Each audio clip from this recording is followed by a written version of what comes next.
We're still deep in the midst of Minecraft mania. Steve himself has gripped the souls of every human being on this planet, and today, I saw what happens when a Minecraft enthusiast gets pushed too far. What happens when a good block goes bad. A relationship in shambles all over a Minecraft disagreement. To bring you up to speed on the lore, previously on Dragon Ball Z, these two were playing Minecraft together, and I believe she had teleported her boyfriend because she thought he needed help, and it is leading to an explosion here of emotion. So we tune in the middle. I thought you were lost. You're green as fuck. I told you I wasn't. Why would I do that on purpose? So, this is referring to, like, teleporting him away from an item, I think. Now, I am not a Minecraft connoisseur, but I do have, like, a firm grip on the titties of how the game functions, so I get what a lot of is being said here, but I don't really grasp the severity of it. To set the stage, though, because a lot of people are going to think this is a child arguing with his parents. It's not. This is a 23-year-old man you're about to see have a fucking biblical meltdown over being teleported in Minecraft. So this is an argument between him and his 21-year-old girlfriend. They play Minecraft together. I've also followed this since the day it was posted because I have been glued to the updates. I sat here reading this like a middle-aged mother reading smut from fucking Barnes and Nobles. This was something that was so fascinating to me, but I really thought it might just be satirical, just trying to cash in, capitalize off the hype of Minecraft and how wacky and quirky it would be if this argument ruined a relationship about Minecraft. But the more I've followed, the less and less it feels fake, because she is still actively posting to this day, asking for advice on how to handle it, and not even going into Minecraft specifics, but just going over, like, what to do about a relationship that is kind of falling apart. Like, what can she do about this and try and salvage it. It's pretty fucking sad. Like, I feel bad for her, and it really convinces me that this isn't fake, because it's not like every post she's mentioning how it happened, like with Minecraft and everything. So it feels authentic, and it is crazy behavior from this dude. He is 23 years old, and he is acting like his parents just declined him a chocolate chip cookie before bedtime. It's fucking fascinating. Anyway, back to the action. My yoke turns. Don't know what the fuck that means, but it's very poetic. I don't know where he picked that up from. Maybe Edgar Allan Poe. Like, to me, that felt like a meme or something. Like, I don't know if it's Minecraft mumbo-jumbo or what, but then he reiterates that you're green, which, again, I don't fully grasp. That just seems like gobbledygook. Usually when you call someone green, it means they're new to something, so maybe he's calling her new to Minecraft.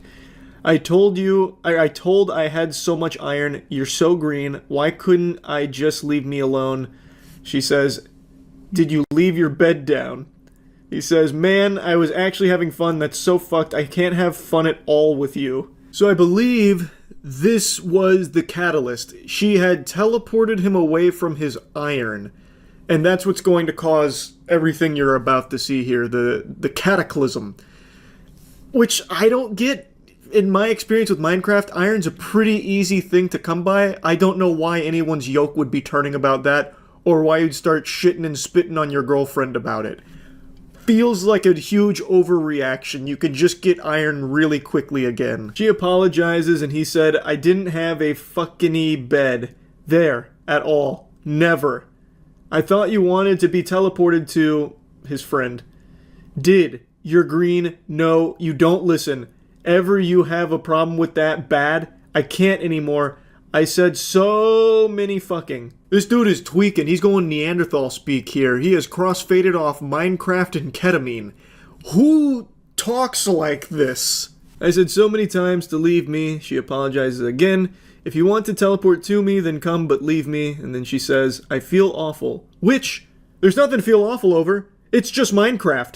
I don't know why he's acting like you came into his house and hit his dog with a frying pan. There's nothing to even be apologizing profusely for or feeling bad for. You teleport him away in fucking Minecraft. That's not a big deal at all. Plus, it was just iron. But even if it was ender pearls, even if you fucking teleported this man away from Jack Black himself, who cares? It's Minecraft. She did absolutely nothing wrong. This guy is just a fucking weirdo. And I feel really bad for her, because it seems like she starts to kind of, like, blame herself for it to a certain extent and apologizes a lot for it, when, again, she didn't do anything bad. I don't care, dude. That sucks so much. I can't have fun ever. You've ruined my whole day with this. In fact, my whole week is now completely down the shitter because you teleported me away from that iron. I'll never find iron again. Iron's extinct. Did you know that? Can't have fun with you, can I? It's just like you. Sucking all the fun out. You're like a fun-sucking little vampire. You're a succubus, but for fun instead of cum. It's so annoying. You want to talk about outing. Annoying. Go back in the work world and do nothing. I'm gonna go fucking find it, quit, and never play again. Thank God. The world would be a better place if this man just doesn't touch Minecraft again. It brings out the demon within him. The pouting here is just psychotic over something so trivial. Just go back to the work world, Harpy, and just leave me here to pick up the pieces of what you've destroyed. I'm never gonna play again. It's not even worth it anymore. You've ruined it. Just so I don't feel like complete shit, it's ducking gone. Wait, never mind. It doesn't matter. He's getting so dangerously close to self-awareness because then when she says she's in the world, he says it's just a game, but it doesn't actually breach his noggin. He still makes a huge deal out of it, even though he recognizes now that it really doesn't matter. It's just a game. Don't know why he'd feel like shit about being pulled away from his sacred iron, but he almost got there being like, okay, maybe I'm going a little too hard here. But he wasn't able to find himself again here in the Upside Down. She says, no, join back, I'll help you find it. Which only sets him off further. That I was trying to have fun in, and you fucked it for me. Like you do every time, because I want something. He coveted the iron, and was denied the iron. Oh, Jesus. It's heartbreaking, really. Baby, I didn't mean to fuck it up. Caps lock. You add in for yourself, not thinking about me. She then says that she ruined her own world and all her achievements so she could teleport to him. I don't really get how that works. Maybe I'm just not, Minecraft savvy enough to get the sacrifice she's making here. Like, I don't know why her world would get ruined so she could teleport to him. I don't understand. But he goes right back into caps lock. Dude, I didn't want to play with you because I knew it was finna be some fucking bullshit. I told you not to if you would ever listen to me. A lot of misspellings there, and this is another thing that I thought was a big red flag that it's fake. But again, from everything I've read in all the follow-ups that don't even reference Minecraft or anything at all, just kind of the relationship entirely, I just don't think it's made up. I really don't. This guy is just actually this mad about being teleported in Minecraft. She says, I didn't hear you, I'm sorry. But you Besurfo. I don't know what Besurfo means. That sounds like a Magic the Gathering card, like a commander you could play. Zach and Sav were talking at the same time. So I'm guessing that's part of their group, and she teleported him to somebody else, so that it's tracking. I'm starting to piece it together. I'm just going to fast forward through a couple of these screenshots because it goes on for a while of his incoherent babbling and just actually foaming at the mouth over this, and it ends with this where she was trying to go to bed. She was trying to fix things to teleport to him to find the coordinates or whatever for the iron or whatever was teleported away from and lost to the shadow fucking realm. I don't know, but it ends here, where she's trying to go to bed. He says, what do you want? Why do you keep calling? There's nothing more to talk about. And then she says, I can't hear you. I was calling to say goodnight. Sleep good. He says, I'm not talking. For what? Because I care about you. And he just says, bruh. And she says goodnight again. And he just reiterates, don't text me, please. And from what I've gathered from all of her posts, they haven't talked since this. So it's been about a week, a little over a week. All from a Minecraft disagreement, a misunderstanding on what he wanted to be teleported to or from or something like that. So pretty interesting stuff. Minecraft is serious business, clearly. Dude really said, if you can't handle me at my flint, you don't deserve me at my steel. Good day, madam. Now, if you want some unsolicited advice in general here, I would say a dude like this is probably not the optimal candidate for a serious relationship. A loose cannon going ballistic over getting teleported away from iron in Minecraft, that's pretty pathetic shit. But yeah, I just want to talk about it a little bit. Minecraft is doing some interesting things these days to people. That's about it. See ya. Rejection never feels good, it always hurts, and rejection comes in many different shapes and sizes, many different forms of rejection. Maybe you're like me, 5'6", playing a pickup basketball game, driving down an open lane, about to get this easy layup only for it to be swatted last second by a 6'6" freak athlete. And there's nothing you can do about it. It's embarrassing, but it happens. Or maybe you're finally shooting your shot with this romantic interest you've had for a while, only to find out they're not interested and they turn you down. I'm not gonna sugarcoat it, I won't pull the punches here. It sucks. It feels like shit. But learning how to handle rejection is a necessary part of life. So back to my basketball example. What do I do when my shot gets blocked? Well, I get tears in my eyes and come up with as many excuses as possible, and I try and call a foul if possible, so that way we can run that back. So it's not my fault, it's they played dirty. And what happens when you get rejected by a romantic interest? You move on. At least that's the healthy way of doing it. Let me show you two unhealthy ways of handling rejection. This girl and this guy were communicating under the impression that maybe this leads to a long-term relationship. That's the context going into these text messages, and it starts, "I love it. Oh baby, I'll service you in your car from now on." Straight up Brazzers storyline type shit. And she responds, "Ha ha ha ha ha ha ha ha ha ha ha ha ha ha. Let's go on a date before I get serviced. I'll be there Saturday, lol. I'm actually staying the night there too." And then there's a lot of like redacted information here, like a CIA document, so I don't exactly know what was being said in between these, but she says, Where do you live? Oh, okay. Got it. So far, things seem to be going well enough. They're making plans. She says, "Do you have plans for when you're here?" And he says, "Hopefully just you, but no plans other than that. Just needed a breather from my son. I'm going to book a hotel room tonight when my check hits." Which is starting to give off a bit of a weird vibe there. She says, "Oh, how old is your son?" 13. And then he says, "Maybe you could stay the night." She responds, "I don't do that the first night. I'm sorry." And he goes, "I don't mean all night, lol." And she's as confused as everyone else would be. So she says, "Ha ha ha ha ha. What? You said stay the night." "I meant like hang out at the room after dinner. Maybe cuddle up. I'm a huge fan of cuddles and the best in the world at giving full body massages." I highly doubt that. I'm going to need some citation for that. I don't believe you. That's not what I usually do after first dates. I just don't think we're on the same page with dating. That's totally okay. Just not a match. So she's taking this in stride, she's like, hey, is what it is. And then he keeps going. "Exceptions could be made." "What? Lol, what do you mean?" "I mean dinner. Hang out. And eat between your legs like a Sunday lunch buffet after dinner. Lol. Clap them cheeks too." So she's very gently saying no to this guy. And this is the approach that a lot of dudes take with the car salesman type shit. Don't take no for an answer. So he continues to just keep pushing like, no. What if I, the world's best full body masseuse, give you a happy ending? Where I eat your pussy like corn on the cob. I'll chew on your clit till it bleeds and I bust. How about then? How about that? How does that sound? I'll even clap your cheeks too. As a little added bonus on top of my service. So, when are you coming over? Are you at the door yet? Unsurprisingly, this last-ditch effort didn't work, she says, "So you don't know how to listen, cool. Don't make exceptions for men who don't respect my boundaries."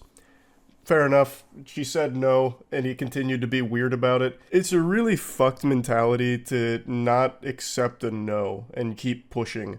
It's just creepy behavior that's never going to amount to anything positive ever. When someone declines something or tells you no to something, you should really accept that, respect that, and just move on. It's not like you're going to change their mind by being an annoying pest about it. Like, oh, wait, what? Rejection? Wait a minute. You're not thinking this through. What if I clapped your cheeks? You failed to think about that, didn't you? Yeah. So if I clapped your cheeks, now I assume you won't be rejecting me? What do you mean you're calling the police? This one's a masterclass on how to respond to rejection like an unhinged lunatic, so this one's getting extremely angry when getting told no. I don't know what the conversation is here. These two had met on like a dating app and they were talking. He says Mario, so perhaps the question was, who was Luigi trying to save in Luigi's Mansion? I don't know, maybe they were playing a trivia game. She says, okay. She doesn't seem super enthusiastic about that response, so maybe she's not a fan of the Super Mario Brothers. Who knows? But anyway, he says, how was the mall? Get anything good? She says, no, I didn't look, I was just returning something. And then she sends a picture of herself in an outfit. And he goes, oh, that looks really good. Gotta get you some lingerie. Admittedly, I don't exactly know what happened in between the last text we just saw with him flirting and then these. He goes nuclear here. He goes full fucking scorched earth out of nowhere. So I'm thinking that there's some text messages that were exchanged in between these two, so we're just missing an entire chapter of this anime arc that he goes on to reach the villain status. So she says, I don't want to drive to blank for blank, I don't have enough gas. And according to the context she provided, they had apparently had a date scheduled, but she had to cancel last minute because of something school related, and now she was texting him back just to talk today. And there must have been something in between him saying, we gotta get you some lingerie and this. I just don't know what it could be. Maybe he invited her, like, to another place, and she just said, no, I don't have gas for that. But anyway, he responds, oh, alright, that's cool then. Didn't know all that, lol. You said you had some school stuff the other day. Now is gas, lol. You dirty, fat, sloppy, broke piece of shit. You got no gas, but got gas to go to the mall window shopping, lol. Thanks for making my morning, lol. And she just responds, lol. He just desperately tried to spam as much hurtful shit as he could think of quickly, like in a League of Legends game when you get mad that your bottom lane's feeding or something. How else are you going to respond besides just laughing at this pathetic tantrum? So she hits him with a lol, which only sets him off even further, so he sends her picture back to her in order to keep insulting her. Yeah, this shit is funny, lol, fat ass bitch, you pushing what, almost 190, 200? I almost find it fascinating how anytime one of these weirdos gets their feelings hurt, they always resort to just like, well, you're fat anyway. You're fat. Like, it always comes down to that. The second that they get rejected or told no or something's not going swimmingly in their eyes, less than satisfactory, they always default to fatty, that kind of shit, and then just go on this, like, long-winded rant about, like, actually, I'm the nicest guy the world's ever known, and I was doing you a favor by showing interest. You're fat at the end of the day. That's the big... I didn't want you anyway. I'm not crying, you're crying. This one's just a little bonus, a cherry on top of the rejection cake. It's not exactly rejection per se, it's kind of adjacent. So this is somebody's ex who just texted her out of the blue. He says, you dead yet? That 4:22 a.m. crack pipe's hitting a little different today, so he gets bold and brash and says, you dead yet to her. And he doesn't get a response right away, so then tries to get a little more edgy. And then says, I'm going to fuck on top of your grave and smear dog shit on your tombstone. And this does get a response from her. She just says, get a hold of yourself. That line from her made me giggle so hard I had to throw this in here. You have this unhinged weirdo texting at 4:20 a.m. asking if you're dead and then saying that he's going to smear dog shit on your grave while having sex on top of it. There's so many logical inconsistencies with that. A, who's going to agree to have sex at a cemetery on top of a gravestone? That's just guaranteed to get some, like, demons and spirits haunting you for life. And B, why would you bring dog shit with you to have sex? Even if you found a willing participant here, I feel like if you brought a bag of dog poop with you, that's immediately going to ruin the mood and you probably won't be having sex. Like, this just doesn't make any sense. This guy's spitting a bunch of nonsense here, a bunch of mumbo jumbo. And she just immediately calls him out on it, saying, just get a hold of yourself, you weirdo. It's so good. I just had to include that in here. Again, it's not exactly rejection per se. Like, it's not in line with the other two, but it's just something that I had to toss in. That's really about it. See ya. A couple days ago, a video went viral on TikTok. It's a creepy guy leaving a disturbing voicemail to a woman where he basically hypes himself up as the perfect man, and the lady was truly lucky that he graced her with his presence. He's the ultimate fucking alpha male super masculine specimen, and he's taken time out of his busy day to send her a voicemail. And of course, this shit gets weird fast. He leaves multiple voicemails, and they get more and more aggressive and sinister. Now, I don't want to spoil anything, but there is an interesting story here, full of a lot of twists and turns. It's like fucking Fight Club, but for a shitty pickup artist. Yeah, hi there, Olga. It's Dimitri. Sorry I had to leave such a rushed message with you when we met the other day. I just want to quickly give you my phone number, and I had to get the heck out of the area. Meet Dimitri the lover. He's the reason your panties are sodden right now. Be honest, if you received this voicemail, would you be able to resist him? Nobody can. No one has that kind of willpower. You would have to fuck him on the spot. So suave. And he's truly an expert of his craft. He makes himself sound so dark and mysterious. I had to give you my number and then get out of there. I had to get the heck out of there ASAP. I had to get out of town, scram and skedaddle. Why? What was so urgent that you needed to flee? What was the rush? Were you being chased by Batman? I mean, he sounds exactly like the Joker in the Dark Knight trilogy, so maybe. In any event, I figure I better leave you a more detailed message and explain why I approached you. I am single. I have no trouble meeting women. I mean, women approach me 6-7 times a day. But I'm very particular about what I like. You're extremely elegant. If a guy tells you he has no problem meeting women, then he has no problem meeting women. That guy is slaying pussy left and right. Dude probably has a threesome waiting for him at home, and you are lucky that he stepped away from that in order to talk to you. Spoken like a real alpha male here. No doubt this man's getting approached 6 to 7 times a day. No doubt in my fucking mind. That's probably on the low end. That's probably like during the off season. But I bet when spring break rolls around, maybe even St. Patrick's Day, he's getting upwards of 20 offers for sex. I couldn't take my eyes off of you, and your friends were very jealous. Even if they say they weren't, they were envious of the fact that I approached you, and I was very taken by you. Elegant women are very rare. I'm Greek, and I'm very particular about what I like. So I'm giving you an opportunity here. Sounds like he's about to pitch an NFT scam to her. It's like he's trying to sell her on some kind of multi-level marketing scheme. This dude talks like an anime villain who's explaining his plan to the protagonist. He's just so fucking weird. It sounds like Die Hard 3 every time Bruce Willis would pick up the payphone to talk to the terrorist. It's just so, like, unnerving listening to this guy talk. And then, of course, he goes into, your friends were jealous. Did you know that? I saw it in their eyes. They were so fucking envious of you when I approached you. They might say they weren't jealous, but that's just them lying. That's how you know they were actually really jealous. And you know what? You watching right now, if you want to make your friends jealous, get on the wait list for the new G Fuel flavor. Finally have a custom flavor, Divine Peach. It's peach plus kiwi plus dragon fruit. For billions of years, the universe has been building and evolving. And now we finally reached the apotheosis of creation. Divine Peach, a new flavor from G Fuel. An exquisite concoction sent straight from heaven, made by the angels.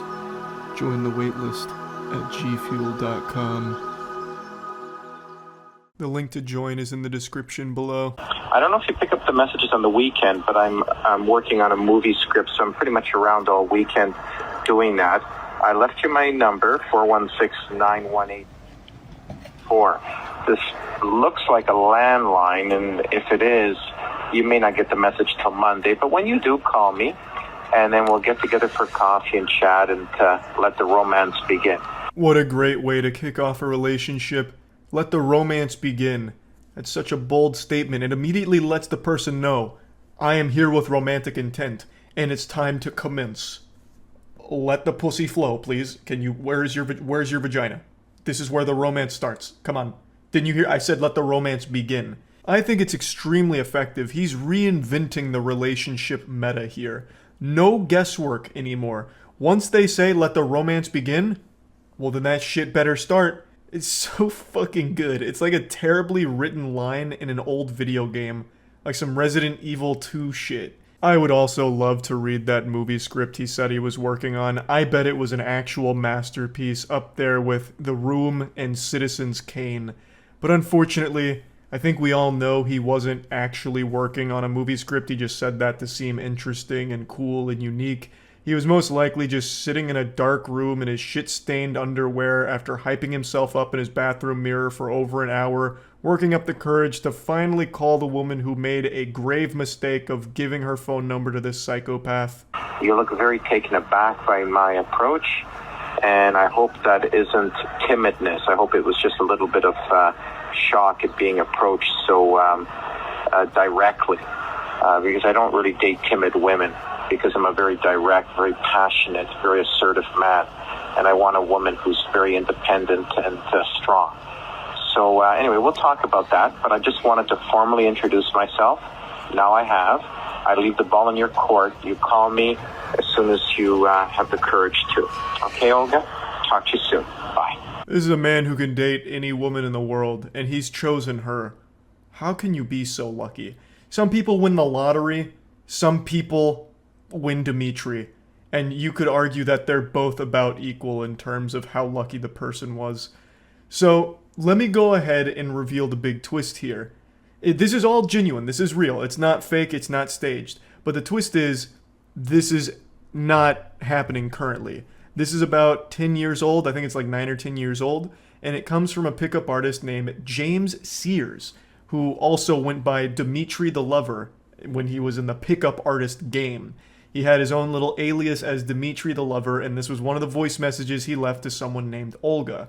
That is not the lady in the TikTok here, and she's not trying to, like, deceive people or hide it. She, in another TikTok video after this, clarifies, like, hey, look, I'm not Olga. This is actually just an old sound clip from Dimitri the Lover, who actually sent this to someone named Olga. Now, James Sears, Dimitri the Lover, is in jail now. The most shocking thing I'm sure you've heard all day. I'm as surprised as you are. He was arrested for a bunch of hate speech related things and then rearrested after breaching parole. Now, I'm sure you all have a picture of what this guy looks like in your head right now, and I'm about to show you what he actually looks like, and I bet a huge amount of you are very close to what he looks like in the real world. He looks exactly like what you expect. Almost exactly like what I had pictured when I first heard this. So here he is. It's fucking wild, huh? He looks exactly like the caricature of a bad, goofy, creepy pickup artist would look. Hi there, Olga. It's Dimitri calling again, the guy from the street. I left you a message several days ago. You said you were interested. Now, here's the way I work. I don't like leaving second messages, but I like you. You're a very elegant woman. You're very attractive. But, you know, I don't play that game. I know your friends tell you not to return calls. You're playing games like you see on stupid TV shows. So here's how it's going to work. You just made Dimitri leave a second voicemail. God help you. Your soul is in jeopardy now. Dimitri doesn't like to leave 2 voicemails. In fact, the last time Dimitri left 2 voicemails, he cried. You gonna make him cry again? Dimitri doesn't like to cry. You can hear him starting to get angry. He starts saying, this is how it's gonna go. So we're getting to experience in real time the transformation of a nice guy into a bad boy. It is now 4:30 on Wednesday. Now, I'll assume that you've already left work, because, you know, some people leave early, and I'll grant you that. But if I do not receive a phone call back from you by 3 o'clock Thursday afternoon, I'm no longer interested, and you can erase my number. I don't play games like that. I'm completely single. I'm very intelligent. Hey, listen, Dimitri, you don't have to tell us that you're intelligent. We all get that impression here. Just listening to you, I think we can all recognize that your IQ is at least 5 figures. Like, that shit is huge. That is a galaxy brain you're working with.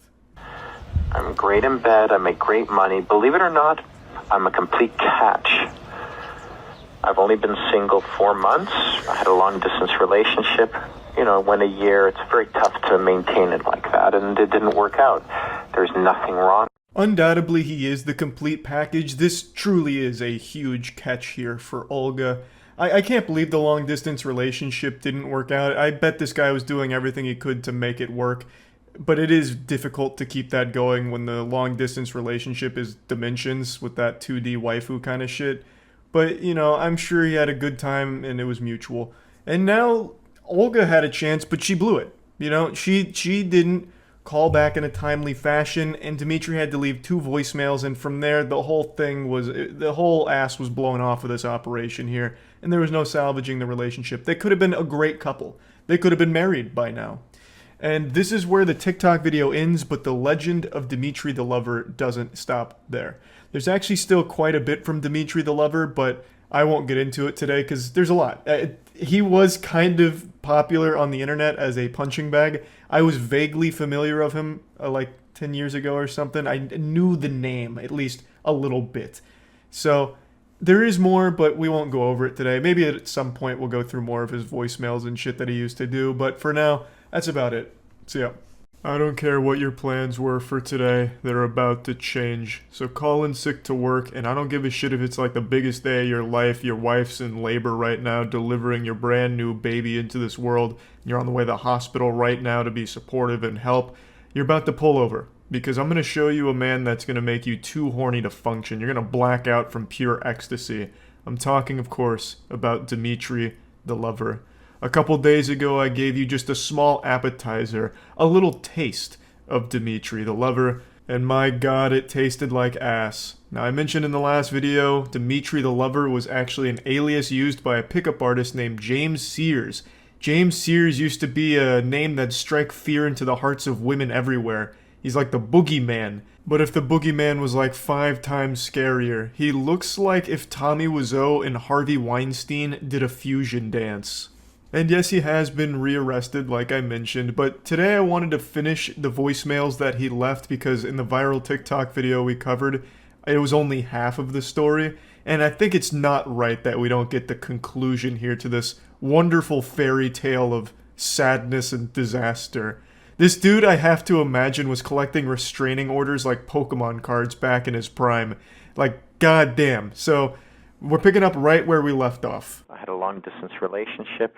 You know, went a year. It's very tough to maintain it like that, and it didn't work out. There's nothing wrong with me. Matter of fact, I'm one of the few men in the city that has nothing wrong with him. It's about time, finally, a man with nothing wrong with them. A sane, rational, nice guy. I don't even know why he brings up a long-distance relationship that failed. I guess he's just still very upset about it, and you can still kind of hear that pain in his voice.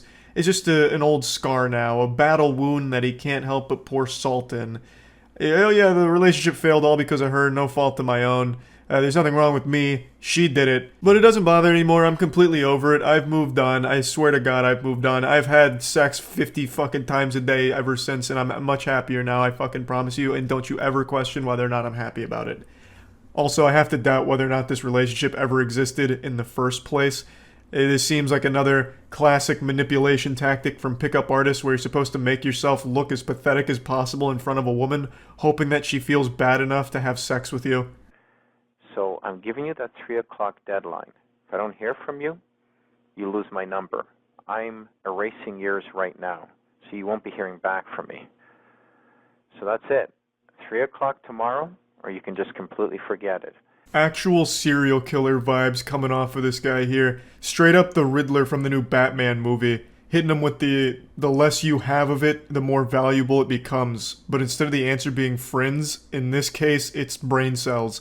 I don't understand how someone becomes this delusional, this out of touch, and not have a single iota of self-awareness like, damn, this is creepy. He is actually pretending to be a fucking movie villain. Now, I understand if you've got other issues, like maybe you're not playing games, maybe you've had, I don't know, maybe you were abused in childhood, maybe your mother has cancer, you're going to chemo, maybe you're just a person who's extremely frightened or has an anxiety disorder, maybe you're on some medication for that. I don't know. There could be another issue that I'm not aware of.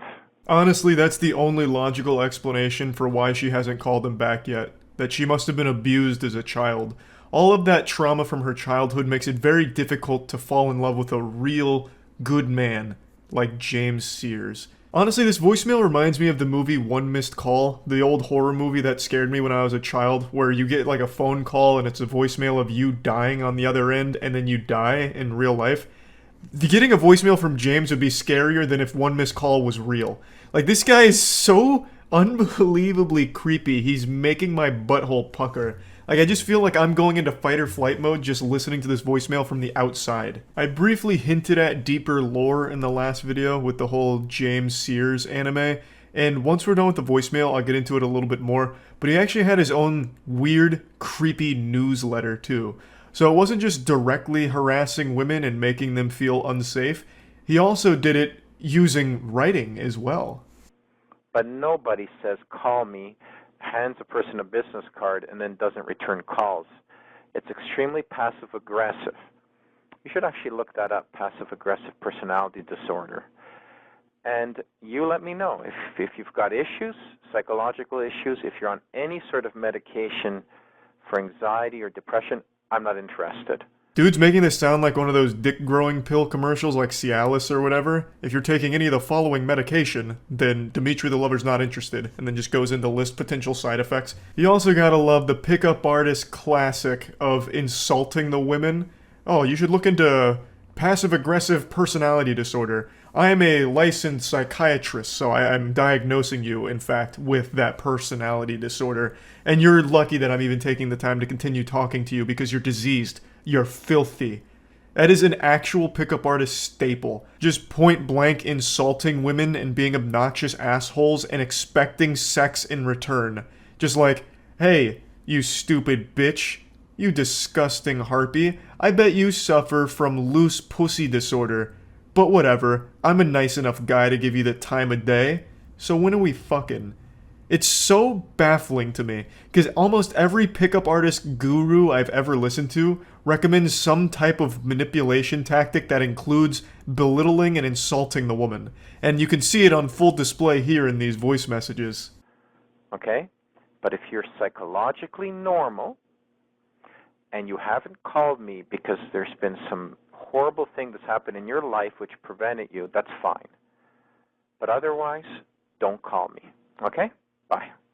Yeah, that's right. There's only one excuse for not calling Dimitri the Lover back, and that's if you've been kidnapped, or maybe severely injured by a falling meteor or something. That's the only possible explanation for why someone wouldn't return Dimitri the Lover's phone calls. I love that perspective. Oh god, she hasn't called me in a week. Something must be wrong. She must have been kidnapped by terrorists. I'm gonna have to leave her an angry voicemail about it. It's so wild. She must have been abused as a child. Otherwise, why didn't she call me back? It just doesn't make any sense. I'm just such a catch. I'm the only guy here that is just perfect for her, and she hasn't called me back. Thus, something must have gone awry. Maybe she has some kind of psychological disorder. Yeah, that's probably it. She's not sane like I am. So weird. But anyway, that's the end of the voicemails from Dimitri the Lover, at least the ones that I find. This was the director's cut of it. However, that's not where James Sears' story ends. So like I briefly mentioned, James Sears had a publication that eventually got him tossed in the slammer. That's what he was arrested for. The publication was very anti-Semitic and misogynistic.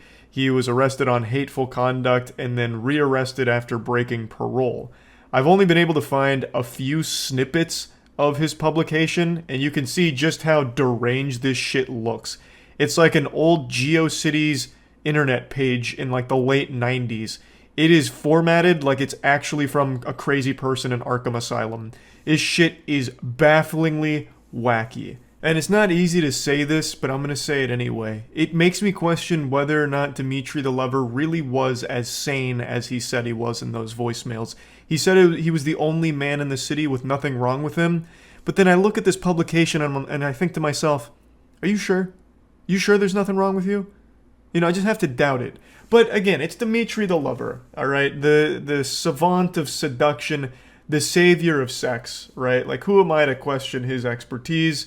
But yeah, anyway, I just wanted to at least finish the voicemail and tell you a little bit more about James Sears, aka Dimitri the Lover. Yeah, that's about it. See ya. Online dating's pretty tough. I remember when I was a single man using Tinder, my go-to line was, "Do you like Brendan Fraser movies?"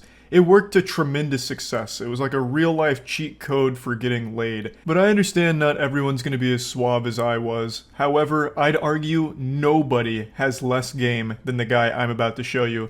This should lift your spirits. If you ever feel bad about yourself, like, damn, I suck at online dating, just know you'll never be as bad as this living, breathing organism I'm about to show you. For those that have been around the channel for a while, you'll know that I've always enjoyed reading horrible flirting as well as just really disastrous, like, romance attempts online. I used to have a whole series going through Facebook flirting, which is where I learned about, you know, bitch lasagna, as well as also a line I still use today, "Put your ass in my asshole, baby." Things like that. I've always loved it. I don't really make content around it anymore, but today I had to come out of retirement. I had to dust off the old championship belt here for this one because I saw this on Reddit and I was smiling ear to ear. It is so bad. So this is where our journey begins. Now, again, this was posted to Reddit, so there's like a 90% chance it's fake.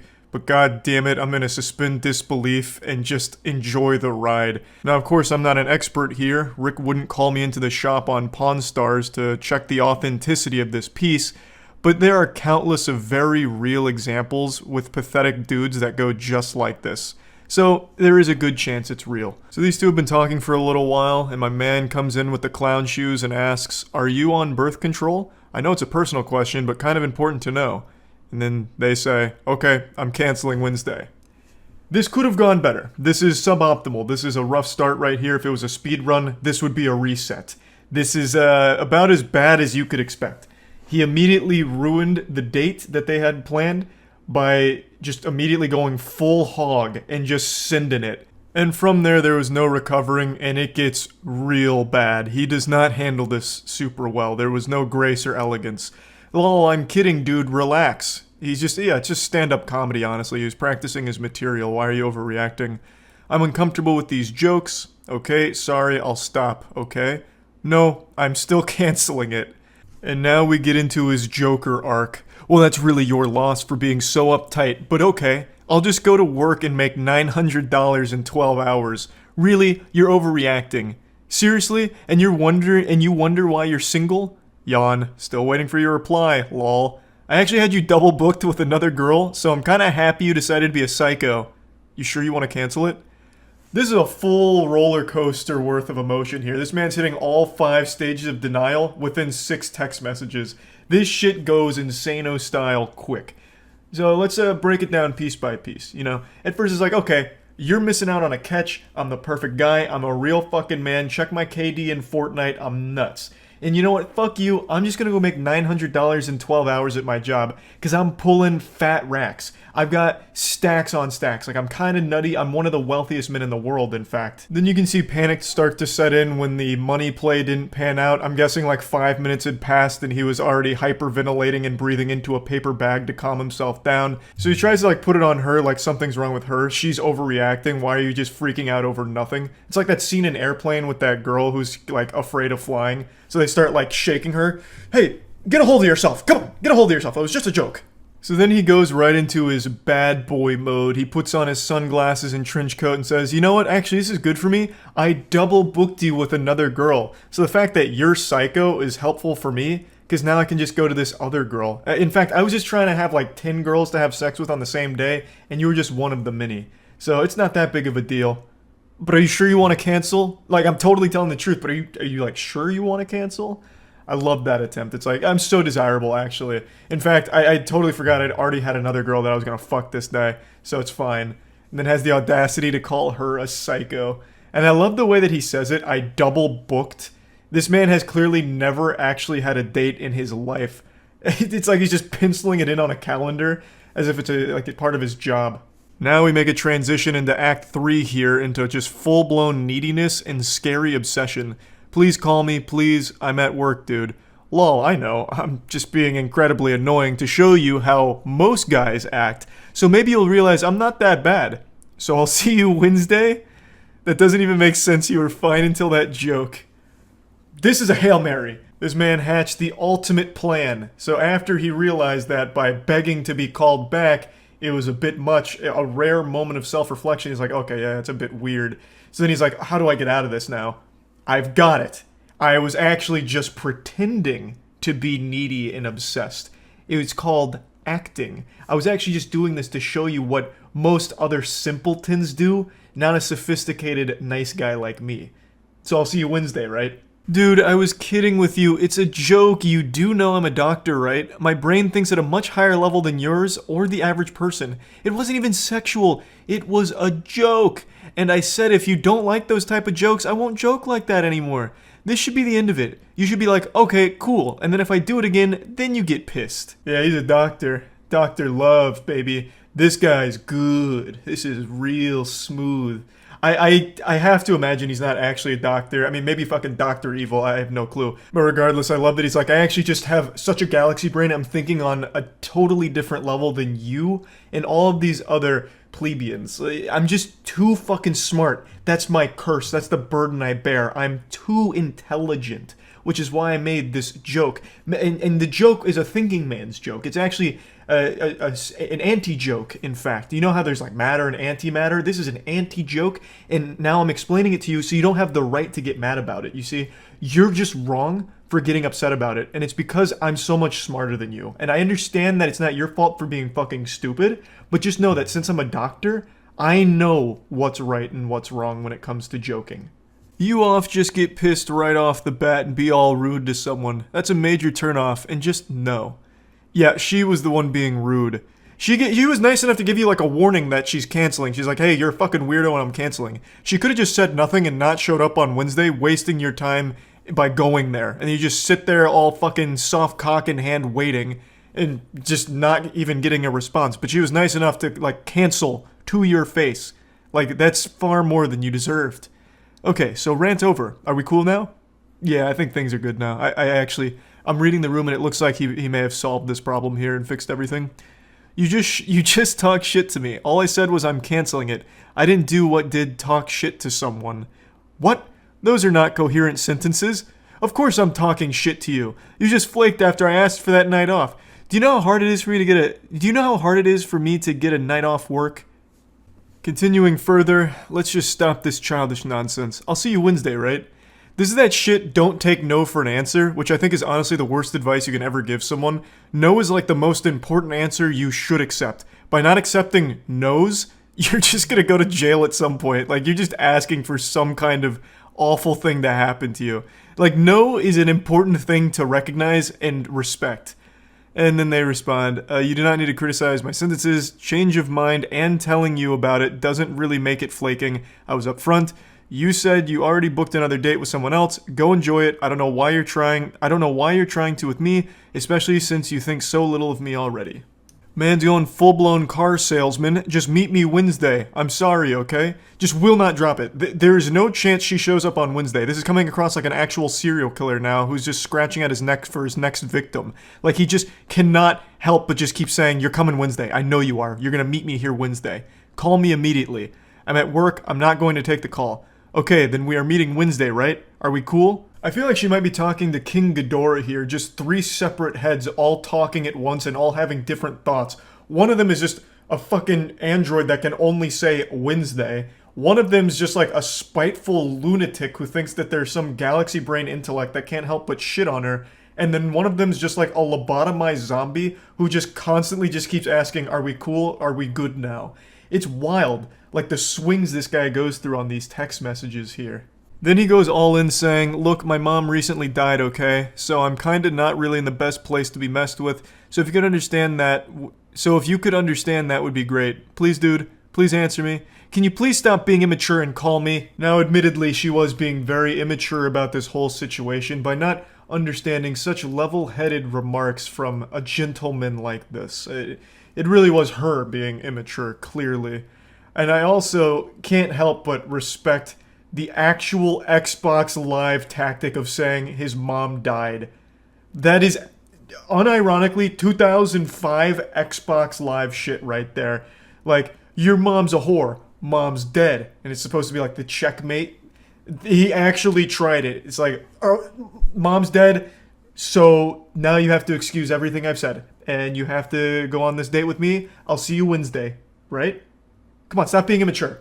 So yeah, anyway, that's where this story wraps up. Hopefully, if some of you are shitty at online dating, this will help you feel a little bit better and maybe help you improve in that respect in some way. Hopefully, none of you are as bad as this guy or anywhere close, but if you're just kind of, awkward and uncomfortable when it comes to conversations via text, maybe this will lift your spirits up a little bit, because you're probably not as bad as this guy. Anyway, that's about it. See ya. I'm sure all of us have been lonely and desperate at some point in our lives. It helps build character.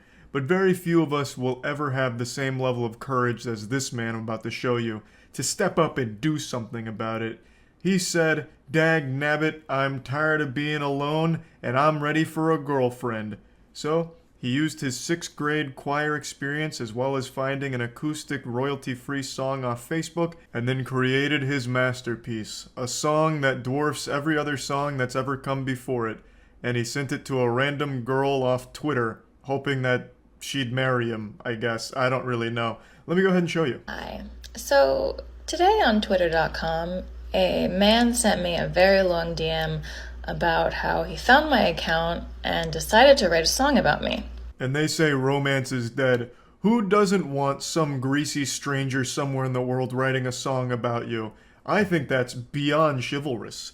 Also, this is something I've talked about briefly, but it's wild. If you're just a woman on Twitter just existing, dudes will DM you sometimes and just give you money for the sake of existing. It's called pay piggies. It's fucking crazy. It's such a wild atmosphere. But unfortunately for her, he wasn't giving her money. He was giving her, like, the opposite of money. Something that, like, drains her just having listened to it, which is an awful song. Like this terrible ballad you're about to hear.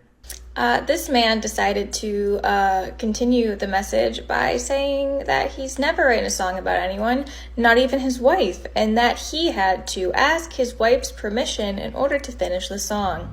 Sorry, just one more quick segue before getting into the song here I need to talk about.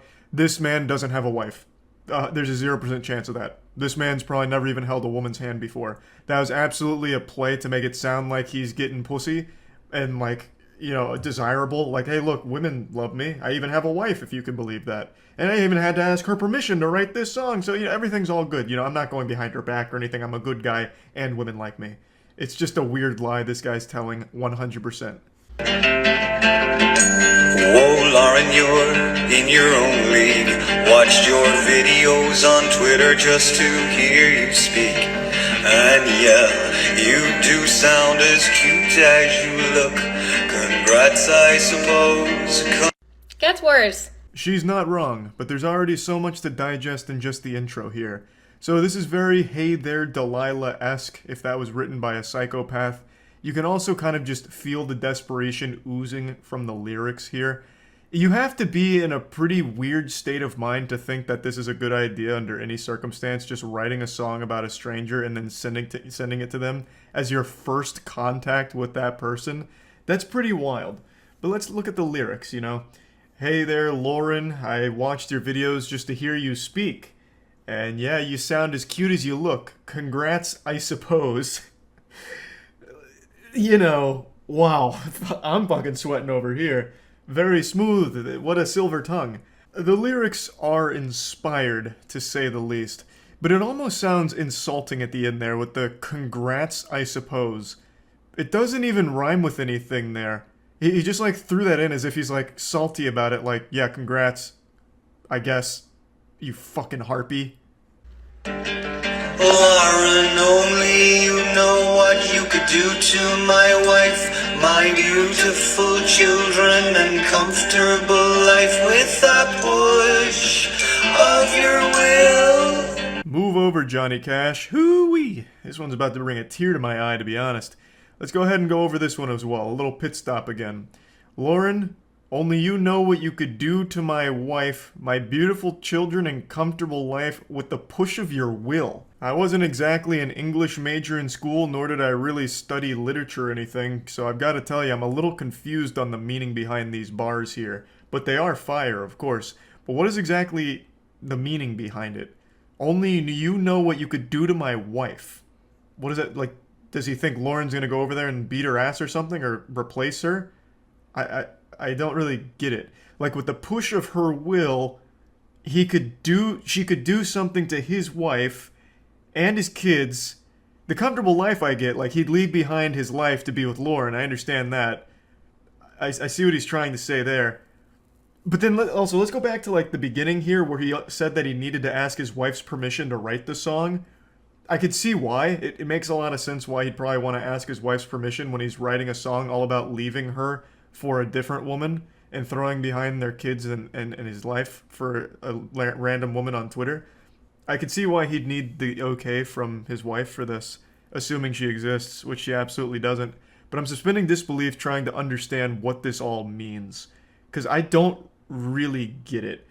I think the whole message there is, I would throw my wife in the fucking sewer and leave my kids at school, tell them I'm going to get cigarettes if you just gave me the word, Lauren. If it was your will, I would throw everything behind. I'm ready to risk it all for you. Hey Lauren, are we in common? Are you over-trusting? Are you analytical? Do you feel everything? It sounds like I'm listening to the background track of a shitty commercial with that xylophone hit, the ding, that little bell that keeps sounding with the generic acoustic guitar chords behind it.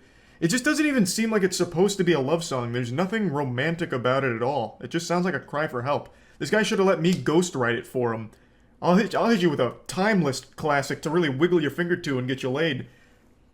Hey, darling, hey, let me love you. Let me kiss your pretty lips. I'm feeling kinda hungry. Let me eat those titty chips. I'll be honest, I'm all alone. But give me your hand and let me give you a home. Yeah. That's not bad. That's a chart topper, honestly. I'm gonna fucking write that down. And more, I guess you're like razors of steel, with grace and zeal and sex appeal, all dwarfed by your will be still be. So anyway, I blocked him. The nice guy loses again, god damn it. What is wrong with society when a banger like this ends up getting you blocked instead of getting you dick deep in some good high quality vagina? Blows my mind. It makes me sick, honestly. Just couldn't appreciate the fine wordplay and zeal and sex appeal. Oh. In a follow-up video, she showed the DMs here, and they're a lot worse than I expected them to be. So first of all, the amount of comma splices Alan's using here is insulting. So he begins with, "We never met and probably never will, but I had the pleasure of reading one of your articles, and as one does after reading an article, I looked up the writer, in this case you, first hit Twitter, and I had a nose around your Twitter, whatever you call it, feed page, I don't know, but anyway, I got inspired by those first 30 seconds or so because you're quite, well, impressive." God, the way he writes, I can immediately picture exactly what Alan looks like. He wrote this while taking a sip of tea with his pinky out and caressing his soul patch. "So I wrote a song inspired by you, and I've recorded a demo to bring to the studio next week, and I thought it would be a nice thing to let you know. I've never had a song written about me, neither has my wife, or at least I don't think she has, but I imagine you get that all the time." Yeah, I mean, I'm sure that's totally normal. What a flex. This is going to be turned into a big song. He's going to the studio to record it. I can't wait to hear it on the radio. 98.9 delivering the hits here with, "Hey there, Lauren, I'm outside your window." He then finishes it off by saying, "My mate/business associate and emailed you pretty much the same thing, but don't know if you actually got that or if I sent it to the right address for that matter. Yeah, red wine on an empty stomach equals messy me." Jesus Christ. One thing about the song, I actually needed to get permission from my beautiful wife to actually finish writing it. Can you imagine? No. No, I can't. I actually can't imagine. You didn't need permission from your beautiful wife to write it, nor did your business partner email it to you, because you even dropped that ruse in the next sentence by saying, "I don't know if I sent it to the right address." So you immediately forgot that you just told her it wasn't you that emailed it. I digress. What a ride. So, let's see how he responded to being blocked. My man said, "Oh, blocked, K. Should have said this is a fictional thing, not to be taken literally kind of thing. Ah, well." Listen, Lauren, you see, you misunderstood the song. It's a work of fiction, which means it's not weird. This is totally normal, and you fucked up by thinking it's supposed to be real. But if you so happen to choose, I would actually leave behind everything for you. That's not fiction. It's, just one of those things. A little too desperate, I would say. I would say this was really swinging for the fences, and it didn't work out, which is pretty predictable. The song was trash, and the idea behind it of just writing a random song about a stranger you've never met as a way of coming on to her and flirting with her is weird. Even if fucking Harry Styles did this, it would still be a weird thing to do. Like, it doesn't matter who you are, that whole idea just doesn't really track well. So, Just wanted to talk about this a little bit. If you were thinking it's a good idea to write a song for a girl you have a crush on and the girl doesn't know you exist, it's not a good idea. Let this be a lesson. That's about it. See ya. If you've got a full belly, prepare yourself because you might just puke upon seeing and listening to this unbelievable, embarrassing cringe. This is the worst flirting, the worst attempt at wooing a potential romantic interest I have ever seen. This is like playing a visual novel and then scaring away all of your potential love interests at once and getting the worst ending. Now, I'd like to give a bit of context here to the situation before we really dive into the meatballs from our spaghetti entree of cringe. A user on Twitter posted screenshots as well as videos from a random guy who had reached out to her on Facebook because he had seen her on a dating app. The two didn't even match, and I guess he must have assumed that it was some kind of glitch because they were destined to be lovers. It was fate that was pulling them together, but unfortunately technology had a malfunction, so he took matters into his own hands, tracked her down on Facebook, of which she had no connection to the dating app. She didn't connect any of her socials to the dating app, so he did some super sleuthing to find her on Facebook and reach out to her there to try and win her heart. And let's see how that went. Kelsey! I love that intro right there. It's straight out of Scary Movie, like that old commercial. What's up? He's coming at her like they're best friends from way back in the day. He then executes Order 66 and kills all potential for romance. He goes, okay, shit. Mayhaps that was a tad overly enthusiastic for a stranger danger message on a sunny Friday morning. There is so much quirk to the way that he texts that I'm getting uncomfortable. I can say with a high level of confidence that he is definitely in some kind of theater troupe because he is typing like he's acting out some kind of skit for a play. It's a little much here. My bad. Let's go with, I can explain. Fuck yeah, that works. Then drops a couple of emojis and then one of these bad boys. How she didn't immediately fall in love with this man is beyond me. This is aggressive. And it's already creepy because it's a complete stranger who saw her on a dating app and then tracked her down in order to, really directly communicate with her. So, let's go over where things went wrong here. I'll go ahead and get the playbook out like John Madden and say where everything fell apart for the offense. From the start, basically. There is nothing that's even remotely salvageable from what he tried to do here. There is nothing more annoying than texting like you're talking to yourself during the text. Like when you say something like, Kelsey, mayhaps that was a tad too far on a stranger danger sunny Friday afternoon. Goodness gracious, how do I save this? Like that is so fucking lame. That is shameful. That is just downright shameful. I am shocked he didn't drop like an asterisk nuzzles you, and then an asterisk, you there? Yeah, and then one of those emojis. So she said, sorry, do I know you? And then it reactivates this cringe protocol. He says, oh hey, no we don't know each other. Sincere apologies for this subterfuge. Oh brother, this guy stinks. Dropping subterfuge here in your creepy approach to a stranger. If you give me the tiniest bit of room, I'd be happy to explain. I reckon that said explanation will bring laughs and smiles. P.S. Not trying to rope you into a pyramid scheme to sell fancy Tupperware. Yet.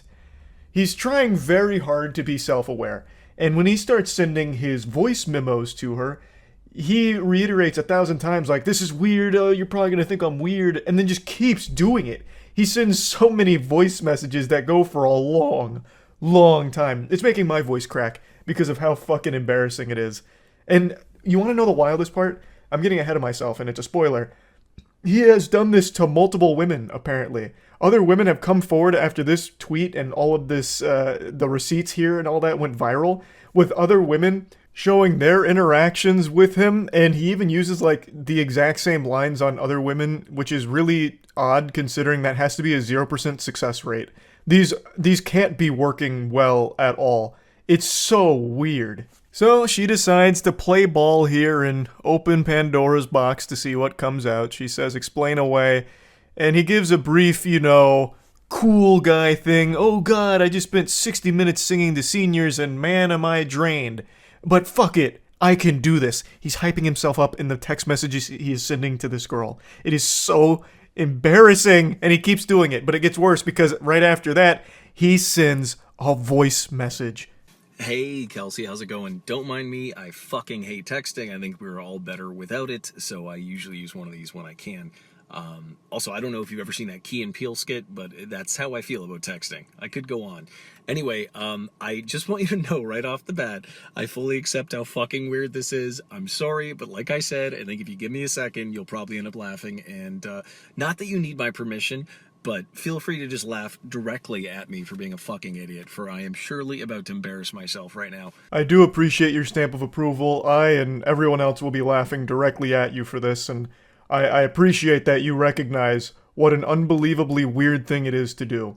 I don't know why you keep doing it. This is the first of many voice messages he sends, even after recognizing this immutable fact that it is weird and embarrassing.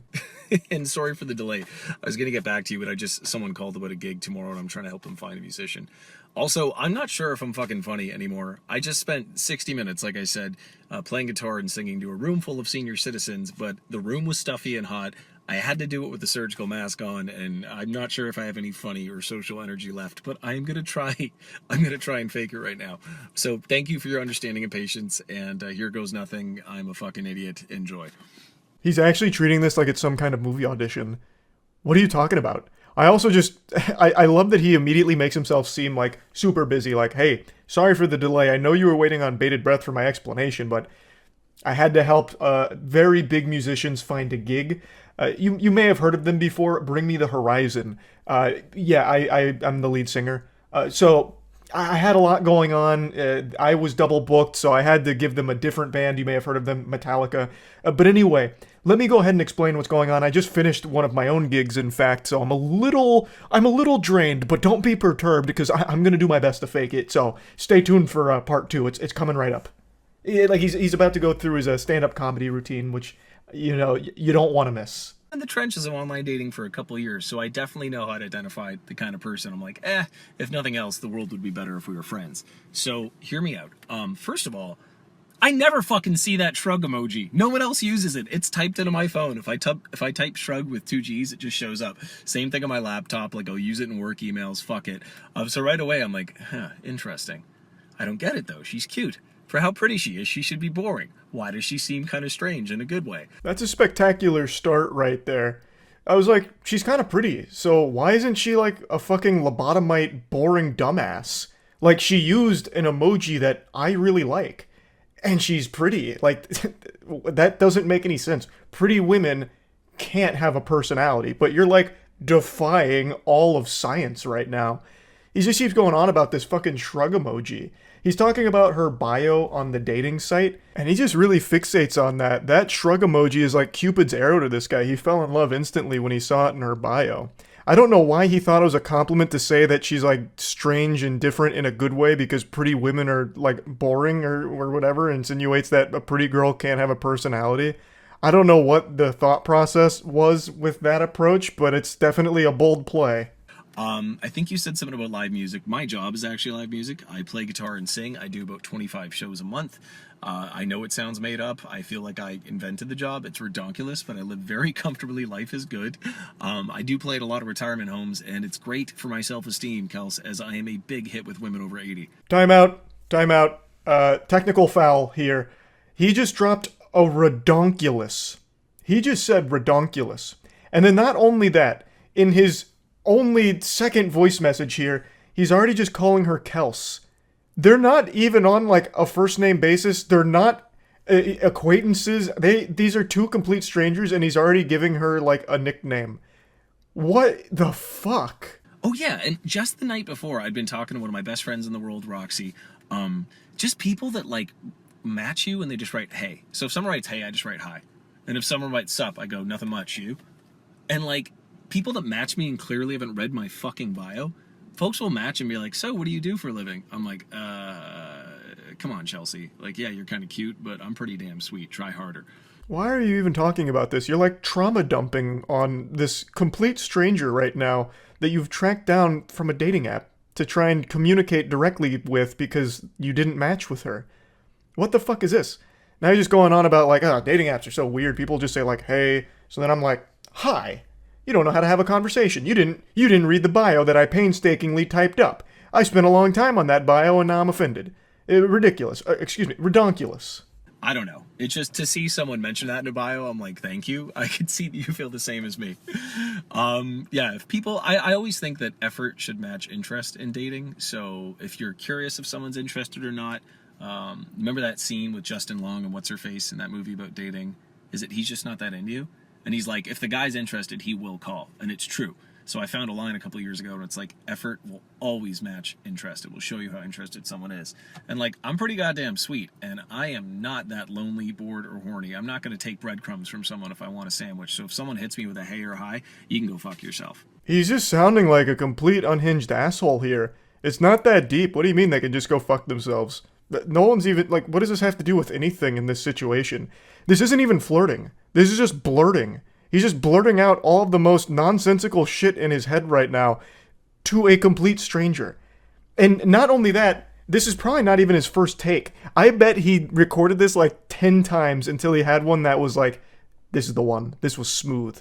And that's what we got here. We got the final product. This isn't even like the first draft, I doubt. That's mind-blowing. I'm worth more. Damn it. This is where the Kelly Clarkson song comes in. Yeah, no, your bio is just, there was so much intentional effort put in, and honestly, the more I scroll down in the pics, I'm like, this does not match up. I don't want to sound like an asshole. Like, attractive people can also be interesting and funny, but it's just incredibly rare. I speak for myself, because I'd like to consider myself one of those. That's the end of chapter 2 from the voice memos, but don't worry, there's still a finale, and it's the extended director's cut. The next one's over 5 minutes long. Also, he doubles down on this whole, like, yeah, you're, like, pretty, but you have a personality, which that just does not happen. I don't know why he thinks that that's some kind of, like, grand compliment. It's very odd. Now, before playing the 5-minute, 30-second monologue here, he must have seen that she listened to it. He's like, gotcha! Yeah, I gotcha! Red-handed, you listen to it. Curiosity got the better of you. And then she says, dude, so you saw me on Bumble and found me on Facebook? How? Clearly very creeped out by it, understandably. And then he goes, oh, I honestly just typed in Kelsey and I guess I got lucky. I figured because you put live music we might have some friends in common or something. I blame Zuckerberg, and then laughing emoji. Which contradicts everything that he's said here, because he's constantly talking and referencing her bio, which I think is referring to her dating profile bio, especially because he does mention, like, online dating with hays and highs and shit. So I don't even know why he thought that would somehow save the situation. Like, she'd be fooled by it.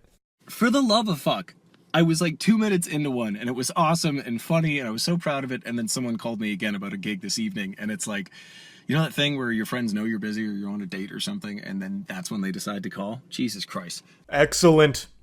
Chef's kiss. This is how you start a romantic message. Ah, for the love of fuck. I was in the middle of something spectacular. You were gonna love it, Kels. You were gonna love it. Trust me. But then one of my fucking asshole friends called me about a gig, because I'm so busy being a successful live musician. Can you believe that, Kels? Can you believe that? It's like those things, you know, where, like, we both go on dates, right? I go on dates, clearly. You go on dates. And sometimes when you're just busy, people call. It's Jesus Christ. But yeah, no, your bio was just the fucking bee's knees. I mean, listen, top 3 in, like, the hundreds or thousands I've seen. It was just, I don't know. I'm a very good judge of character, and you just seem like my kind of person. And I'm not saying we're star-crossed lovers. I don't know you, and you don't know me. That's 100% correct. You don't know each other. So why are you doing this? This is not how you get to know someone. This is concerning. Also, you should never admit to seeing hundreds or thousands of dating profile bios. That makes you sound very desperate, that you spend all of your time on these dating apps, perusing it, cruising around, and if you don't match with someone you found attractive or interesting based on their bio, you go out of your way to find them elsewhere to try and talk to them, which is very scary behavior. I fully accept how strange and unconventional this is. I got a vibe and I figured I got to go with it. I was like in a really good mood that day. I don't know. I'm totally winging it. But yeah, a lot of my close friends are women, and everyone, unfortunately, has a couple stories of having to block someone's number, or an ex just won't leave them alone, or going to the cops. Fuck, dude, I've had to block a few numbers of crazy people that didn't know they were crazy. So I really, really apologize sincerely if this in any way like triggered that, or it was weird or whatever. Kelsey, that's the furthest thing from my intention. I just wanted to say howdy, and I figured if I talk like an idiot, you'd probably feel like I did after I looked at your bio. It's so close. He's teetering on the edge of self-awareness. Him saying all of this out loud should have led to this eureka moment where he was overcome with immense shame, and he just presses the eject button and deletes the voice memo and doesn't continue this conversation. Like, he's clearly pointing out just how weird all of this is. He's even going into all of his friends are women who, you know, have stories about having to block crazy people who didn't know they were crazy. Like, case in point, what you're doing here, but you keep trying to, like, make it seem like it's not weird, even though you do keep acknowledging how weird it is. So, like, you're fighting, like, a battle against yourself in your own messages. You are calling yourself out in front of the person that you're talking to as well. It's really weird. Oh, okay. It's not fair. You've seen mine, or sorry, I've seen yours and you have not seen mine. If you want, I will screenshot my Bumble bio. I'm quite proud of it. I think it's pretty fucking good. It represents me well. And what else would I want to know if I was you? Gee, I'm like 6 feet tall, pretty damn handsome. I'd give me like a 7. No, like a 7.5 out of 10 looks wise. I mean, to my knowledge, no one has dated me for my abs or my hair. I'm guessing it's because I'm funny and honest and clearly very humble and go to therapy and emotionally intelligent. It's not a job interview, bro. You don't need to be giving your resume here. Brother, just stop. Please, goodness gracious. 7.5, maybe even an 8. I'm feeling really fucking good lately. I got a tan. I'm up to like 80-second side planks. I hate them, but they're totally worth it for the core. And big feet. So you know what that means, baby doll. Big socks. You're scaring me.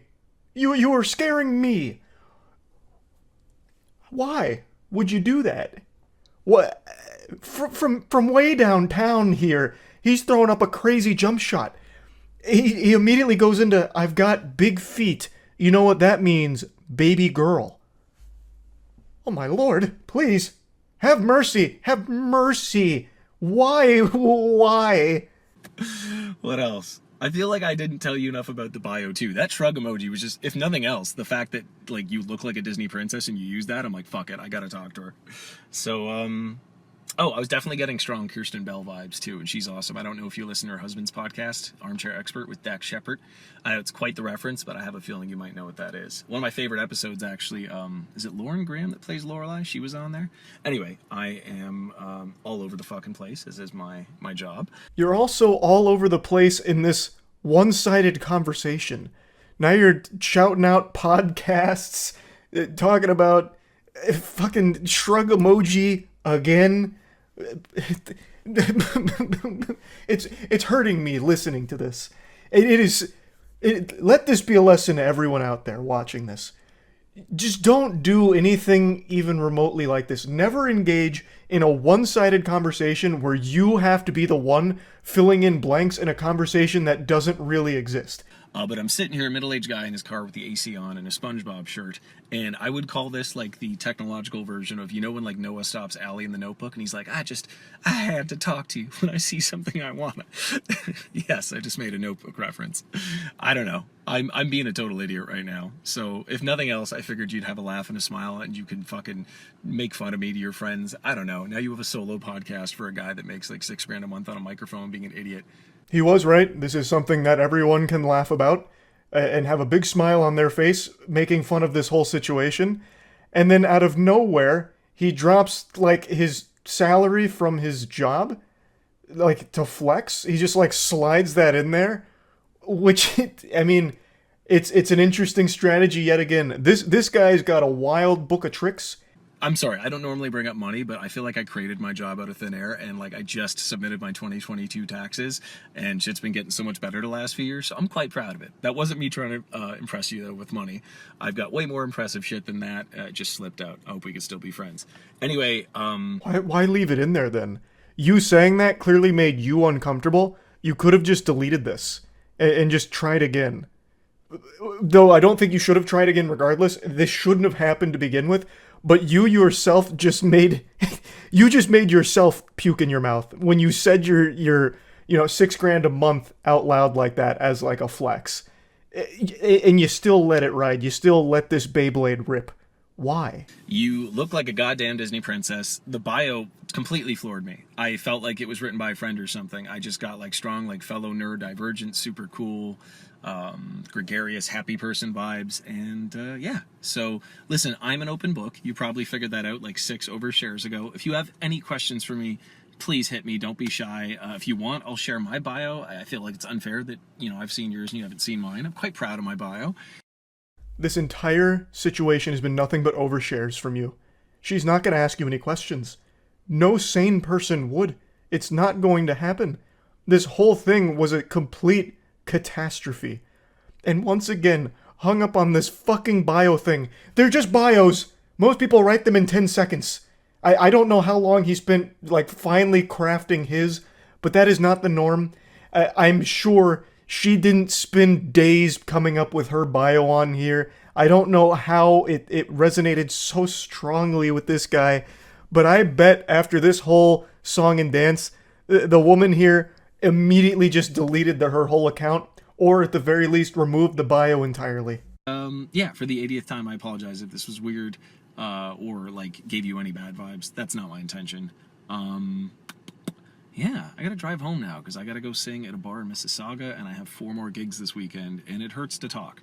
So I'm sitting here in my car like a jackass, and yeah, I hope that all made some kind of sense. And if nothing else, please take the sincere compliment. I've seen hundreds of shitty bios, probably thousands, and yours was easily top 3. The only reason I'm not giving you number 1 is because then it would seem like I'm lying. But I'm a very genuine, honest person, and yeah. Actually, on my way home, I'm going to go to the park and feed the ducks. My favorite swan couple, Mr. Plump and Mrs. Plumfett, they just had babies a couple weeks ago. So, like, I'll run up and they recognize me and the babies are squeaking. The hierarchy of, like, waterfowl cute babies, it goes swan babies, then ducklings, and then goslings. But, yes, I may or may not do that 4 to 7 times a week. I'm a huge animal lover. Dogs are better than cats. Cats suck. Sorry if you have cats, but I'm sure your cat is cool. That was one of the most peculiar lies I've ever heard.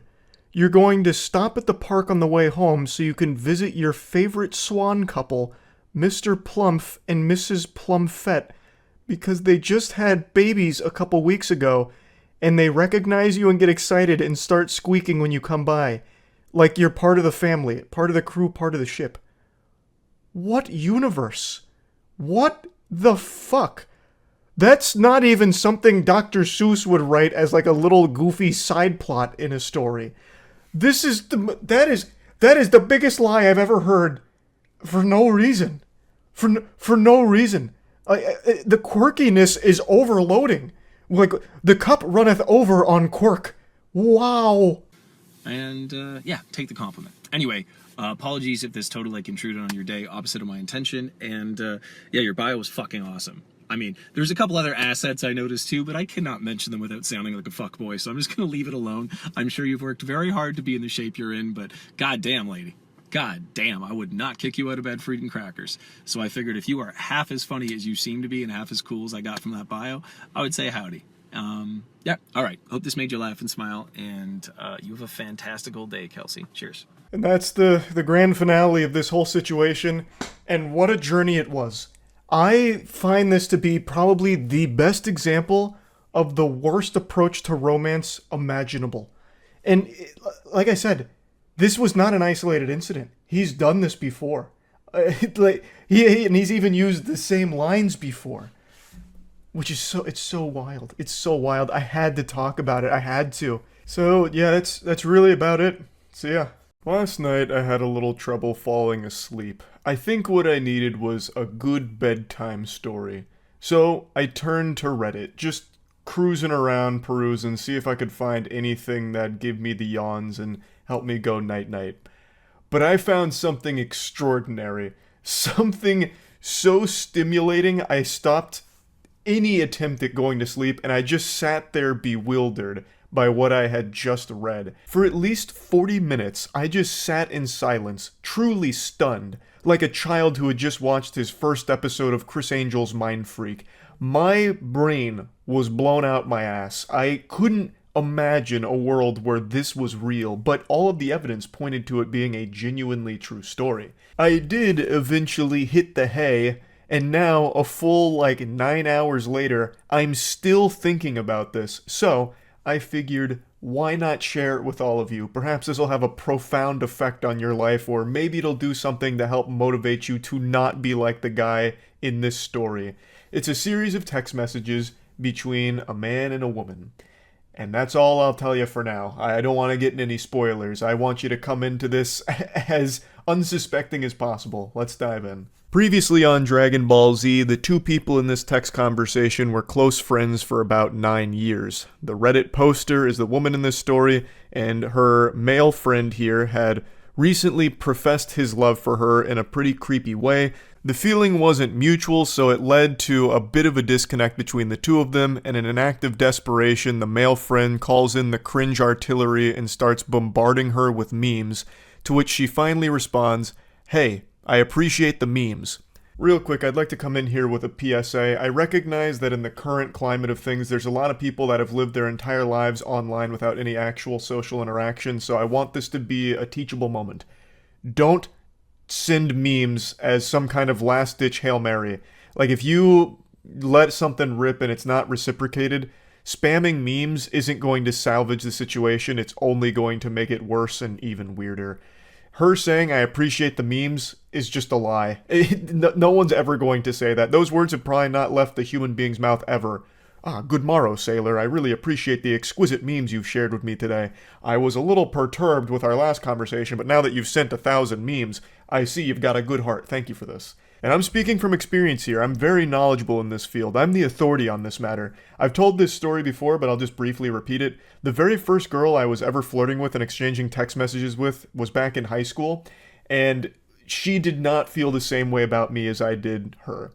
And in my weakest moments, I turned to the dark side and consulted the Sith Lords, and was advised to try and maybe send goofy memes and ASCII art, because that was big back in the day. So I did. And guess what? It didn't fucking solve anything. It just made it even worse. I know how uncomfortable that must have been for her. So yeah, that is not the right play, to just start spamming memes and shit. But anyway, she continues the message by saying that she's only ever thought of him as a close friend and never really viewed him in a romantic way. So when he professed her love, it made things a little weird. They grew distant, they grew a bit hostile, but she thinks they can be friends again just as long as it's very clear that there is no romantic feelings in this relationship.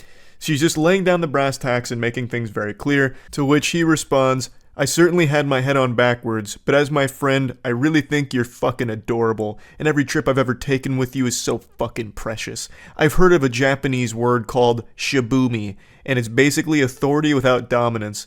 Call me a simp, but I really think you have that." Code red, he's not taking no for an answer. Jinkies, we're going too deep. He just busted out shibumi. Jesus Christ, we're in the endgame now. Lord help us. He continues to spaghetti dump here for the novel that he's writing her. There's steam coming off of the touchscreen pad as he's writing. The most important takeaway here is a very specific line, a buzzword that gets dropped that I think is very important that we highlight. He says, "Sometimes it feels like my chivalrous interest with you is underappreciated or just unappreciated sometimes." The reason I point that out is because I'm pretty confident that the word chivalry is used exclusively by creeps. I don't think there's been a documented case of a normal person saying chivalry, especially not in this context. It's just like an immediate red flag word to drop, especially when saying that my chivalrous interest is underappreciated, it's not valued enough. It's just some certified weirdo Redditor energy. Like tip in the hat, m'lady. It's no problem, you're welcome for holding the door open for you. Chivalry isn't dead, am I right? I'm the perfect example. No, of course, I'm just kidding. I jest. Chivalry can't die, because to die, it would imply that it was ever alive in the first place. Only a living thing can experience death, and chivalry is not a living thing. It's an idea, more of a social code, per se. He continues on, and then eventually tells her that she should like one of them so he doesn't feel crazy, to which she says, "You're not crazy, I just need some time to think." Which I think is a perfectly reasonable response to all of this, but he gives her no time to think and immediately just comes back to, please, let me find favor in your eyes. I'm assuming he heard that in some kind of like indie song at some point, so he tried to throw that in here to see if it'd work. So he's going full-blown Robert Frost now, even then drops a picture saying, "Daydream with me," and it's like the sun rising. So it's getting very emotional in here. I'm going to skip ahead a little bit because it's him once again just begging for any kind of reciprocation, to which she just keeps saying she just needs some time to process all of this. But he's extremely impatient. His foot is fully on the gas and there's no turning back now. He is full throttle invested in all of this. He's using every possible cliche line imaginable, but he's not finding any favor in her eyes. It just keeps going. "You're valid. Never really heard the extent of why I'm your friend." So now he's like interrogating her. "Why am I your buddy? Why am I your pal, huh? Tell me. I could tell you all day why you're my friend. Your voice is fucking music. I think you're brilliant. Just a brilliant person to be around. Really wish I could hug you. Fuck. This hurts." Then again, she reiterates, "I need time to think. I will reach out when I'm ready." And now we've finally gotten past the introduction here and we're entering the climax. Welcome to the wacky zone. He once again gives her no time to like reach out or process any of this. He reaches out pretty soon after everything, only a couple of days, and says, "So like, is there any chance as your friend I could send you something explicit?" She says, "What do you mean?" And then he goes, "NSFW," which I'm sure all of you know what that means, but I'll break it down anyway. Not safe for work. Of course, she wasn't expecting this curveball, so she says, "Are you trying to make a joke right now?" And then he goes, "No, kind of a gamble." I will say this is a historic moment. You are witnessing the worst gamble in history. Congratulations, we all got to be a part of this. This is, by far, the absolute worst possible fucking gamble you could ever make. This is like betting 100% of your life savings on me getting taller. Like, what the fuck are you, like, I don't understand how you think an out-of-nowhere nudie is going to somehow win her over and, like, somehow solve all of these problems. I just can't even understand that mindset, really. It just doesn't compute. Like, okay, I tried all of the lovey-dovey, really mushy-gushy stuff with the favor in your eyes, your voice is like magic or music. It didn't work. So let's try something a little more primal. Wiener. What about penis? Eureka! This might be the answer. Let's try it. She's once again just trying to make sure she fully understands the lunacy going on here, so she says, "Are you asking me if you can send me something sexually explicit? Respectfully." What a gentleman. A fedora tip to you, my gentle sir. That is sophisticated. Very respectful. Milady, doth thou wish to gaze upon my meat? And then he sends her a dick pic with his pinky out while holding it. An incredibly interesting play here, as if somehow his cock was going to hypnotize her and make her fall in love with him. So she eventually responds by pointing out how weird this whole interaction has become. She still only ever viewed them as friends and will only ever view him as a friend, and that she's very disappointed that he can't even respect that she wants some time to herself to process this entire weird interaction.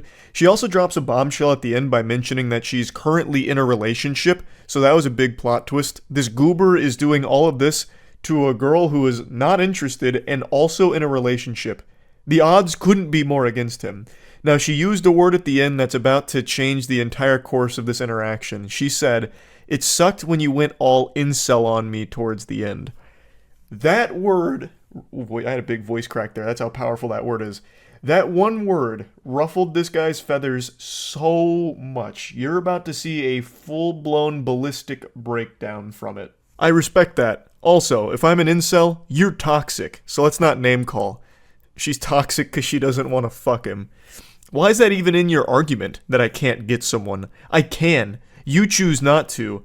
That's fair, but you didn't get to call me an incel because you decline. You go out of your way to say it. Why is that? Label me as anything else, like, for real. It's foolish for you to argue something like that. She gets taken off guard here, saying like, hey, whoa, pump the brakes, Buster. I didn't mean to offend you. She says, I never said you couldn't get someone. What do you mean? She never said that. Like, he is now just projecting some insecurities and reading between the lines on shit that doesn't exist. She just said his behavior was that of like an incel or something. And he keeps going. You should know I'm anything but a little dick incel, so out of here with that shit. Again, she never even pointed out your penis or anything. She didn't call it small. Like, where is this coming from? He's fighting ghosts. I'm not even gonna pretend that's valid. You're with a fucking beta cuck to begin with. Maybe that's your type and maybe that's why we aren't together. Have fun with that. The mask has come off. He is unchained, unhinged, and unhappy. Your boyfriend's a beta cuck loser. That's the only reason you and I aren't together, because that's what you're into, beta cucks. You couldn't handle an alpha male testosterone titan like me, a real man who cries while he texts. She then goes on to say, like, look, if you find me to be toxic and all of this awful stuff, like, okay, then, you know, you shouldn't be upset that we're not close anymore. And to this big message, he just responds by saying, I'll see you in hell. And then she says r/nice guys, which this very much is an r/nice guys moment. You know, keep in mind, this is still, like, only a couple days after the whole poetic, allow me to find favor in your eyes, miss. Your voice is music, sweet music. And now it's, what an excellent take on a 7-year waste of my fucking time. To which she responds, so you're just waiting around until I'd eventually date you? That's on you, man. She's absolutely right. That is entirely on you. This dude played the long game, almost an entire decade of pretending to be her friend in the hopes that eventually you'll get to fuck her, I guess was the plan. That is a long commitment to a deep cover operation to stay in disguise, faking friendship, hoping that eventually you'll be able to have sex with her. Then he says, how was I supposed to know you're only interested in half men? I've never even seen that term used before. This guy's pulling all kinds of Insano-style phrases out of his ass now. I spent 7 years just waiting for you to notice the difference, but I guess I bet on the wrong fucking horse. This goober spent 7 years pretending to be her friend, hoping that somehow she'd fall in love with him? This is craziness. This is a longer time spent undercover than Rob Lucci and the gang during the Water 7 arc of One Piece. Like, this is outrageous how long he committed to this ridiculous, diabolical plan. And now he's just full anime villain mode. I'm over you. That's why I asked if you needed a visual definition of the word endowed, because I bet you're never going to get that with the life you choose to live without me. Motherfucker, I grew this dick for you, you ungrateful clod. We have to pause here for a moment. Wow. I grew this dick for you, you ungrateful clod. That is one of the most powerful sentences I've ever had the pleasure of reading. What does that even mean? That's not even possible. How could you have grown your penis for her? Was there no dick there to begin with, and then you just started, like planting the seeds and then taking care of it like summertime gardening? Like, what does that mean, you grew it for her? Is it a laboratory experiment like the Cybermen? Like, I don't understand. It's just such a bafflingly amazing sentence. She's also stunned, saying, I refuse to believe that these messages aren't satire. And then that sets him off even further. This entire relationship is satire. A joke. Your interest in men is a joke. The wambulance is coming in hot. He's Squidward, you're Squidward, I'm Squidward, we're all Squidward. This whole relationship satire, it's all a joke, you're a joke. Fuck you. My interest in you is a joke. This is the first time I wanted to show someone my dick because I hate them. Fucking brilliant. r/nice guys, these nuts. She waits a while and then says, I think enough time has passed and I just genuinely want to know if you've had any remorse for the shit you said to me or if you truly believe it was all valid. And then he responds 7 hours later saying, let's find out if you're still seeing the Hat Man first. I don't know what that means, but then he comes back 2 hours later and said, I'm over you. You're wasting your time. So he's trying to flip this around on her like, you missed your opportunity with the golden goose. You missed your opportunity with the alpha. I've moved on, you harpy. I don't need you anymore, harlot. Listen, I've matured a lot. You clearly haven't. So you're wasting your time trying to talk to me now. You had your chance. You blew it. I'm sure you're kicking yourself now for this, but hey, that's the way the cookie crumbles. But then just to finish it off with the cherry on top, he quotes from before where he was offering to show her his wiener and says, I still mean this if you need clarification. And then comes back and says, except don't even bother asking for nudes. I have a girlfriend. Okay. I mean, this is quite the ride. What an adventure. She eventually just says, you know, what's wrong with you? We were friends for almost a decade. And then you go into this shit. Which is a reasonable response. Like, how did this happen? We have been friends for like 10 years. We've known each other for so long. Where did this come from? It is crazy. This whole situation was wild. And also, I'm calling fiddlesticks on that last statement from him.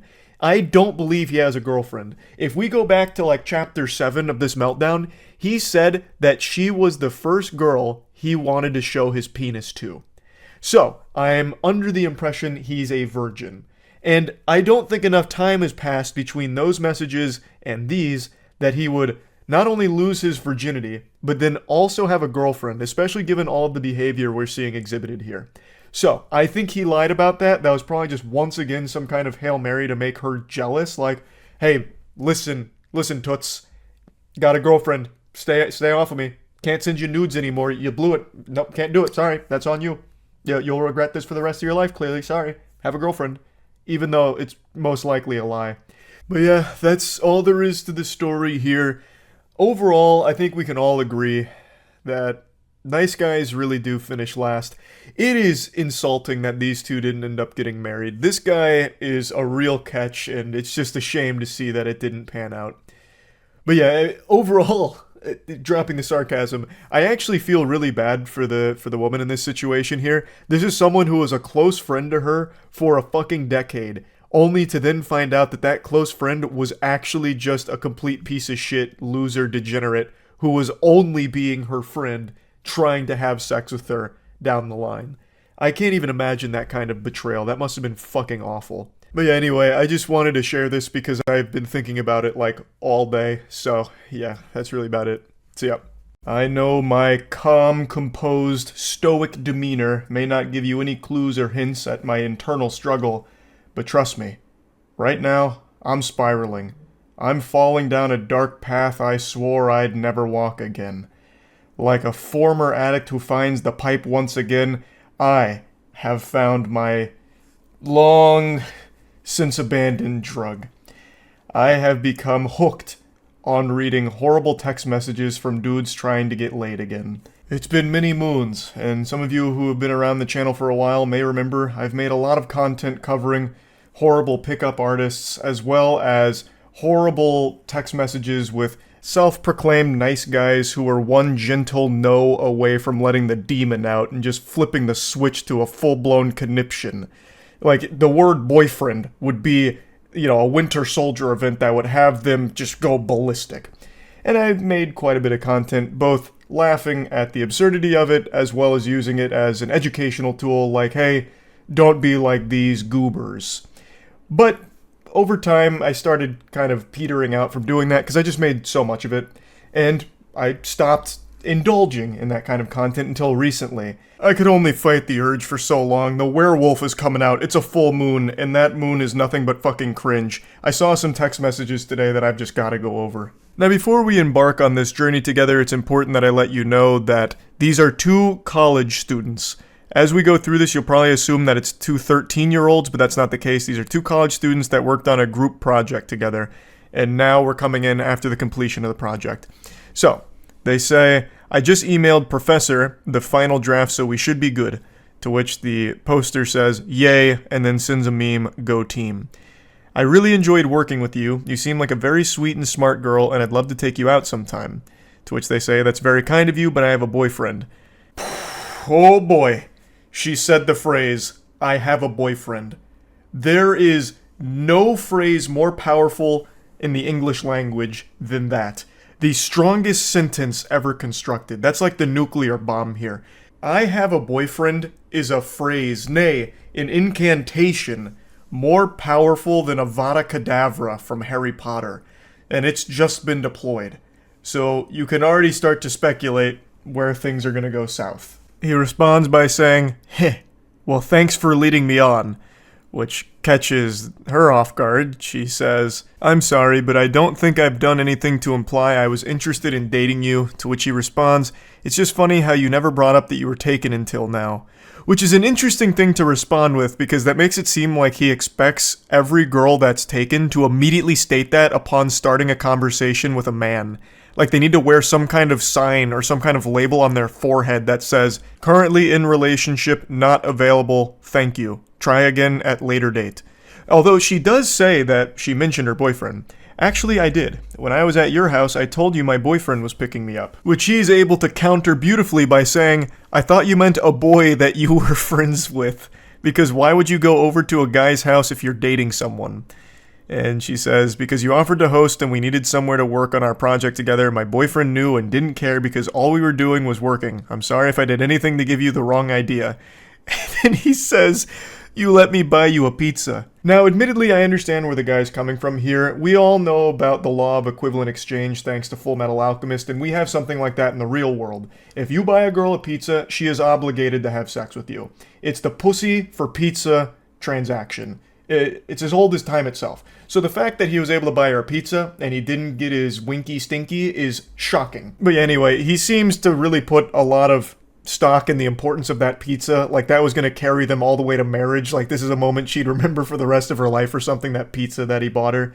But I'd like to backtrack a bit just briefly. Let's go to the previous chapter where he said, "I thought you meant a boy you were friends with, because why would your boyfriend be okay with you going to a guy's house to work on a project?" And I feel like that's a dogshit perspective that's not unique to just this guy in this situation. I've seen a lot right now where people work under the assumption that if your significant other is doing anything in any capacity with someone of the opposite sex, it means that they're unfaithful to you and they're cheating. But I just don't really subscribe to the belief that most normal, sane people think that way. Of course, there are extenuating circumstances to that, but in this scenario, and in most scenarios like this, where it's just she's working on a group project with a classmate, I don't know why you'd immediately jump to, "She must be a whore who's going behind my back to fuck this one goofball in her class," and pretending that they're working on a group project. I just don't think that's something most ordinary people jump to immediately, and in this case, the guy views it as weird that she ever even agreed to go to his house to work on this group project if she was in a relationship, but I just don't understand why that would be viewed as weird. Like, where else are they going to do it? Like, if they go to her place and do it, it's the same problem, right? Now, she has invited a guy over to her house and she's in a relationship to work on this group project. Wouldn't that be the same issue? Or if they go somewhere in public and do it, like a fucking Starbucks or whatever, it's still the same issue. Like, oh, now they went to a public place where people go, like, on dates sometimes to do this group project. So you can always make that argument no matter what. So just, I don't know, it just doesn't compute with me. But anyway, back to the pizza. "I offered to split when you told me you were ordering a pizza and you said it was your treat. If you'd like, I can sell you for half of the cost." "Yes, I'd like that. And you ate more of the pizza than I did, so you should pay for like 2/3 of it."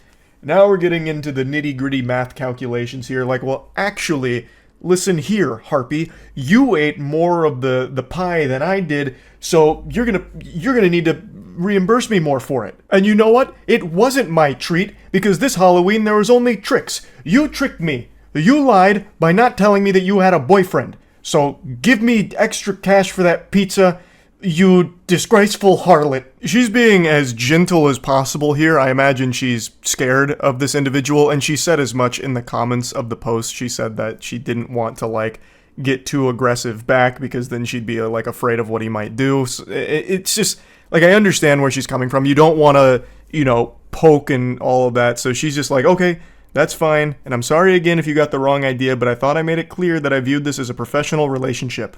Well, you didn't. And then he comes back and says, "Don't leave me on red." So he's getting very aggressive here.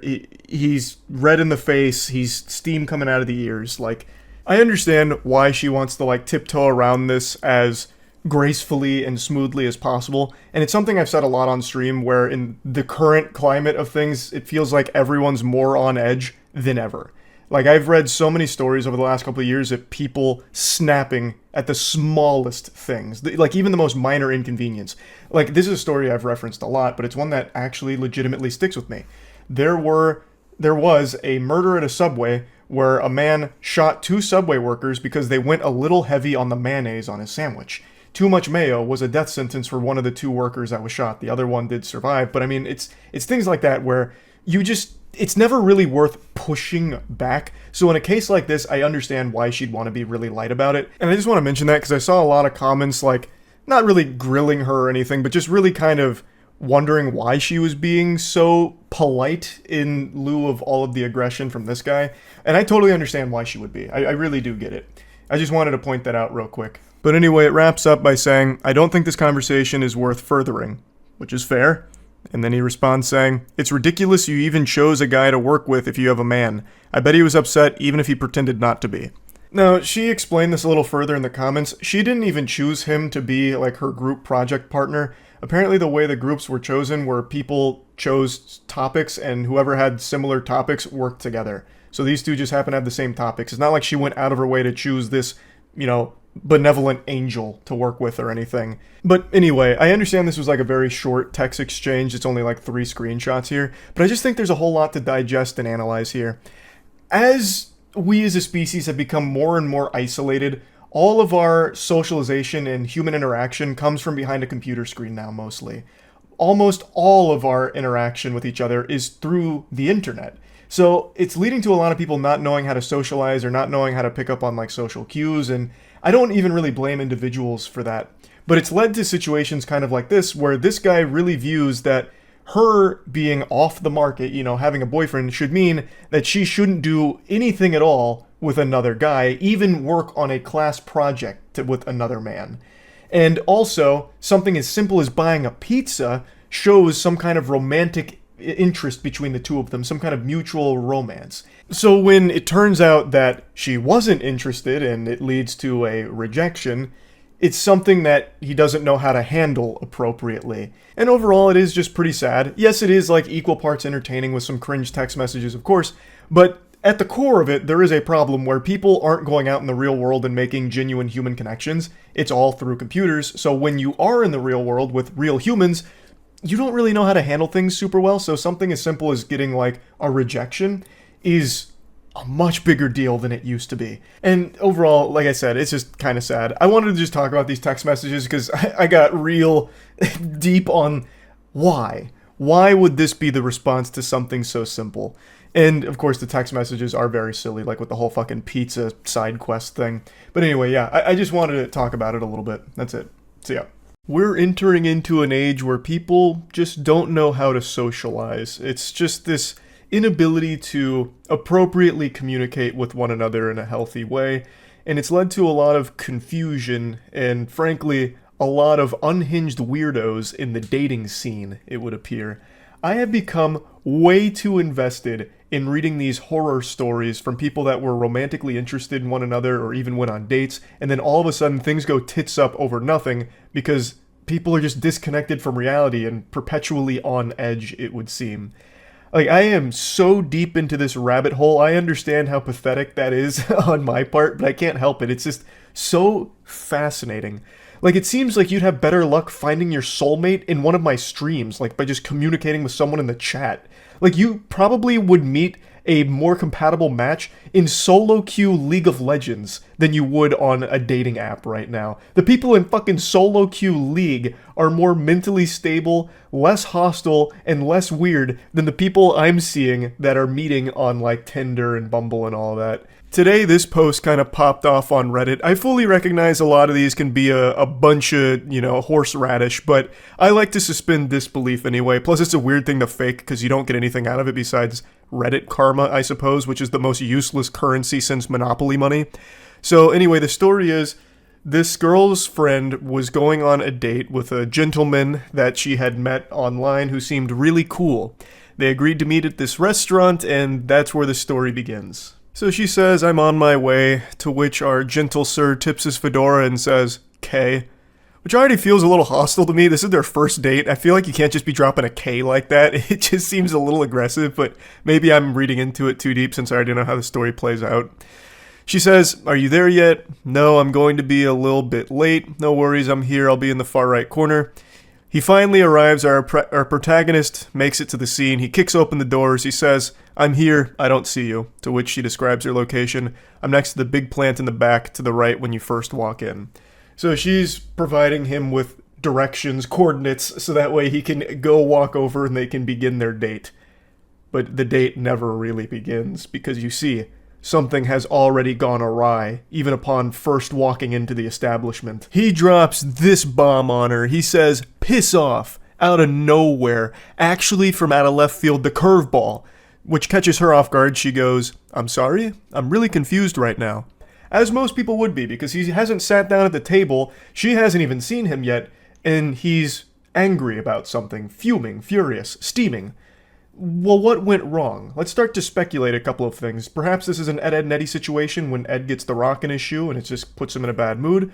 Maybe he believes that he's been catfished. He might have seen her from a distance and it wasn't the same girl that he thought he was communicating with. Perhaps. But what if I told you the reality is something none of you would possibly guess? It's actually super easy to improve your social skills and increase your odds of getting laid. All you need is to shop at moistglobal.com and get the new retro basketball line. It's that simple. An incredible assortment of beautiful items available right now at moistglobal.com. Go ahead and get yourself something. Who doesn't love retro basketball gear? We tried to stay as true to all the material and all the designs of the classic basketball stuff that we all grew up with, so hopefully you enjoy it. moistglobal.com, the link's in the description. His rampage continues and he explains himself. "I'm not gonna waste my time on some unfaithful whore. Couldn't even wait until after the first date to flirt with someone else. Every woman is a cheating bitch, I swear. All you want is attention." So this man's fighting ghosts right now. I guess he might have fallen asleep when he got to the restaurant. Maybe he has narcolepsy and he dozed off for a moment and had a bad dream where his date's making out with other dudes right in front of him while giving him the finger and saying, "Fuck you, bozo, nerd loser. I'm with the Chads now. Get out of town. Scram." I don't know what exactly he thought he saw when he got there. But he goes on this, attack right now about how she's an unfaithful whore, even though she has done nothing but just sit at a restaurant waiting for him. And she's as confused as anyone. She goes, "I don't know what you're talking about. I haven't flirted with anyone since we started talking. I don't know where you got this idea from. Could you tell me what made you think I was talking to other guys?" He then explains himself. "Don't act all innocent. I saw you chatting it up with some Asian dude while you were waiting for me. You're a fucking bitch. I can't believe I trusted you. You're not even pretty anyways. I just wanted to give the ugly girl a chance. Or ugly they or whatever you are, slut." So he's going fucking freaky mode right now. This guy is off his gourd at the moment. Also goes with the classic, "You're not even hot anyway. I was doing you a favor by letting you be seen with me, the nice guy, the Giga Chad Alpha. Fuck! And I can't believe you've done this." Just the standard, immediately talking about, "You're actually ugly, I was never interested anyway, I was just giving the ugly girl a chance because it was a good deed to get me into heaven. That's all. I was trying to do what I thought the Lord wanted me to do. And you did this to me, you betrayed me like this? Shame on you. I was the angel." Which we've seen a million times, that's nothing new. This guy is clearly looking like a big old piece of shit here. So, then the truth of the situation comes out. "The only guy I talked to was the waiter. I wasn't flirting with anyone. He was asking me if I wanted to order, and I said I was waiting for you." This goober saw her talking to the waiter and assumed she must be trying to fuck him, because that's all women want to do. Anytime they communicate with a male, they're just trying to slobber on that meat. It's disgusting. I can't believe you would do this, harlot. I saw you talking to that man. The waiter. That's what this is all over. That's what caused him to have this massive meltdown, tears in eyes, fucking whiny temper tantrum fucking blow up. Because she talked to the waiter who was asking if she wanted to order. That's so crazy. This lunatic. This absolute goofball. It continues. She asks, "Why are you acting like this?" He goes, "Whatever, slut. Lose my number. You'll never find another guy like me." Hopefully he's right about that. I pray she never finds another unhinged weirdo like this guy. That would be for the best. Hopefully nobody ever finds this guy or anyone like him. That is just a curse I wouldn't wish upon my worst enemy. Ruined your chance with the best dick you had ever had. I bet that Asian guy is small. God, this guy is an insufferable piece of shit. Good lord. What a vile person to say shit like this. Have fun never feeling real pleasure. Don't message me again. He'll leave your fat ass and you'll come running back to me. So he's diving deep into delusion now. The waiter of this restaurant just saved this lady a long time of agony. Because let's imagine these two actually did go on a successful date. Prior to this, apparently this guy and this girl had hit it off in a big way online. This was their first date. Let's assume that this date happened without any hiccups. She would have never seen this side of him until it was probably too late when they were already in a relationship, and it would have led to a lot worse of a situation for her. So the fact that this happened on day one, well, even before day one, this is like day zero because he never even sat down at the table for the date. The fact that it happened then is for the best. It saved her a long time worth of trouble. So the waiter in this story, actually a hero. Hats off to that guy. What's that expression? It's from Futurama. When you do something right, people won't be sure you've done anything at all. Like, that's exactly what happened here. Dude's just doing his job and ended up saving her so much trouble down the line. But yeah, anyway, so she talked to the waiter about her order. This guy blows a gasket, has this huge meltdown about it, shows his true colors, and then continues to just go on and on and on in these text messages with her. But girls like you like being used. All women just like bad guys, so they cheat when they meet a chill, nice guy. Whatever, I never liked your flat ass anyway. Don't leave me on red, you bitch. You just told her to lose your number, and now you're getting upset that she's not responding? Like, he's all over the place. He says that she has a fat ass and then says it's a flat ass. This guy's walking between worlds right now. He's caught in dimensions. His brain is completely scrambled. All because he saw his date talking to the fucking waiter. That is so crazy. That is crazy. And then still has the gall to say that he is a chill, nice guy. Chef's kiss. That is right on the nose. Everyone that self-identifies as a nice guy always turns out to be like this. Like 100% of the time. It's crazy. That statistic is as high as it is. The correlation between nice guys and being complete weirdos and just downright dangerously unstable people. It just, I don't know. I can't believe that it continues to be proven true time and time again. But yeah, anyway, I just had to showcase this one because I was giggling about it for quite some time. Like I said, I am in so deep on these horror stories of romance in the dating world. I couldn't help but at least share one here. That's about it. So yeah. I've never had a threesome, and I've never had an experience where I read something so cringe that it made my tummy upset. One of these two things is about to change today, and I don't think it's the threesome. I just read something from, yet again, my deep diving onto the horrors of modern dating with absolute deranged weirdos. And the whole interaction was so mind-bogglingly peculiar that my body couldn't help but suffer from a physical reaction after finishing this adventure here. I don't know where these men are coming from. These dudes are just being printed in the Cringe factory and being thrown into the dating world as like the worst NPC encounters you could ever have. So anyway, let's go ahead and dive in. But before doing that, just a quick heads up. The Moist Global Retro Basketball line is still available right now. This is the best assortment of merch the internet's ever seen, so you can go to moistglobal.com right now and pick something up. Links in the description. I just read some of the backstory she was posting about this situation in the comments, and it's actually pretty sad. Apparently these two had been dating for about 3 years. It was a horrible situation all around, and a couple months ago she left and took the kids. But this is the most recent interaction between the two of them. She 100% made the right move in leaving. This guy seems like a fucking menace. But anyway, it begins innocently enough. That's good, just working away with 3 exclamation points, so he's having a jolly old day at work. Did you get to the doctors yet? She says, yeah, I have COVID. What did he say it give you? What? What did the doctor say or give you to feel better? Take Advil, Tylenol, sleep as much as you can, and quarantine. This is so timely because I myself just finished going through COVID over the last 11 or so days. And this is the third time it's fisted me. It has gone elbow deep in my ass 3 times, and all 3 times that is the exact same advice I was given by doctors. Now, of course, you can still ask for like a Paxlovid prescription if you want. It should help with like symptoms, but it's not usually the first thing they give you unless you're someone who is at risk for like complications, I think. It is an option, but typically they'll just tell you that. You know, take Tylenol, sleep it off, rest, fluids, simple stuff like that. So it seems innocent enough here, and the guy she's communicating with almost seems jovial. You know, like when he says, just working away, I can already see him typing that and going, just working away.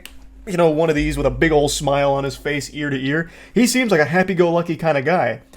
And then it all falls apart. This feels like a real Jekyll and Hyde situation. He immediately just doubts her, doesn't trust her, accuses her of lying. Lol, so you didn't go to the doctors. Before this turns into a fight, just tell the fucking truth, lol. She says, I did. There's no meds for this. Yes, there is. Go to the doctors, lol. I need the address and the name of the clinic that told you there's no medicine. Also, the name do the doctors. They will be losing their license. So he's fucking spiraling immediately here. And I feel like this isn't exclusive to just him. I feel like a lot of men these days assume that every girl they interact with, even their significant other they've been with for 3 goddamn years, is some kind of lying, cheating harpy or something. So they're constantly interrogating because they don't believe anything they say. I feel like there's just so many dudes out there with this, like, insecurity within them where they doubt everything their partner says, believing that they're cheating in some way. They're lying about something, hiding something, and it's fucking awful. So this guy's trying to checkmate her here with the scholar's mate. Like, okay, then give me the name and the address, because I'm going to call them to double check, because I don't believe you, madame. She then says, stop being so fucking melodramatic. I seriously don't need this shit right now. There isn't anything they can give me. I'll be fine once it works its way through my system. He just continues to press, please, name of the doctors, location you want to, please. I know you sick. That's why I'm jandling this for you, and just need to know which doctor you went to. I can handle this properly. This guy has so much steam coming out of his ears, it's clouding his eyes. He can't even fucking type properly. He's typing like a caveman. He's going full Neanderthal mode here. Like, what in the world is happening in his noodle? He's gonna start jandling this? That reminds me of jelking. Like, that was an old thing on the internet where you're supposed to, like, masturbate in a certain way to elongate your wiener. Jandling feels like it's some kind of, like, sub-discipline of jelking. But anyway, she says, I don't need you to scream at the receptionist for no reason at all. Stop being ridiculous. I won't scream at anyone, just tell me the information. K can handle this, please. If you don't provide it to me, it's because you're lying and didn't go to the doctors. There's nothing to handle. So just tell me the name of the doctor you saw. This douchebag is making so many typos, it looks like he's trying to transcribe the Scatman. I can jandle. It's like ridiculous how crazy he's going because he's so angry. I don't know why he'd even think she's lying about this. He admits that he knows she is sick. So why would she lie about going to the doctor? Well, like, what the fuck thought process is that? I know my girlfriend is sick, but it's probably dick sickness. She's probably hungry for cock and it's causing her physical pain. That's probably what it is. She didn't go to the doctor. She went to a penis appointment. That's what it is, and she's lying to me about it. I knew it! It continues to just get out of control. She says, lol, I shouldn't have to prove to you anything. I'm sick, I have COVID. She's absolutely right. She doesn't have to prove anything here. She doesn't need to try and, like, defeat his delusions. That's not her responsibility here. She's done nothing wrong. And he just continues, you're not proving anything to me, lol. There is medication for this. I know for a fact, as I know someone else who had COVID last week. There isn't, unless you're old as fuck or have an autoimmune disease or your lungs are shit. Otherwise, you're just a carry through like normal fucking virus. Yes, there is. Let me call the do it. And I will get you proof. Where did you go, baby? That comes out of nowhere. After all of this, he hits her with a where did you go, baby? I can already just tell from reading this shit, this guy is extraordinarily manipulative and a completely insufferable person to be around. But anyway, she goes, I went to a walk-in, and frankly, I'm not going to allow you to cause a muck over nothing. I'm going back to bed. What walk-in clinic? If you don't tell me, I'm don't with you. Because I'm not a ducking idiot, and I know you're lying, haha. You have 3 minutes to get me the address of the walk-in clinic or else. So now man's out here setting a time limit. He's dropping the ultimatum. You give me the name, and I will hunt them down. Out here like Liam Neeson, about to track them down with his particular set of cringe skills. I guess his thought process was he just wants to confirm that she actually went to the doctor, because for some reason he doesn't trust her even slightly, even though they've been together for 3 years. I also imagine if he did call them, he'd start yelling and screaming and causing a big hoopla, because he seems like that kind of unhinged, deranged lunatic that would do shit like that. But anyway, the 3 minutes to get me the address of the walk-in clinic or else, that's it. Buy more chances for you. She says, fine, be done with me because I don't want you yelling at someone for no fucking reason. He says, no one's going to get yelled at. You're just nothing but a liar and KM Jot a fucking idiot. I wouldn't have even called them, but everything you say is a lie. And you think I'm an idiot, and you can fool me. Anyway, joke's on you. Enjoy.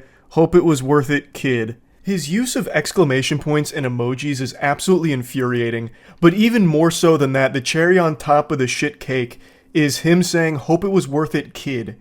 He's speaking like he's back on Xbox Live in a Call of Duty lobby. What? Hope it was worth it, kid? Oh, God, sickening. But clearly the reason he's using the emojis and the exclamation points is he's trying to put on this strong, masculine front that none of this bothers him. This is the biggest mistake of your life. You're going to regret this. But me, I'm laughing. I'm having fun with this. This means nothing to me. So much so that I'll drop a laughing, crying emoji and 5 exclamation points. Haha, not hurting me. She then says, lol, joke's on me because I'm sick. Great joke. Love that for myself. Love that I feel like I'm being dragged through the mud, fire, literally feel the worst ever. Great support, thanks. Joke's on you because you lost the best man of your life because you'd rather lie than tell the truth. Leave me alone. What the fuck? Oh my God. It's just so painful reading this. It's so fucking sad reading this, knowing that not only have they been together for 3 years, but I guess also have kids. Like, and speaking of the kids, his final message to her is this. You got it, Buster. Have fun being a homeless narcissist liar that no one loves, not even their children. He just dropped a cold Buster here at the end, and then told her that she is a homeless narcissist that not even her children love. What kind of delusional, evil shit is this? He's calling someone a narcissist. That's unbelievable. Pfft. And then to say that not even their children love her? What? I don't know how you go from like, oh, where'd you go, baby? You know, like, obviously, like, in love kind of thing, to immediately, like, no one loves you, everyone hates you, I'm the best man that has ever existed in this entire fucking history of our species, and you just blew it with me. This is your fault. You're unlovable. You're a liar. Your children don't love you. You're a narcissist. Like, it's just crazy how quickly someone can become this. It's so fucking sad. She definitely made the right call leaving this guy. I'm, of course, no, relationship counselor or guru or anything, but very clearly, this is an unhealthy person to be around. This guy super sucks. This guy is a turbo fucking loser. And according to her comments, this was only like the tip of the iceberg. She actually called this interaction mild. So I can only imagine how awful of a person this piece of shit is. She definitely made the right call. And to think all of this happened because she got COVID and went to the doctor, and that was enough to set this guy off. That's terrible. That's horrible. But yeah, like I said, I have been deep on like the modern dating scene, travesty, seeing like what all's been going on and being posted by people online. I just find it all so interesting. So I can't help but talk about some of these that really get crazy. So yeah, that's really about it. So yeah. Good morning, and welcome back to Wacky Weirdo Hour. Boy howdy, do we have an action-packed lineup for you today. Get out your cup of coffee, enjoy your cereal. It's about to be a bit of a ride. Sometimes I'm asked, why do I do this to myself? Why do I dabble in the swamp of cringe? What's the purpose? What's there to gain from staring into the abyss and letting the abyss stare back into you? And the thing is, I unironically feel there's real value here in some lessons to be learned from the lunacy. Let's say there's people out there that haven't really experienced a lot socially in life, suckling mother's bosom, and has never really branched out from the nest to get their own wings and become the social butterfly that they are destined to be.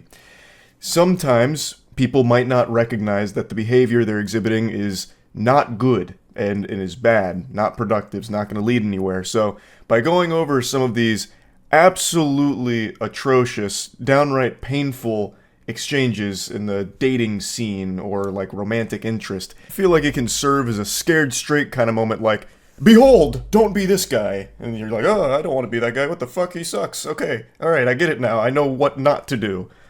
Or maybe I'm just reading way too deep into all this. I'm not a fucking hero. I'm not a psychologist. I'm just a guy here laughing at some goofy situations. Anyway, the story for today is one I got tagged in a lot last night when I was at a Lightning game. So I actually watched it unfold in real time and had a sneaking suspicion that by morning this would no longer exist. The poster would probably remove it because things went out of control. That shit went cattywampus. And I was right. The posts were deleted, but I saved them. I made sure to. I said, dag nabbit, you're not keeping this from me. You think you can hide Cringe, brush it under the rug, and I won't find it? Nope, I'm lifting that rug up with a big old smile on my face. I'll say, thank you so much for this, yum yum yum, scrumptious.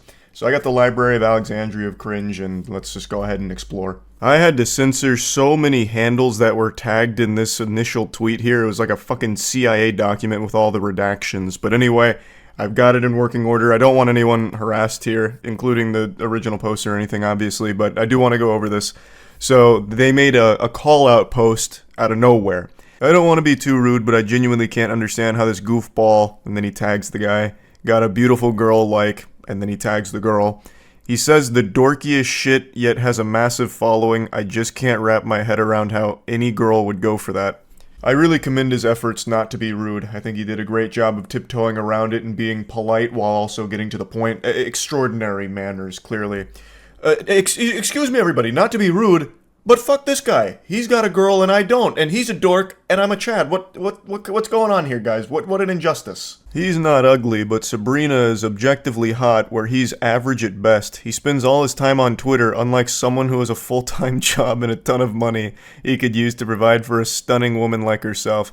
Nah, screw not trying to be rude. He's a loser, to be honest. Oh, he was doing such a good job of not being rude too, and then the wheels just fall off. It goes tits up. He really goes off the rails. I like how he's like analyzing this now as if he's a researcher studying the phenomenon. He's average at best, but Sabrina is on like a totally different plane. Like this something's not adding up here. There's something foul afoot. And then he had the gall to criticize that guy for being on Twitter all the time. Meanwhile, Goober is on Twitter all the time making whiny posts like this, just having a temper tantrum, tears in the eyes, shaking his fist. Why is she not with me? I want her. He doesn't deserve it. I deserve it. And then here comes the stone cold stunner right on his soul. So the girl that he was talking about and loosely tagging in his tantrum catches wind of it and drops the DMs that he continues to send her. She goes, I know your ass ain't tweeting this like you ain't been in my DMs constantly begging me for a chance like a desperate loser and refusing to take no for an answer like a disgusting creep. And here's the receipts, Twitter. Thank you for the receipts. God bless. I'll speak on behalf of all of Twitter when I say it's much appreciated. So it begins with, would you ever want to meet up someday? I'd love to see a movie or take you to dinner. Whatever you'd like. To which she responds, I'm flattered, but for one I have a boyfriend and I don't think you even live near me. Oh, I like to travel, so it's not a problem, lol. And you're not married, right? There shouldn't be anything wrong with hanging out. No, but I don't feel like your intentions are platonic, so... She was right. She really sniffed that one out pretty quickly. You don't need to be, part of the Scooby-Doo mystery gang in order to crack this code here. She immediately deduced that this wasn't necessarily a friendship offer. This was him shooting his shot. But I love how he just immediately goes like, well, you're not married, so I mean, like... what's the harm? I don't see a ring on your finger. And he continues, No, I'm absolutely being platonic. My intention is just that I want a chance to prove that maybe I could a candidate as well. Like maybe you'd have more fun with me. Just to weigh your options, About to have me talking like a Sims character with that kind of cringe. Like, what do you mean? Weigh her options. Brother, you came out of nowhere in Twitter DMs. Why the fuck would she want to weigh options with you? Like, she's already in a relationship which she makes clear off rip and you still keep pressing. But you know what? Let's go even deeper here. We'll get into real fanfic levels of garbage and delusion. Let's assume she's in an open relationship and would actually, like, want other options, I suppose, in a partner. It's not gonna be you through Twitter DMs. That's just dangerous. No one's going to take you up on shit like this, especially not when you're coming out fucking guns blazing, fucking firing from the hip out of nowhere. And there's no possibility of that anyway in reality, because she actually shuts that down directly too. No, you're not, because you're still pushing something further even after knowing that I'm in a committed relationship with Blake, so there's no options. Learn how to take no for an answer. A lesson he absolutely refuses to learn. So he continues.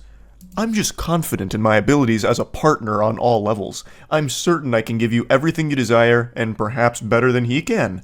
I apologize for persisting. You're just breathtaking, and I want you. I'm willing to fight for you at this point. To which she responds, there's no fighting for me, you don't know me, and you couldn't give me anything that her current partner doesn't.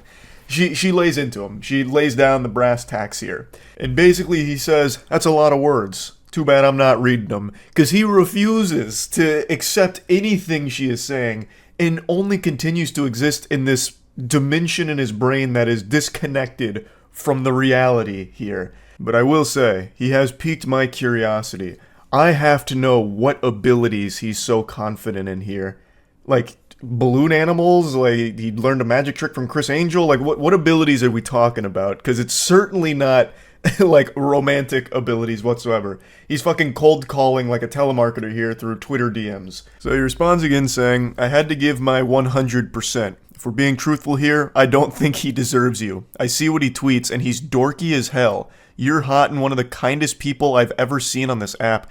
What do you mean? Like, so I'm guessing he just like stalks her feed or something. He's like, he's making up this fantasy in his head where it's like, this is an angel and I should be with her, clearly. This guy's too dorky, too much of a dweeb, doesn't deserve that. It's so creepy.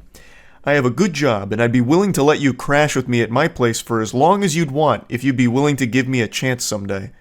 That's so generous. I mean, wow. He'd be willing to let her crash at his place? Wow. And they say chivalry is dead, huh? I don't even know why he's making that offer. I don't think that's something anyone would want to do. I don't know why he's making it sound like he'd be willing to make a sacrifice by letting her live with him when he's fucking obsessed with her. It's oh my god, it's so fucking weird. I'd take care of you, but you everything you want? Oh, buy you everything you want and give you anything you'd need. I haven't found any ladies in my area that share my same interests or honestly that are as beautiful as you are. I guess you just brought out my competitive side, lol. You absolute weenie. It's not a competition. And if dating was a competition, you're gonna stay losing with an attitude like this. I don't know why he's treating it like a game of Counter-Strike where if he just plays it properly, he'll go ahead and squeak out the W. She's already in a relationship. No matter what you do here through fucking Twitter DMs, it's not going to change that and she's not going to want to go with you. No matter how much you lecture her about why her current partner doesn't deserve her, which is an outrageously weird thing to do. You don't even know them to begin with. You are just someone that is stalking their fucking Twitter feeds, I guess. Like, this whole thing is super creepy. And he just doesn't see it. So she posts these DMs, and obviously a lot of people started dunking on him for it. And instead of trying to learn from it and understand why this isn't a good thing, he takes it as another opportunity to proclaim his love for this stranger. He says, you have to be lying. Why is everyone acting like I'm crazy? Sabrina is drop-dead, sexy. Block A or Blake, whatever the fuck, is not. He's painfully average and mediocre at best. As I said before, he ain't ugly, but compared to her, he might as well be. Sabrina's figure is what I'd call perfection. I don't want to be disrespectful, but I'm trying to make a simple point. Her hair is majestic, her face is gorgeous, and her body is literally to die for. Not to mention she's strong and takes what she wants. I admire that. And she doesn't want you, so admire that, and come to terms with it. She will never want you. No matter how many times you make Twitter posts about her, obsessing over her. It's scary. It's unhinged. Stop it. Like, I don't know how else to like put it in plain terms. But even with people putting it in the plainest terms for someone to understand, he still just thinks that like his intellect is above everyone else's and no one's understanding his point.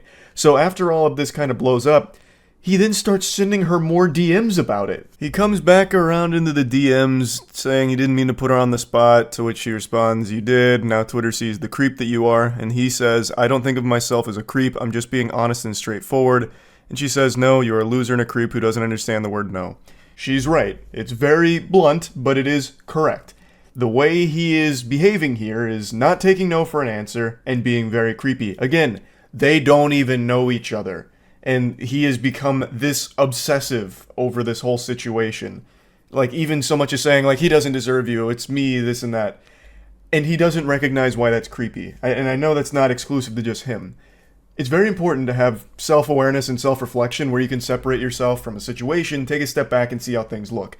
He needs to be able to have that ability. That's an ability he should be confident in, so he can recognize that the way he has conducted himself here is creepy. You are a creep in this exchange, and you need to grow from it to not be like this going forward. And he just keeps going. "I thought you'd appreciate my persistence. I thought wrong. You turned the app against me. I didn't get any engagement before that tweet. People really lined up to defend that dude. I didn't think he was that liked, to be honest with you."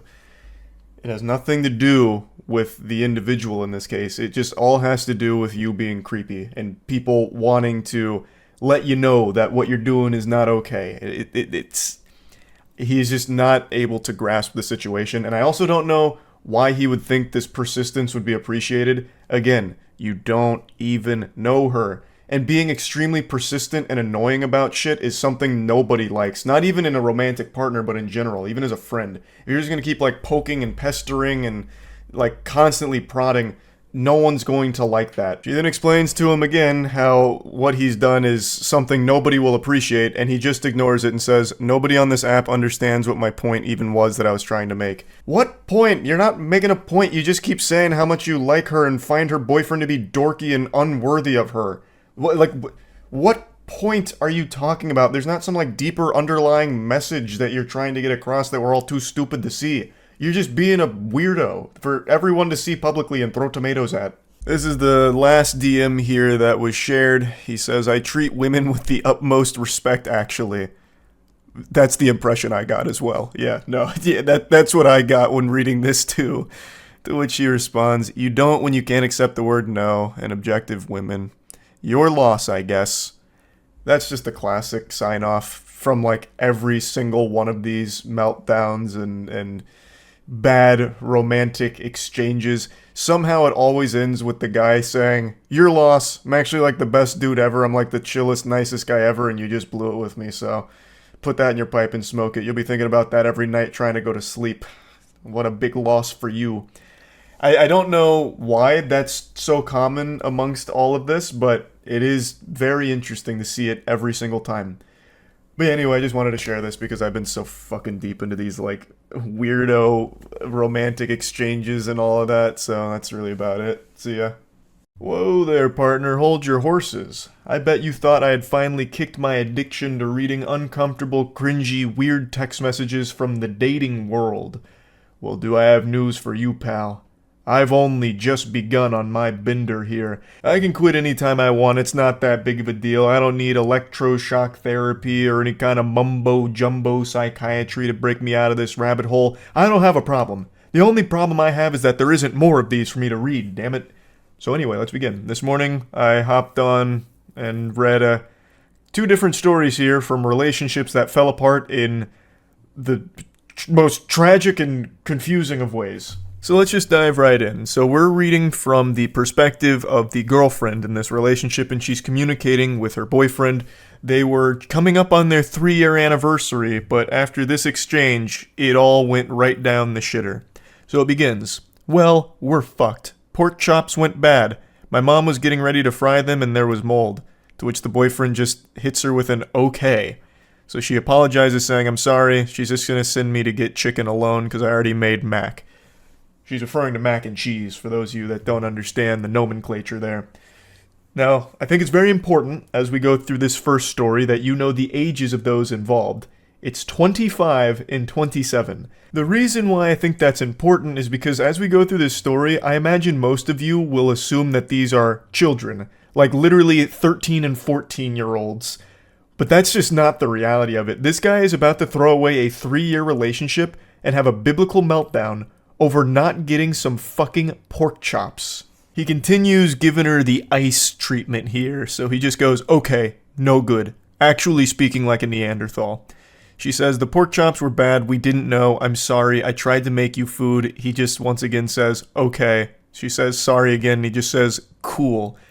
So this guy, he's going catatonic right now. We're losing him. He's flatlining. He's starving to death because the pork chops went bad. What is he gonna eat now? He's only a fucking 20-something-year-old man. He can't fend for himself without these pork chops. He's gonna die. She continues by saying, I really tried. Once again, just hits her with that okay. This is actually just like out of One Punch Man, that famous panel where Boros is powering up and One Punch Man just goes, okay. That is his whole personality. So he just goes, okay. And he says, you left? Yeah, she sent me to get chicken. He says, okay again, to which she just says, well, okay. She continues to profusely apologize for this whole situation here, as if she did something wrong, even though she didn't. The pork chops just went bad. I don't know what he expects from her, to like sorcery away all of the mold or whatever on them, or somehow conjure up brand new pork chops from her ass, which is something she also mentioned in the comments, like, I don't know what he wanted from me. Like, she even went to get other food that he could consume. Chicken, mac and cheese, there are other options besides the pork chops, but his mind is set on one thing. Pork chops. He only has room in his noodle for one thought, and right now that thought is pork chops. So now that he realizes he's not getting them, he's about to go berserk over this whole situation here. Cool, you got to eat. I didn't for waiting on you. Good night. Okay, good night. I love you too. No, bro. Good night. I could have ate, but I waited on you, of course. You could have just eaten regardless. So the poster here, she went into detail about all of the context around this. So apparently he had said he was going to go get food, and she mentioned that she was making pork chops with her mom later. So he said, oh, okay, well then I'll just eat the pork chops with you and your mom and I won't get food.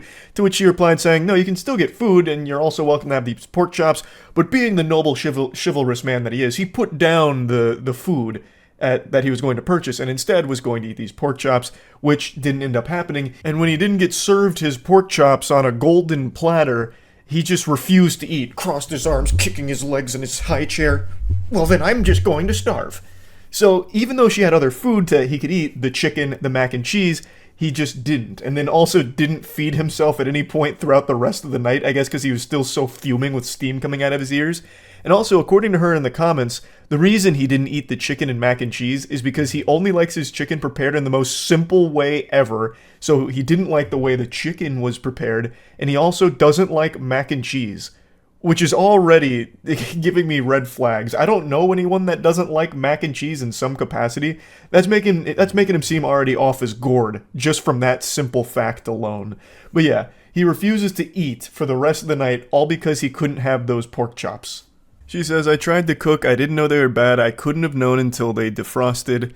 I don't care, bro, I shouldn't have waited. They made food, but I had to wait on you. Some bullshit. Good night. Oh my god, this insufferable, whiny asshole. Those pork chops must have been, like, heavenly, divine, like, to just give up food for the rest of the night and then ruin a 3-year relationship. Those pork chops gotta taste immaculate. Like, not only do they have to taste amazing, they have to come with legitimately life-changing benefits in order to have this kind of fucking tantrum over them. Like, taking a bite of those pork chops instantly chisels out your jawline a little bit further or something. I just don't know what kind of pork chops would be worth all of this anger.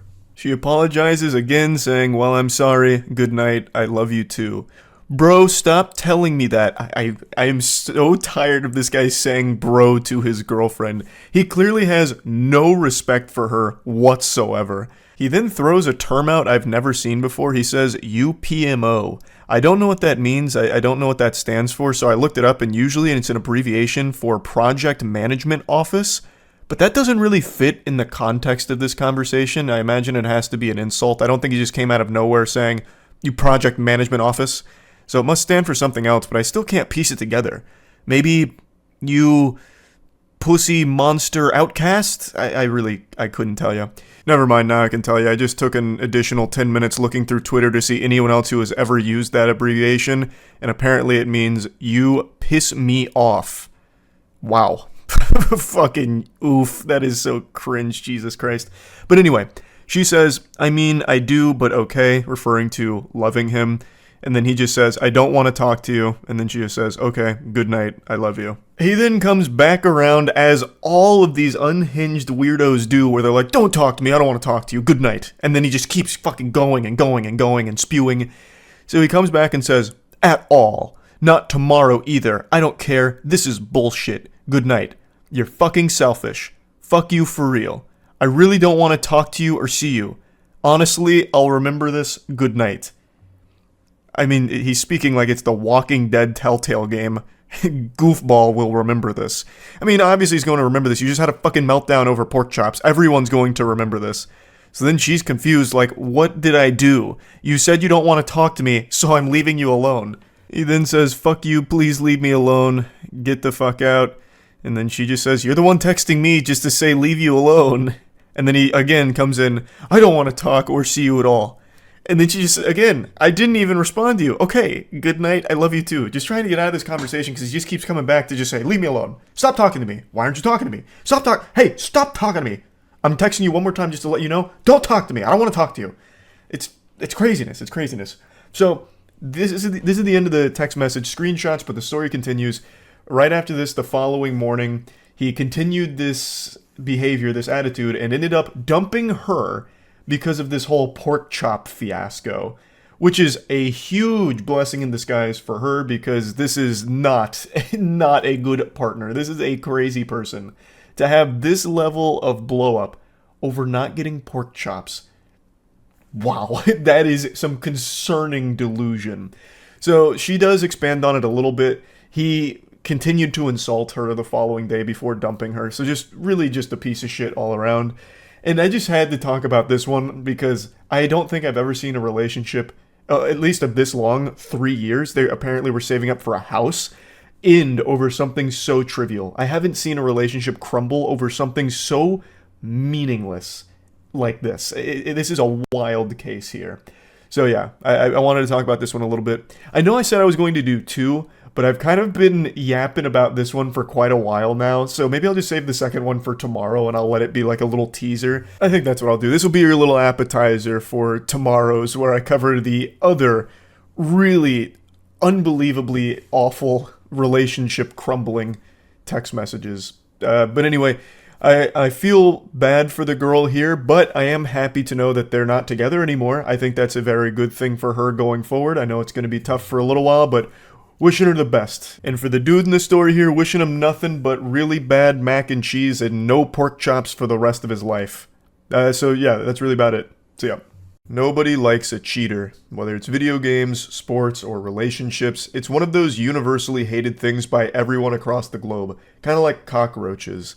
And in 2015, it was the worst recorded year in history to be a cheater, because that was the year of the infamous Ashley Madison data breach. Ashley Madison is a website that's used for facilitating cheating. Its slogan is "Life is short, have an affair," so it was mainly for married individuals to find people to cheat on their spouse with.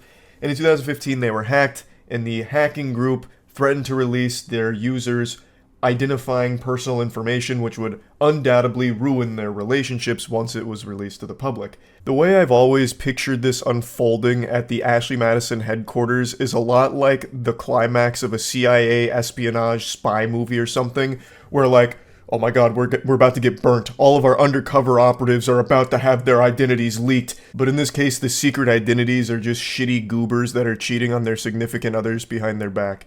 Now, Ashley Madison did survive this. The users came flocking back, probably because they had nowhere else to go since their relationships burned to the ground under their own hand and their own sins. And that brings us to today. Ashley Madison plays a central role in the story I want to cover. This is an exchange between a 26-year-old woman and her 28-year-old boyfriend, and she just found out that he had an Ashley Madison account 6 months ago, and this is her confronting him with that cold, hard fact. So she sends a screenshot of Ashley Madison, to which he responds, huh? Like a cartoon character. Like in my head, the way he said that is like Tim the Toolman Taylor out of Home Improvement. Huh? And then she just goes, nice. And then his response is 2 laughing crying emojis, what's up? He uses the laughing crying emojis a lot during this conversation. It must be not only his favorite emoji, but his favorite thing in the world. He can't stop laughing and crying here. He's like the fucking Joker or something, I guess. Because every single thing he says throughout here uses those emojis pretty much. It is so fucking annoying. Just an absolute insufferable douchebag. So she says, you tell me, and he goes, tell you what? He's trying to play dumb like he has no idea what's going on. Ashley who? Like, he's acting like he's been hit by the orb of confusion out of SpongeBob. It's fucking ridiculous. She clearly knows what you've done. Like, I don't know why he's even trying this angle. Like, he's too stupid to process what's going on. You've lost your mind, babe. What is all this about, huh? What's all this commotion, this mumbo jumbo? She clearly knows. It's fucking annoying reading this guy's text messages. Like, it reminds me of when I played that AI interrogation detective game where you just get nowhere when talking to the AI because it's not quite sophisticated enough, so you get locked in an endless loop. She is speaking to a brick wall of stupid. And then she just goes, or don't, I don't care, I'm done. And his response to it is just truly unhinged. So he goes, LMAO, because you know he can't stop laughing about it. He is cracking up right now, slapping his knee. This is the best comedy he's ever seen in his life. What are you going on about? Period got you tripping? That is fucking wild. So he's trying to like gaslight her or make her feel like she's insane for even thinking Ashley Madison had anything to do with him in any way. He's trying so hard to try and like push this on her like, oh wow, did you forget to take your normal pills today, babe? Oh goodness gracious. Here, let me go get your prescription here so you can come back to reality instead of whatever fantasy you're in here about Ashley Madison. I don't know what that is. Like, this is what's happening here? What's going on? Your period come up or something? You're delusional. So she replies no, and then he goes, and then are you going to explain what you sent me? What do you mean? You clearly know what she sent you. Fuck, it's so frustrating just reading this guy's texts. So she goes, there's really nothing for me to explain. You're the one playing dumb. Immediately calling his bluff on this, he is legitimately just playing the dumbest man on the planet right now. And he continues to double down on it. Playing dumb about what? I'm confused. And then she goes, you're not confused, lol, and then drops his username, I think, and I can only make out the last part of it, but there's a 10 in there. I'm guessing because every other variation of his favorite Xbox gamer tag was taken, so he had to throw on some numbers at the end. So not only was he at least trying to cheat on his girlfriend, he was doing it under the screen name that a 12-year-old would use in World of Warcraft. That's so fucking cringe, Jesus. And then he goes, laughing, crying emoji. Wasn't that one of those websites you tried to join when you were looking for a sugar daddy? And I said, fine, I'm gonna look for a sugar mama then. Laughing, crying emoji. Now, that little tidbit of lore is never addressed in the text messages again because he double texted her right after that. So, the original poster expanded on it in the comments. Apparently, this was a joke the two of them made a while ago about her looking for a sugar daddy and him looking for a sugar mama. But she allegedly never did anything with that, and she assumed he also didn't do anything with that because it was just a joke they shared, and this seems like a desperate attempt from him to try and weasel out some kind of explanation for why he'd be on Ashley Madison and tried to tie it into that. I didn't do anything wrong, asshole, LMAO. I most definitely wouldn't need a website to meet girls. This guy's such a giga-chad pussy slayer, he doesn't need technology to meet women. Fuck, he could just go outside right now and get drowned in sodden panties that would be tossed to him the second he opened his door. Obviously. So then she says, no, it wasn't, and you still did, and paid for it too. And then he hits her with another laughing, crying emoji. I don't think I ever had a conversation with anyone on there. It's full of bots. Definitely never met with anyone. How would you know it's full of bots if you didn't try and converse with people on there? You played yourself. You immediately just fucking showed your whole hand. You absolutely must have used the service to know that it's full of bots. And you must have paid for it in order to access the service as well. Like, checkmate. You did it to yourself. You left yourself wide open to the scholars, mate. Also, it's important to call attention to the fact that he called her an asshole for her bringing this to him. Craziness. Craziness. That doesn't make a difference. You still wanted to cheat enough to pay to do it. Laughing, crying emoji. Babe, if I wanted to cheat, I promise you I would not need to use a website. And she says, yet you still did. And then here it comes. My intentions were not to cheat. And then, of course, she realizes that's a load of baloney there. That's a bunch of fucking horseradish. So she says that is literally the entire purpose of the site. There's no other intention. Please stop trying to make it seem less bad. I know you didn't really care for me. There is no other intention you can have on Ashley Madison besides trying to fuck somebody else. Like, what were you on there for? Looking for a League of Legends duo partner? Like, there's nothing else you could be doing on Ashley Madison. What else would the intention be? You needed someone to grade your poetry or something? Like, there is nothing else. And he knows that it's an impossible angle that he's trying to play here because he doesn't even bother trying to expand on it. No, listen, darling, my intentions weren't to cheat. In fact, they were actually quite noble, and here's why. Like, he didn't even bother. He's just like, hey, I wasn't there to cheat. Just take my word for it. So he finishes it off by saying, doesn't mean that was my intentions though, but LMAO, babe. I definitely care about you, jackass. Like, he's trying to be like somewhat playful about it and try and like minimize the severity of what he's done or attempted to do. He's just like, LMAO, babe. You jackass. You silly salamander. Oh my goodness, pumpkin pie. Come on, you know I care about you. I was just thinking about how I missed you earlier before you called. I couldn't cheat on you, honey. I was actually just thinking about you right before you called. Like, I was actually thinking about you. How could I possibly have cheated on you if I just thought of you, right? Like, come on, you're being ridiculous. Calm down, come on. It's not a big deal. A super innovative and interesting strategy from him that did not pan out well at all. This is where the relationship ended. Cheating will usually put the kibosh on a relationship, as well it should. So yeah, I just wanted to kind of share this story with all of you here. That's about it. So yeah. I hope you've been practicing your ha-ha-has, doing your laughing stretches, because we're about to have ourselves a real giggle fit here over this weirdo loser embarrassing himself in a big way. This post blew up on Twitter right now, so it seems like I'm not the only one with a naughty little guilty pleasure here who enjoys laughing at unhinged creeps. So the woman here has been talking to this fine, gentle sir from Bumble, and she asks him, I guess I'm just wondering what your expectations are from a partner. He goes, like, in terms of expectations from women? Or men, I don't know how you swing. And he goes, women, not men. He uses 2 periods here, so it feels like this was like very serious to him. He put his foot down on that one, so there would be no confusion. So then she says, lol, okay, then yeah, what are your expectations for your girlfriend, wife, whatever? Can I be honest about it? It might be seen as outdated or something, haha. To which he says, yeah, of course, this is a judgment-free zone. It's almost cute to imagine him typing that, like, can I be honest about it?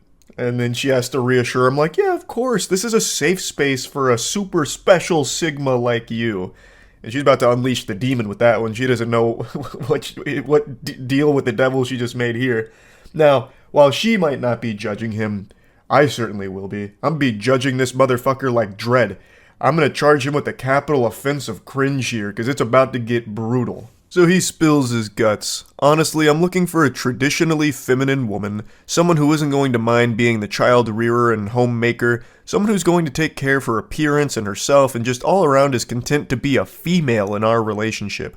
I know that's pretty anti-feminist or whatever, but it's just how I feel. Lol. So he expresses his preference when it comes to a relationship and a partner, and all power to you.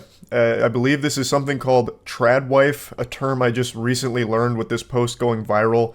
So forgive me if I'm not 100% familiar with the nomenclature here or what it means, but based on what I've read, it refers to like a stay-at-home partner who will cook, clean, and take care of the children. Basically anything you used to see in old black and white television shows when it comes to the family dynamic is what tradwife refers to. It even stands for traditional wife, I think. So He's just expressing that that's what he's looking for here. And she responds very positively to it, saying, "Oh, slay, I don't think that's anti-feminist or outdated at all. To be honest, that's pretty similar to what I want too, lol. Kind of my dream if I'm being honest." And he goes, "Really? Well, Raggy, we've got ourselves a real match made in heaven. These two are sounding perfect for each other. What they want out of a relationship and a partner seems to align wonderfully." So what could possibly go wrong here, right? I mean, how do you fuck this up? This is like fate bringing the two perfect soulmates together from the sound of things. So she goes even further. She's excited. She goes, "Yeah, double exclamation point." She's fucking pumping her fist here. "I'd love to be able to focus on making my house a home, working on myself, and just be taken care of without having to stress about expenses or money." And then here's where it starts to go tits up. "What do you mean?" There's cracks in the ship. It's starting to sink. He's got his monocle on. He's about to start investigating, interrogating. He's entering fight-or-flight mode because something here went awry in his eyes, and he's not too happy about it. So she explains, "Just that I'd love a traditional man who's going to cover my expenses and make sure I'm getting what I want. Someone who brings that kind of masculine energy." And he goes, "So you're looking for a guy who isn't going to mind buying you whatever you want and basically will just bankroll your whole life?" And she's like, "I don't know if I'd put it like that. I think you're starting to see where this is going. You're about to see the fork in the road and we're going down the path to Insano style. So you're a gold digger / user, basically." And she goes, "More like someone who will take care of our family financially so I can take care of him and his kids, etc." And she goes, "No, LMAO, I promise," referring to not being a gold digger. How is that any different from you wanting your girlfriend / wife to take care of the home and their kids? Feels like a double standard for you to call me a gold digger. Now let's break this down here and follow the breadcrumbs of his logic. So he wants a stay-at-home wife that will take care of the kids, cook, clean, do laundry, wipe his ass, wipe his tears when he fails his bronze to silver promos in League of Legends for the 50th time in a row. But when she expresses that she'd want a traditional masculine husband that would be working and providing financially for both her and the household, he takes a big issue with that. He starts wiggling his finger. "Well, actually, I shouldn't have to do those things. You're a gold digger for expecting that of me." And that doesn't make a whole lot of sense because as the initial tweet points out, he wants a traditional wife without him being a traditional husband. He then goes into a full soiled diaper temper tantrum meltdown. "It's not a double standard. It's different because the things that I'm looking for, emotionally stable, takes care of herself, good with kids, are inherently female traits. Good women naturally have that stuff. You're looking for some rich guy who can buy you stuff. That's not naturally part of being a guy, it's totally different. I mean, especially because of how expensive life is in general these days, you think I'm going to be able to afford a $500,000 house on one salary just so you can play dress up and not have to worry about a job? You expect to not contribute to the bills or the cost of living? Fuck you. I knew there was something wrong with you. No wonder you tried to humiliate me at the restaurant. I should have left right then and there." I would bet a large amount of money that humiliation he's referring to is something extremely trivial that nobody else in the world in their right mind would actually take as disrespectful. I actually guarantee what it is she asked if she could split the bill with him or maybe provide tip on their date at the restaurant. And when she said that, he's like, "Oh, my pride! You think I'm broke? You've humiliated me and the whole restaurant knows it now." But anyway, let's go through this whiny wiener's diary. So he starts, no. Listen here, harlot. These are inherently female traits. Being good with kids, emotionally stable, those kind of things. Being rich is not an inherently male trait. You just want some rich Chad that can buy you everything you want so you can suck all his money out.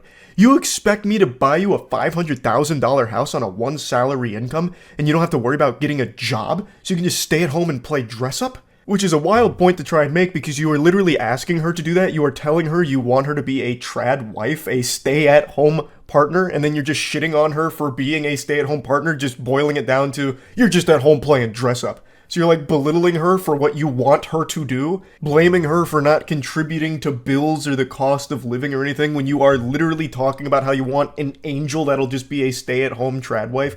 Like, I don't know how he can expect her to be a stay-at-home partner, taking care of kids, clothes, laundry, the household, the day-to-day activities, all of that, and also still having a job on top of it too to provide for herself as well as you. That makes no sense. You'd have to take on the role of the provider. You'd have to put on your big boy pants and really tighten your bootstraps to get a job that would allow you to live that lifestyle, because you would have to provide that in order for your wife to be able to do those things. Because with the expectations you have of her that you express here, she would not be able to get a job on top of all of that as well to help out. That's why the trad wife model also needs the trad husband on top of it that would be providing it. But he is right about one thing. It is nearly impossible to afford a house on a one salary income in today's climate. This is actually something we've talked about quite a bit on stream recently, but the cost of living right now is fucking tragic. It is unbelievably expensive. You'd have better luck winning a house from a game show like Deal or No Deal than being able to afford one with just a one salary income, because the prices are ridiculous right now. It's fucking horrible. So he is right that it'd be unlikely that with just him working, he'd be able to buy a house for his family. But in that case, he would need to understand that his partner would also be working as well to help with that, thus wouldn't necessarily be able to provide all the trad wife things that he would expect of his partner. So she responds saying, "My guy, chill out, because he is having a conniption right now. I never said I was looking for a rich guy or a 500k house or anything like that, just that I want a guy who can take care of me, especially if I'm raising his kids. How can your dream woman be the homemaker and child rearer if she's also working full-time to pay the bills? I have absolutely no issue with gender roles or division of labor in a relationship, but you're not looking for a traditional woman. You're looking for a maid and nanny who can also help pay your bills." And she is right on the money with that one. Absolutely fucking cooked him with it. That is exactly what he's pretty much describing at this point. He's not really even looking for a trad wife. He's looking for a fucking sex robot, basically, that can double as a, basically, nanny. So, someone who's going to take care of the kids, take care of the entire household, but then he can still come home and stick his pathetic cock in and then call it a night with a brewski and passing out on the couch. And this is when the wheels fully come off. Fuck you! Just say you were only interested in me for my money. Next time you match with some sucker, tell him that up front so he doesn't waste his time with you. And then she says, "I paid for last night, my dude." So that must be the humiliation he's referring to. She paid for the meal that they ate together, and he still is fuming about it. He's still just fucking steam coming out of his ears about it. And then she goes, "What do you mean interested in you for your money? Shut the fuck up. My comp sci degree is gonna do way more for me than your business one ever will, bitch. Now I know why you're getting a finance degree. Probably so you can scout out the rich guys and try and steal their money." And she just goes, "If you're gonna curse me out and call me gold digger because I want a traditional man even though you want a traditional woman, something tells me you're not the type of guy I'm looking for. Lose my number, but I hope you have a good life." I really feel like behind his text messages, I can sniff the tears in his eyes. Like after he sent that final text message there, he threw his phone down and screaming and wailing into the bathroom where he locked himself in there for the next half an hour to calm down, splashing water on his face. These two, in the beginning, seemed to be perfectly in line with what they wanted out of a partner. This felt like a great match here. And yet, Goofball was able to snatch defeat from the jaws of victory here, driving her as far away as possible, frightening her, and revealing that he is a massive, unhinged lunatic and a big old creep. Like, what in the world? She even paid for their dinner last night, too, and then he still had the gall to be like, "You're only with me for my money." What? But the shamelessness still wasn't over yet. He came back later and then sent a message at 1:30 a.m. after all of this hoopla and just said, "Hey, you up right now?" Trying to booty call the girl that he just had this embarrassing temper tantrum in front of. Hey, sometimes you gotta just shoot your shot, I guess, even after you make an absolute fool of yourself. I don't know what fantasy land he's living in that would make him think that would work. I don't know what he was expecting. Maybe he thought the Men in Black went and neuralized her or something, so she totally forgot about these text messages. But that was never going to pan out well there at the end. I don't know why he thought he might get some action from it. But yeah, I saw this floating around today and I just had to talk about it a little bit. I am so glued to these fucking awful text messages and like these awful dates and romance stories, man. I am in so deep on it. Anyway, that's about it. See ya. Have you ever really taken a step back and got deep in thought and realized just how incredible it is that we as humans are able to speak to each other, language, and how mind-blowing that concept is. Communication is a blessing. But today I almost feel like it's a curse. I just read legitimately the worst thing ever, and it makes me regret that our ancestors at one point when they were still cavemen started grunting at each other to communicate, and then it eventually led to this existing. Oh my god, I saw this today, and it made me ill. And I thought, if I had to bear this burden knowing that this exists, you're gonna have to share in the load with me, so let's go on a little adventure here. It's from Tinder. Let me introduce you to the boy wonder Chris here. So, these two individuals matched, and Chris was making the first move here, shooting his shot. I better be your top priority, with a little winky face emoji.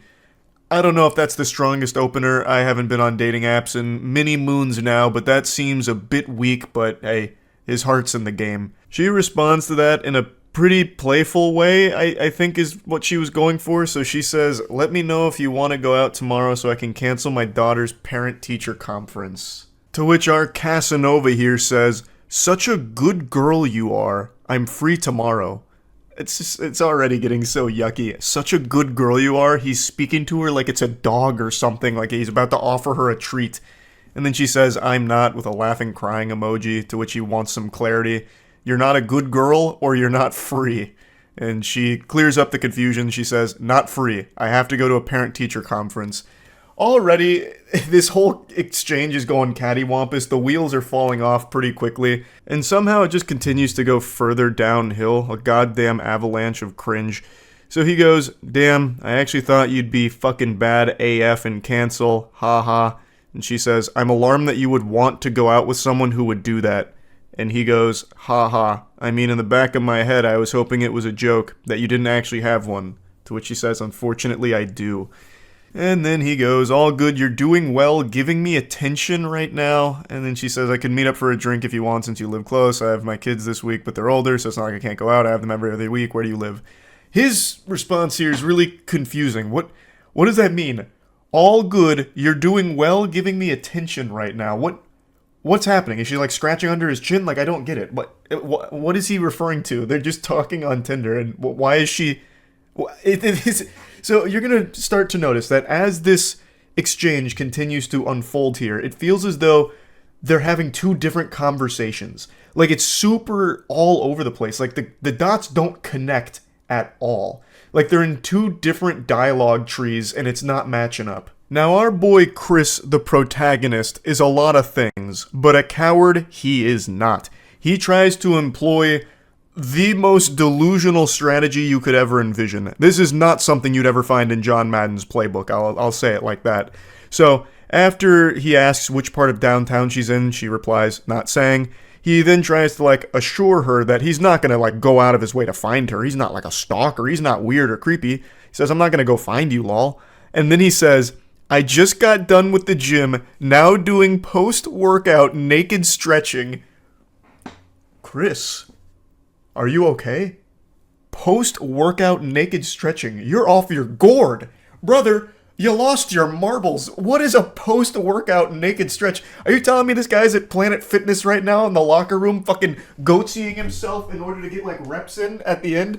That's how he cools down? What is a post-workout naked stretch? I've never heard of that before. This is him trying to be, hot about things, I think. Ooh, this is gonna get her wet. I was at the gym, pumping iron, praying at the Iron Temple, way min, babe. And then I finished. Biggest pump of my life. So obviously I took my pants off, put both legs over my head, and hung a 5-pound kettlebell from my erect wiener. Hold for 30 seconds for 3 sets. It's the only way to conclude a good workout. What the fuck is even happening? I don't know why he thought this was a good idea. Unless he's an OnlyFans creator or something, and this is just content that he films, the, naked yoga that you see on YouTube or something. It's just, it is a wild attempt here at, flirting or trying to be, sexy on Tinder or something. It is bold. It is brutally cringe. She then responds by saying, if you were driving by, you might peep in the window. Haha. Sounds uncomfortable. Referring to the stretching, I think. To which he just says, I mean, of course. Now here's where things get even more fucking confusing here. The conversation really does feel like some kind of malfunctioning questline in an MMO where, the dialogue is just incorrect. The characters are glitching out. So he says, to the stretch. asking about like what sounds uncomfortable. And then she says, "No, for work. My stylist feeds me champagne." I don't know, maybe I'm the problem. What is she talking about? Like, well, how does that fit into anything that's happened here with this absolute disaster that Chris is trying? I don't understand. Maybe she's just trying to change the subject. I'm really not sure. And then he goes, "Was a bartender, now I'm just a content creator and gonna start day trading." Oh, so you're a little horny. What is happening? So I think my initial theory might be the right one. He might be like an OnlyFans creator, so the naked stretching he puts on the premium subscription tiers or something. But those days are going to be short-lived because he's going right to day trading. He's going to the tippy top of the food chain. He's watched a few TikTok financial gurus and he's got it figured out now. I also don't know why he says, "So you're a little horny." Like, where is he even finding that? There's no hint of horniness anywhere in here. And then she goes, "Oh God, what a nightmare you are. Got some crypto, do you?" So the red flags are abundant here. She's starting to notice there's some holes in this ship, and it is sinking. This is fucking going disastrous, catastrophic. And he goes, "Ew, no, I'm not a corporate bro. I'm a film person." I mean, okay. To which she also just says, "Okay." And he goes, "Good girl. What in tarnation is happening?" This is like when you used to try to talk to Cleverbot back in like 2010. It's nonsensical. Chris's mind is an enigma. It is a confusing, perplexing hellscape of ideas, and communication is not. It's frying my brain just trying to process it. His inability to communicate effectively is impressive. It's alarming. Next he says, "I just want to get away from bartending before I hit someone, lol." To which she says, "Yeah, nobody wants to hit content creators and day traders," obviously making a joke about it. He then goes, "Nah, or tap. But at least I'm tall and handsome, one saving grace." So he's trying to hype himself up, give himself some gas here, which falls extremely flat. The tank is run empty. She just goes, "If you say so." And then he tries to save it by saying, "A focus group told me, wasn't my say." His attempt at being playful, like, "Oh, I would never say this about myself. It's what everybody else says. I'm tired of hearing it actually about how fucking tall and handsome I am." And then she says, "I like short guys." He goes, "How short?" And she says 5'7" to 5'10". And this is where it got personal for me. A dagger to my heart. She likes short guys and then lists guys taller than me. So I am freakishly short in her eyes. That's fucked up. 5'6" is fine. 5'6" is a beautiful, perfect height. Damn it. His response to all this is another head scratcher. He goes, "Well, I'm too tall to ride you then, even though I prefer shorter women." She says, "Well, I'm sure I'm too non-gym oriented for you." He says, "You look like a gym exercise, to be honest." But yeah, you look like a good barbell curl. You look like a lat pull-down machine, babe. Yeah, fuck yeah. Nailed that. A wonderful line from him, really. "I walk my dog slowly around the block twice a day." He says, "I'll be the dog." This guy is so horny. This guy is criminally horny. Like, his arousal should be studied because it is on a whole different level, a whole different dimension. Everything he is reading is making him hornier, and he's saying goofier and creepier things each and every time.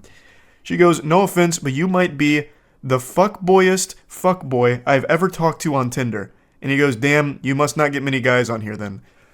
You could get 1,000,000 guys, and I still think this guy would be up there in like the top 0.001% of outrageously horny weirdos. This is impressive. She says he's her first match in a year and a half, and he says, because this is light news compared to the shit I've heard, talking about like war stories, about to have a PTSD episode about the shit he's read on here. And then he says, "Doesn't help, I'm naked with a heart on." And then her response is, "I don't feel like I'm being very flirtatious." And then he says, "The stretching and stroking while talking to you helped." What is happening? Somebody save Chris from himself. What is going on? This could be its own fuel source. Like, his sexual arousal, his non-stop, never-ending horniness on a conversation that has gone nowhere, talked about nothing, and yet he is still beating his meat to it, choking the chicken to what? To what? Like, there's not even, like, an imagination you can make out of this conversation that would be even remotely associated with something sexual. And he just keeps going. He's talking about being naked with a heart on. What happened to your naked stretches? What are your stretches? What are those naked post-workout stretches? Does he put a butt plug in and wiggle it around or something to stretch out his ass, and that's why he's so horny now? Is hitting his G-spot? Like, what is going on? All she says to that is, okay. And then he goes, do you mind? I'm doing it whether you mind or not. I don't really care, but do you mind? Is that cool with you, you think? And then she goes, mind what? Me stroking myself while we chat. Oh, it's so yucky. Oh, it's so foul. Not at all. Can I tell you a story about last night when I was alone in my bed? Sure. My cat jumped up next to me and started hacking, and then she threw up in my hair. So this is her attempt to try and gross him out to ruin his mood, but she doesn't realize the raid boss of Cringe that she's up against. He even calls her bluff. He goes, not gonna get me soft. Literally wiggling his finger saying, nope, that's not gonna stop me. I'm squeezing my hog no matter what. I've had my cat vomit multiple times. I had to get up anyway because I perioded all over my sheets. And he goes, yum, nice try. And she goes, through the mattress cover. He goes, bleach helps. Were you naked? Oh my god, he's still in it. He's still in the zone. He's in the flow state. He's in the mainframe. And she goes, I was wearing my hoodie-footy pajamas that have toasters on them. To which he says, with an ass flop. And he comes back to clarify that he meant flap, because ass flop makes no sense and wouldn't want to be rude, that'd be ridiculous. To which she also says, no, that's ridiculous. And he goes, of course, I'm harder than ever now. She just sends an emoji. He goes, yep, I'll leave you alone, unless I can show off. So he's finally saying, all right, I'm out of here. I've had my fill. I've done what I needed to do. I'm good. And then she closes this all out by saying, why do you even need to get a woman on the other end of the conversation? Just put a wig on a stuffed giraffe and show her your stuff and talk about how hot you are. So this whole conversation is one for the books. This is something special. This is so fucking weird. On every possible level. A part of me thought that it was him just trying to be weird on purpose, just to like, I don't know, gross out a stranger on Tinder or something. But the more I read about it, and read it itself, the sacred text here, the more I'm convinced that this guy is just an actual fucking freak. Like, just an actual lunatic. So yeah, I just had to share this. That's about it. So yeah. I know many of you read the title and assume that this is clickbait or exaggeratory, but it's not. You may not believe me yet. Wait until I show you the evidence, the proof. This is the most unhinged individual we've looked at yet. He's equal parts frightening and fascinating, tiptoeing on the fine line between intrigue and how are they not locked in Arkham Asylum. It's a mystery here. He's like the product of a science experiment gone wrong, like if Professor Utonium added chemical cringe to the concoction instead of chemical X and then created this weirdo. Since I've been down this rabbit hole, this bender of consuming awful romantic texts and bad dating stories and bad dating videos and all of that, this guy is now at the top of the tier list for the weirdest. Like all great fairy tales, it begins over Facebook memes. So he says, did you block me on Facebook? To which she responds, nah, my profile got deleted, maybe, I don't know, lol, long story. Then he goes, you don't have to lie. I can just feel the sadness emanating from that line there. I can imagine him looking down and kicking his feet in some sand. And she goes, I'm not. You can ask pretty much anyone. The profile is gone. To which he responds, I'm not going to waste my time finding out you're lying to me. So now you're going to ignore me. This is, I'm assuming, a lot of time passing between those two texts. And by a lot of time, I mean probably like 5 minutes because this guy's fucking delusional. So he double texts her like, oh, so now you're ignoring me? Now that I've called you out on lying about this? She responds by saying, it's not like that, it's just I don't like being called a liar. He then claims, I didn't call you a liar, I just wanted to know what was going on. And then she says, I told you and you said I lied, dude.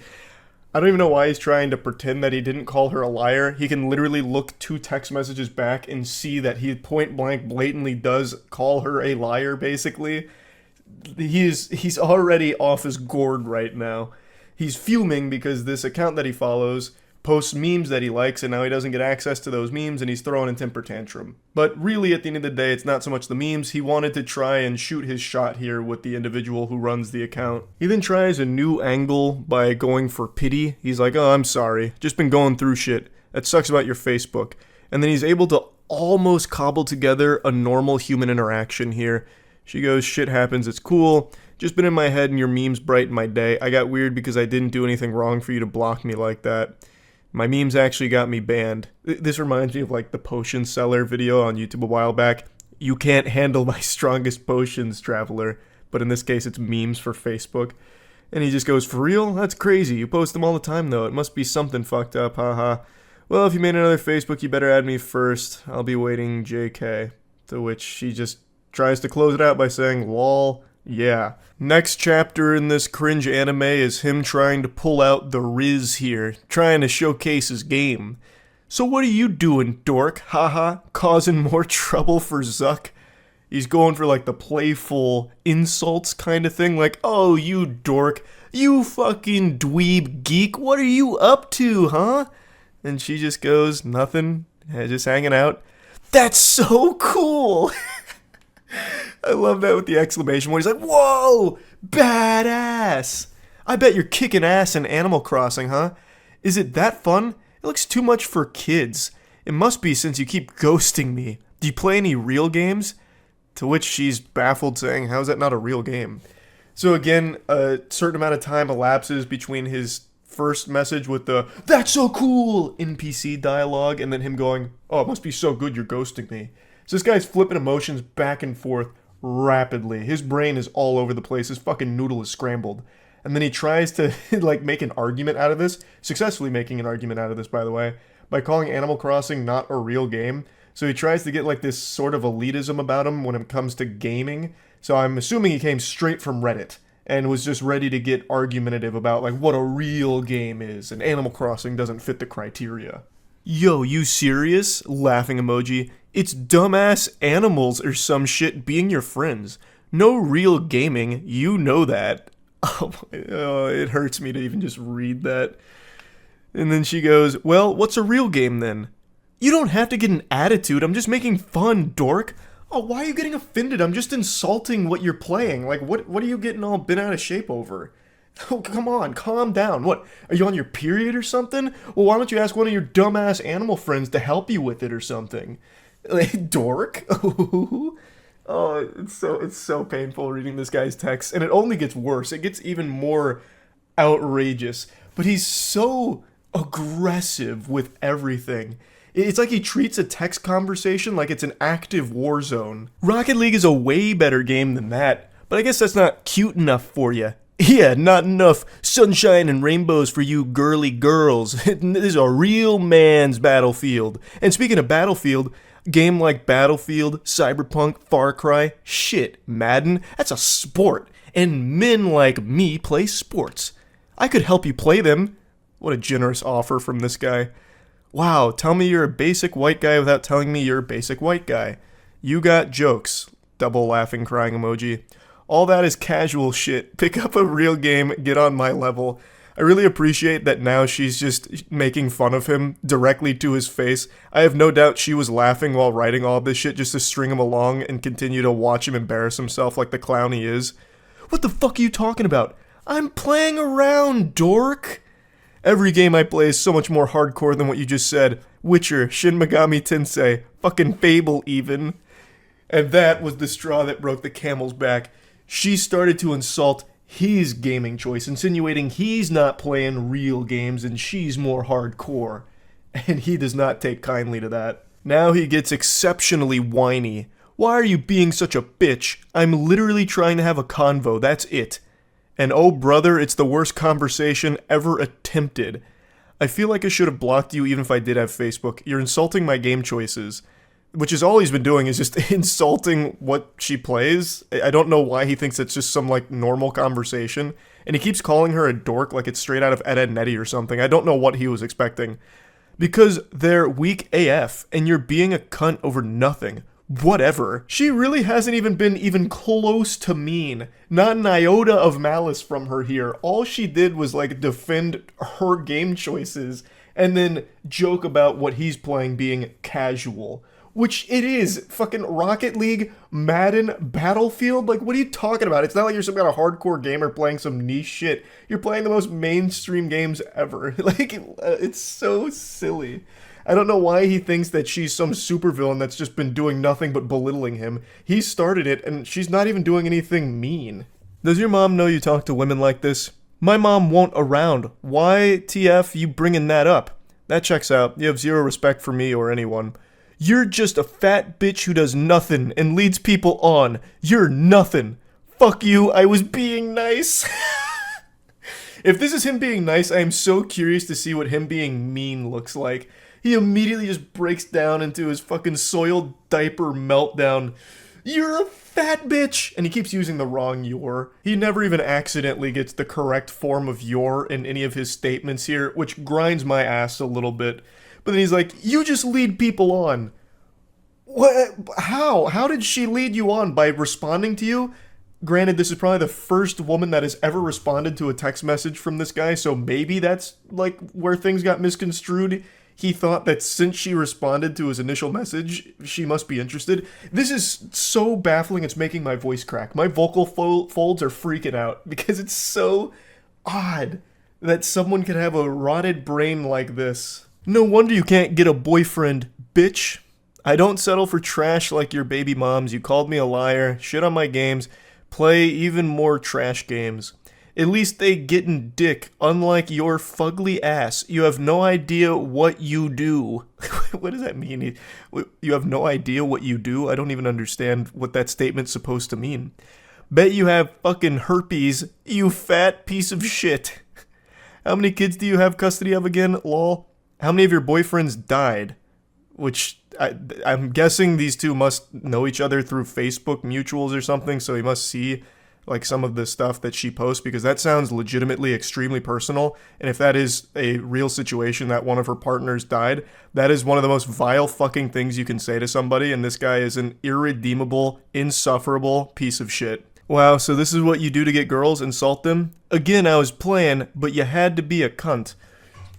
What do you mean you were playing? Your whole thing was just being aggressive from the start by just constantly spamming the word dork while insulting her playing Animal Crossing. She then continues to just take the piss, so she goes, okay, I'm sorry, I've been going through shit too. How are you at Rocket League anyway? And then immediately he just simmers down, he's back to like, good boy status. I understand, I'm sorry too. Going caveman mode. I'm pretty good, I can show how to level up. What's your ranking? Platinum. So you're mediocre at best. I'm fucking Plat 2 and Diamond 2. And I'm trash. In Rocket League, Plat isn't very high. That's where the majority of players end up. So he's not good. He's not good at all. What's your gamer tag? Y. So it also seems like he's lying about this because no sensible person would brag about being Plat in Rocket League. So she's starting to catch him on a bluff where he's puffing out his chest and just lying about his Rocket League rank, which is even more pathetic. I want to see for myself. What console? What's the matter? You don't have an Xbox. I play on Switch. It's on all consoles. So he's starting to sweat a little bit like he's pressed against the wall. My gamer tag? Why? Why do you want to know that? He tries desperately to turn this around into a situation where they can see each other, which sounds like it'd be downright dangerous to be around this guy. Why don't we hang and I can show you? What's your tag? I got trust issues. It's not that big of a deal. I mean, yeah, what is your gamer tag? It shouldn't be an issue, right? You're Plat in Rocket League. You're a big guy, a big man. What's the gamer tag? What do you mean you got trust issues? Again, ignoring that. I'm just curious. It seems like you're lying. I'm not. And then she drops a meme. It smells like bitch in here. Which is just genuinely a normal, silly meme. It's not even, like, mean. If anything, it's clearly meant to be, like, a joke. And for some reason, this sets him off in the biggest way yet. A fucking atomic bomb in his brain here. And he unleashes the Godzilla heat breath. Cunt. Fuck you, fat piece of shit. You have no idea who you mess with. Go die. Everyone at Dress hates you and thinks you're a slut. I thought differently, wanted to give you a chance. I thought you were a nice girl and want to be your friend. I'm sure this was the best way you can do it. By the way, I have a fresh meme. Taking care of my kids, lying to women about my Rocket League rank. So she's just dropping some memes on him at this point here, just adding insult to injury. To which he responds, just kill yourself already. He's trapped in 2009 Xbox Live Gamer Zone. He's really fucking struggling here, treading water. I can hear the tears in his eyes right now. Literally feel them through his sad texting. Forever hard stuck Plat in Rocket League and forever hard stuck being alone in life with an attitude like this. What an absolute curse. He just continues speaking like an anime villain. Fucking with me, you slut. Wait, can I not get dick, or am I a slut? Pointing out a contradiction because he keeps calling her a slut and then also saying that she can't get any wiener. So he's all over the place. He's scrambled. Yeah, I'd bet you'd want it after this, you whore. Choke on a dick, whale. Just continues having a fucking conniption. Can't believe I wanted to build something with someone so dumb and nasty. And then again, she just responds with another meme.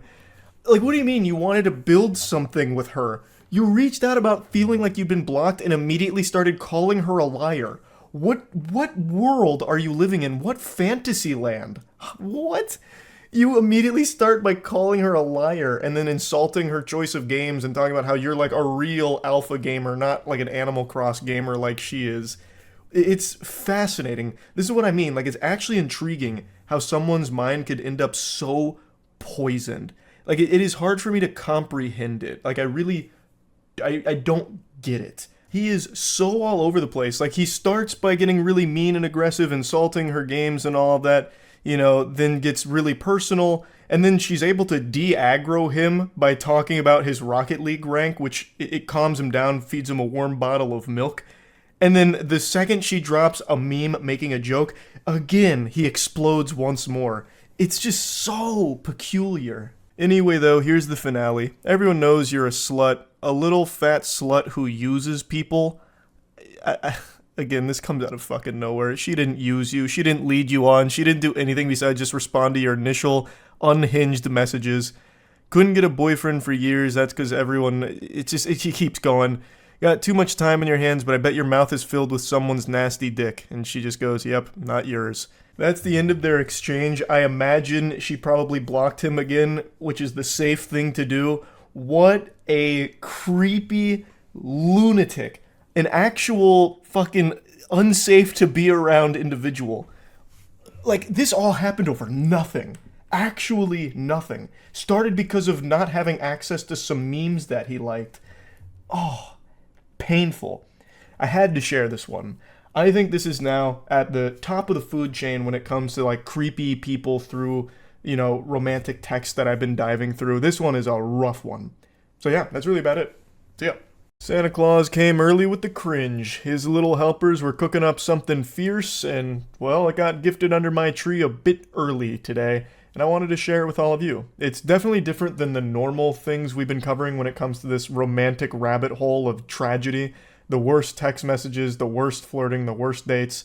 This one is different from all the others I've covered, actually. So, cozy on up with your favorite Christmas sweater, get under the mistletoe, and get ready to kiss your sanity goodbye, because this one is a real head-scratcher. For the first time in this goofy little series history, we're getting the perspective of a man talking to a woman here. Usually it's the other way around, where a woman has a really creepy encounter with a man and things go cattywampus, shit pops off, tits up, it's all over the place, it's a catastrophe. This time, we're going Freaky Friday mode, we're switching bodies here, so we're on the perspective of a man who has just matched with a woman from Tinder. They've been talking for a little while and it leads to this. I'm jealous, I want ribeye. I'm assuming they were talking about ribeye. I'm quite the detective, I know. I just have a hunch that that's what the conversation was about. She then continues, lol, I'm glad you liked that. To which he says, I would happily cook for you. What's your favorite food? Oh, you will? I love baking, so maybe I'll bake you a cake or some bread, lol. I love steak, rare or medium rare. I love that idea. When can we make this happen? What a great start. I dare say these two are soulmates. This is wholesome, the exchange is going super well. Looks like they're about to set up a date to cook together or bake together. How could it possibly go awry? The good vibes continue. I'm not sure. You haven't asked me on a proper date yet. To which he says, what are you up to tomorrow evening? This is already looking like something out of a Hallmark movie. This is super efficient, super, great all around. She says, I'm pretty sure my family is stopping by because my sister's in town, but I'm not completely sure. What about you? I see. I've got nothing tomorrow evening. I'd like to schedule said date with you, but I also need to maneuver around holiday busyness. Do you have availability 12/26? And she says, I'm off all next week. The 26th would be perfect, with 2 blushing, smiling emojis. And I'm just sitting here, smiling, blushing, reading this story. Got me cheesing, it's so happy and wholesome. I also find it cute that in order to schedule the date, he conducted it like it was some kind of business meeting, penciling her in and like locking it down. And the whole thing is just adorable. So how could it possibly end up in the shitter? What went wrong? Well, let's take a peek. Beautiful. It's a date. Would you be comfortable coming to my loft in blank and we can cook? I have a cat here too. She's lovely. To which she responds, no, I'm sorry. I don't do apartment dates for first dates. That literally made me so disappointed that you said that as a suggestion. I'm going to cut this loose. I hope you have a good Christmas and good New Year. Wish you the best. To which he says, all good. That's a totally understandable position from the woman here. Not going to a stranger's apartment for the first date is probably the safest decision you can make, so there's nothing wrong with setting a hard line in the sand like, hey, I don't really go to people's apartments for the first time meeting them. That kind of decision probably keeps you alive. You might end up at like a fucking serial killer's place. You know, you go over there for medium rare steak, and you end up the steak. Turns out your Tinder date is Armin Meaves or something from Cannibal Cafe. So there's nothing wrong with her not wanting to go there for the first date. But she immediately jumps to being like, all right, we're done here. I'm so disappointed you even suggested it.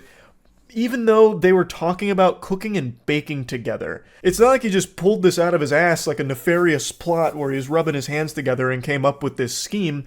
They were talking about cooking and baking together. How are you supposed to do that together outside of a household or an apartment or something? There's really no way to do that, so it should be pretty obvious why he suggested it. And he wasn't pressuring her into it. He even said, if you're comfortable, here's an option I think would be fun, since we've been talking about cooking and baking. He wasn't like poking her or trying to bribe her into coming over there and set a trap or anything. He was just putting the offer out there. So I feel like a less aggressive response from her would have been something more along the lines of, hey, politely, I'd like to decline that. Don't feel comfortable going to your place for our first time meeting. And according to the comment section, he planned on offering an alternative because he understood why she wouldn't want to do that. But then things really start to pop off before he had the chance. So he says, I hope you have a great Christmas as well. To which she responds, Jdi du perdele zatrat se. I'm 100% sure I butchered the pronunciation on that, but I popped it in a Google Translate here, and it translates to go to hell, get lost. And I decided to investigate further, damn near having to revive Babelfish to try and get like another translation, because that just sounded so incomprehensibly mean after all of this. But the other translation that I keep seeing for it is basically, fuck you. Which just doesn't make any sense to me, because the guy was just following the conversation they were having. They were both saying like, yeah, let's cook together. And then she even suggested baking, like, yeah, let's bake together. So he's like, all right, bet, let's do it. Let's cook and bake together. And then she just goes, fuck you, scumbag, get lost. So he tries to like explain himself. He goes, for the record, it just seemed like a logical next step in the conversation because we were talking about cooking together. Sorry to offend or disappoint you, ma'am. And she just goes, go fuck yourself, dude. This time, plain English. So that one I understood. And then he just says, very weird response in my opinion. And then she unleashes the demon here. She lets Hulkmania run wild. You know exactly why you fucking invited me to your loft. And it wasn't for cooking. Don't text me ever again, blocked. And then he just goes, we met on Tinder, remember? Wish you the best in getting a date. I'll be warning all 30,000 women in blank about you. Now you're blocked. And he's just like, well, actually, wiggling his finger, blank has a population of 6.47 million, about half of which would be women. Warning 30,000 people about anything is an extremely tall order. You don't even get 30,000 people that heed hurricane warnings in Florida. If she's somehow able to send up the bat signal here to warn all 30,000 women in that immediate area about this guy, hats off to her. That's an incredible achievement, and she should use that power for good instead of evil. This guy didn't do anything wrong. He's clearly starting to take the piss here a little bit and just play around with it with that population remark. But I almost don't blame him because this is such an unbelievably hostile response to something that wasn't ever really meant in a disrespectful way, at least not from what I can see. She just immediately jumped to the conclusion that this guy is only looking to have sex with her. He's not actually inviting her over to cook. He is inviting her over to his place just for some coitus. There would be no steak being prepared. The only thing being steamed in that apartment would be ham. Steamed ham. I'm referring to them fucking. Like, that's such a stupid way of saying it. Mashing pissers, whatever have you. So she just believed that this guy was some huge asshole and was only using cooking as some kind of Trojan horse to get her over, but his true intentions were for a little bedroom rodeo action and nothing more. When really, to me, it really seems like they were talking about cooking and baking together. They were both on the same page. So when the idea of a date came up, which she proposed, the logical conclusion you draw is, hey, we've been talking about cooking and baking together. Let's do that for our date. Like, it doesn't really seem like there was any kind of malicious intent behind it. And he never really had a chance to offer an alternative because she immediately just shut the whole thing down, which she has every right to do. There's nothing wrong with that. But it does seem like he wasn't trying to just be some douchebag or whatever. Like, it seemed like he was just offering a date that they had been talking about as a mutual interest. I'm sure he probably would have offered an alternative since she wasn't comfortable coming over to his place. He continues to just get a little sarcastic about things. He goes, please warn them about how a guy from Tinder invited you over to cook the day after Christmas. To which she says, dude, I'm in multiple groups totaling over 500,000. With your face, LMAO, you won't be getting no play unless you pay. Good riddance, roach. Honestly starting to sound like the Navy SEALs copy pasta.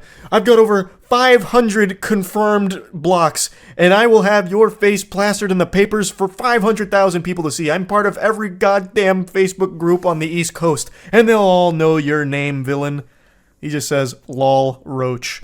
She continues, and I will! 2 exclamation points. It's like she's giving like a big speech in front of an auditorium.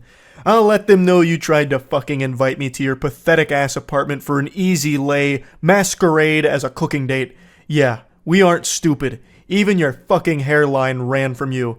Now sit back and enjoy being alone. And he just goes, I hope you find peace and love.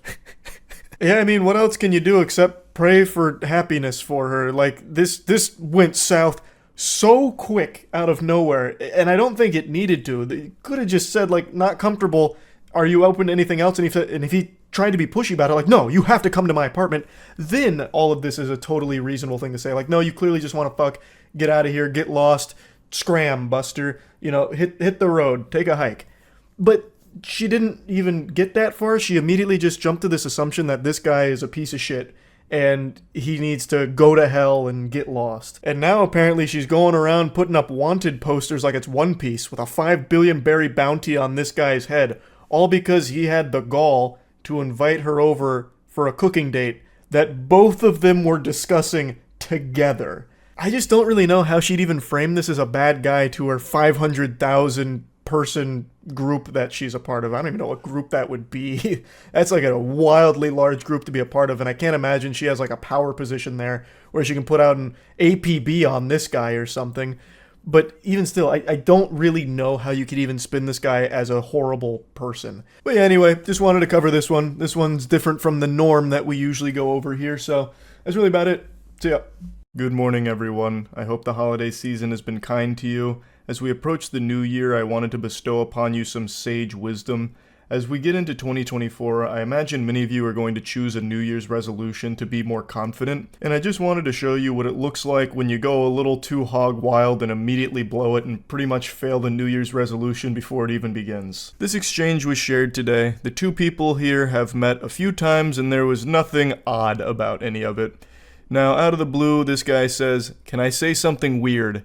and then sends that face. When that face hits the text messages, you know shit is about to go downhill immediately. Nothing good ever comes from seeing that face. It's like Bloody Mary in the mirror. But she says, of course, with an exclamation point, almost excited to hear what weird thing he's about to explain.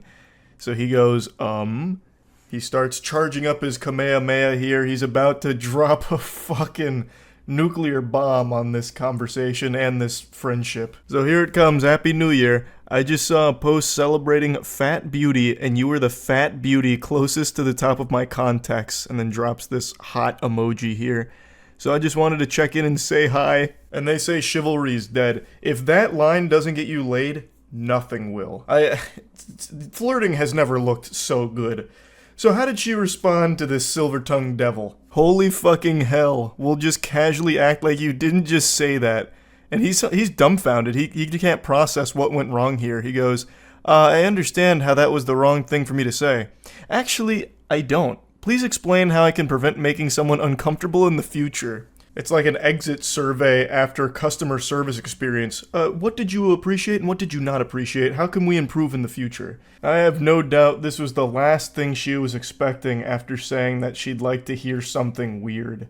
But anyway, I'll go ahead and break it down for you, brother, on where this bulletproof strategy went awry.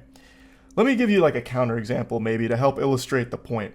Let's say there was someone I was talking to that I was somewhat romantically interested in, and I opened this conversation by saying, "Hey, so I just read this post about stupid bitches, so naturally I thought of you. How are you?" It wouldn't exactly go over well now, would it? So you coming out of the blue, guns blazing, calling her fat, is not exactly the compliment that you may have thought it was. But anyway, there is another series of text messages I wanted to talk about because it had me giggling this morning.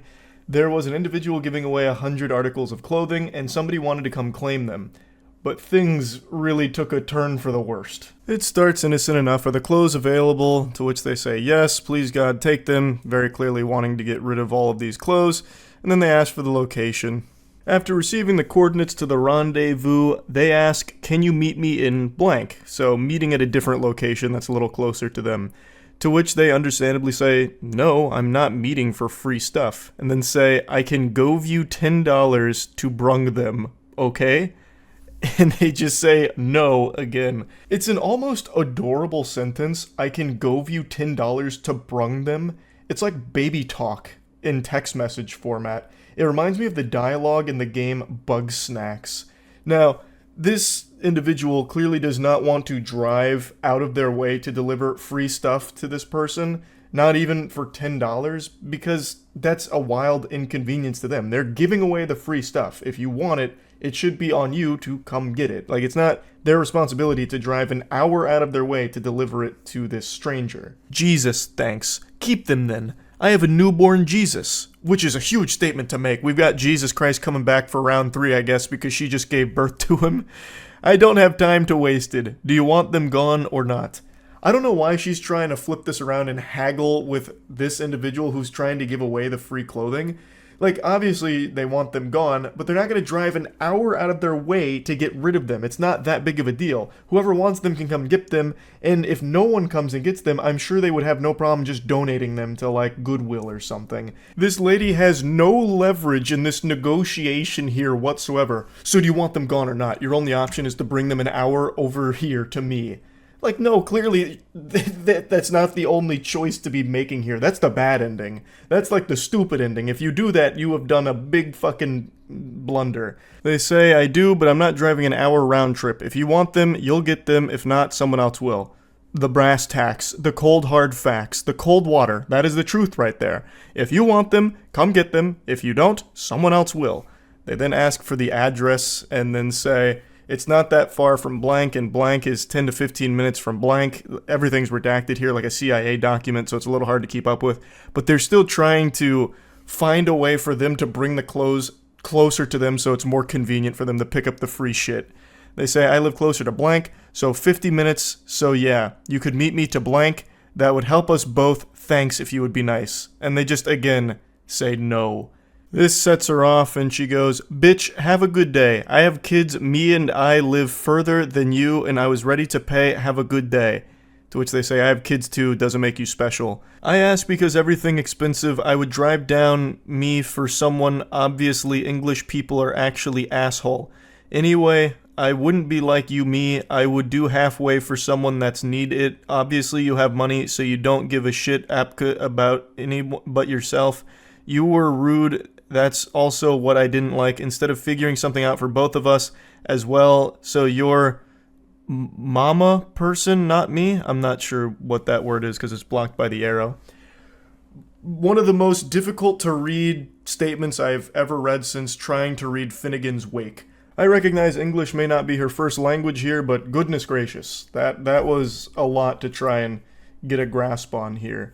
So I believe what she's trying to say is that if the roles were reversed, and she was the one giving away free clothes, she would have no problem driving an hour out of her way to give them to someone.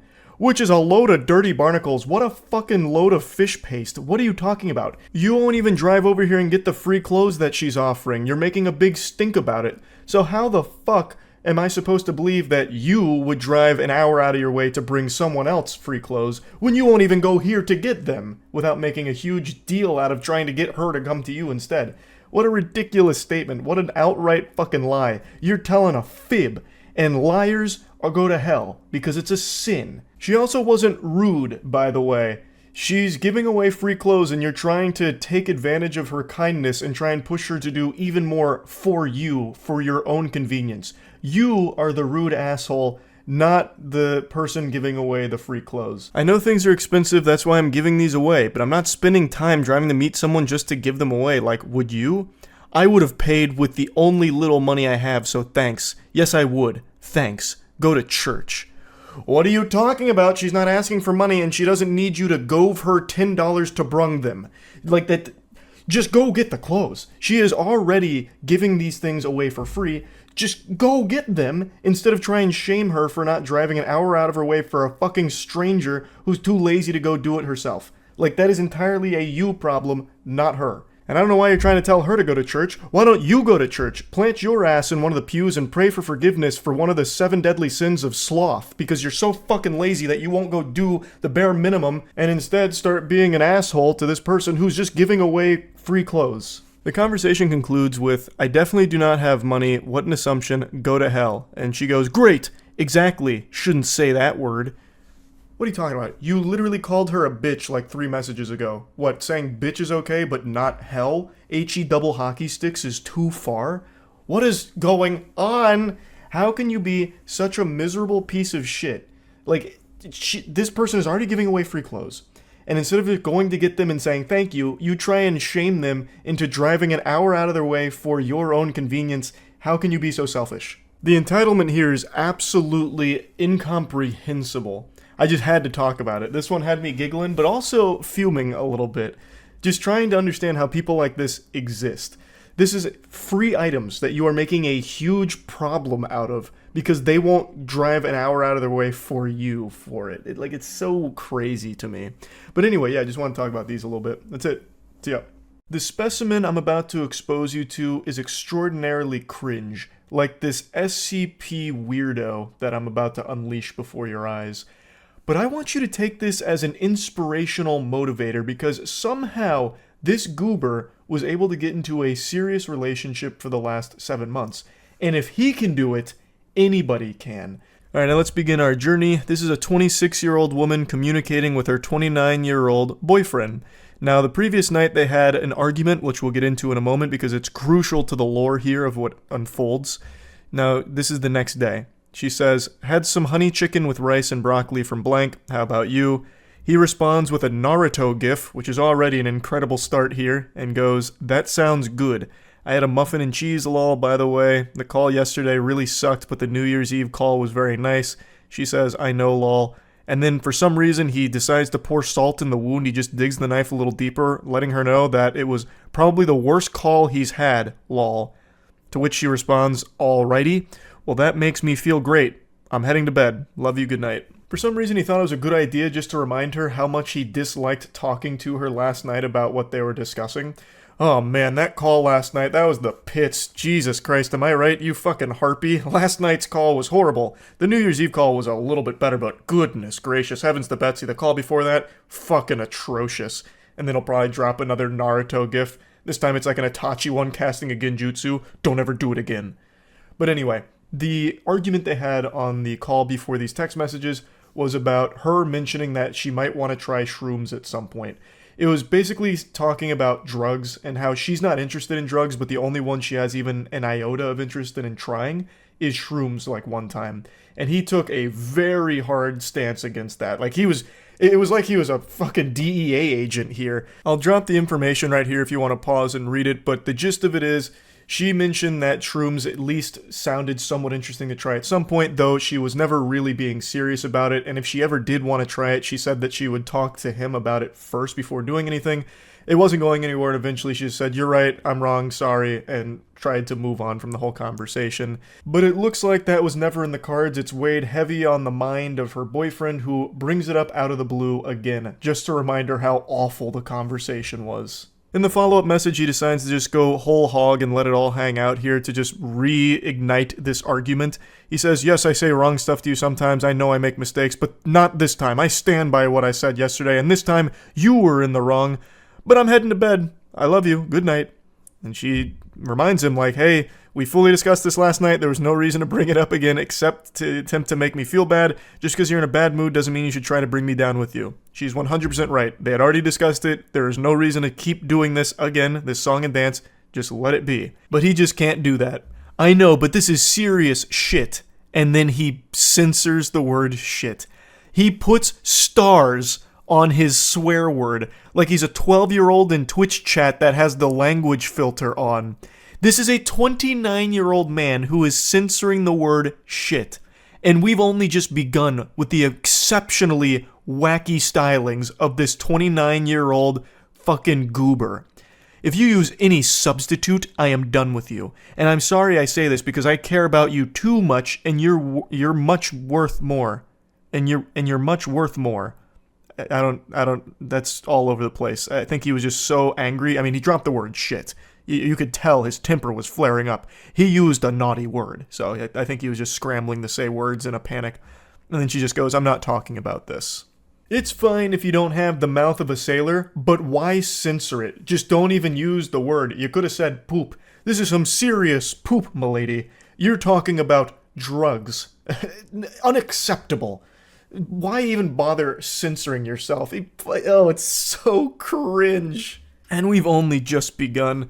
She says there's no reason to go over this again. We talked about it. It's over. Drop it. Really just trying her best to move on from this because it's only going to get worse. But he's already too deep. He's already made his bed and it's time to piss his pants in it.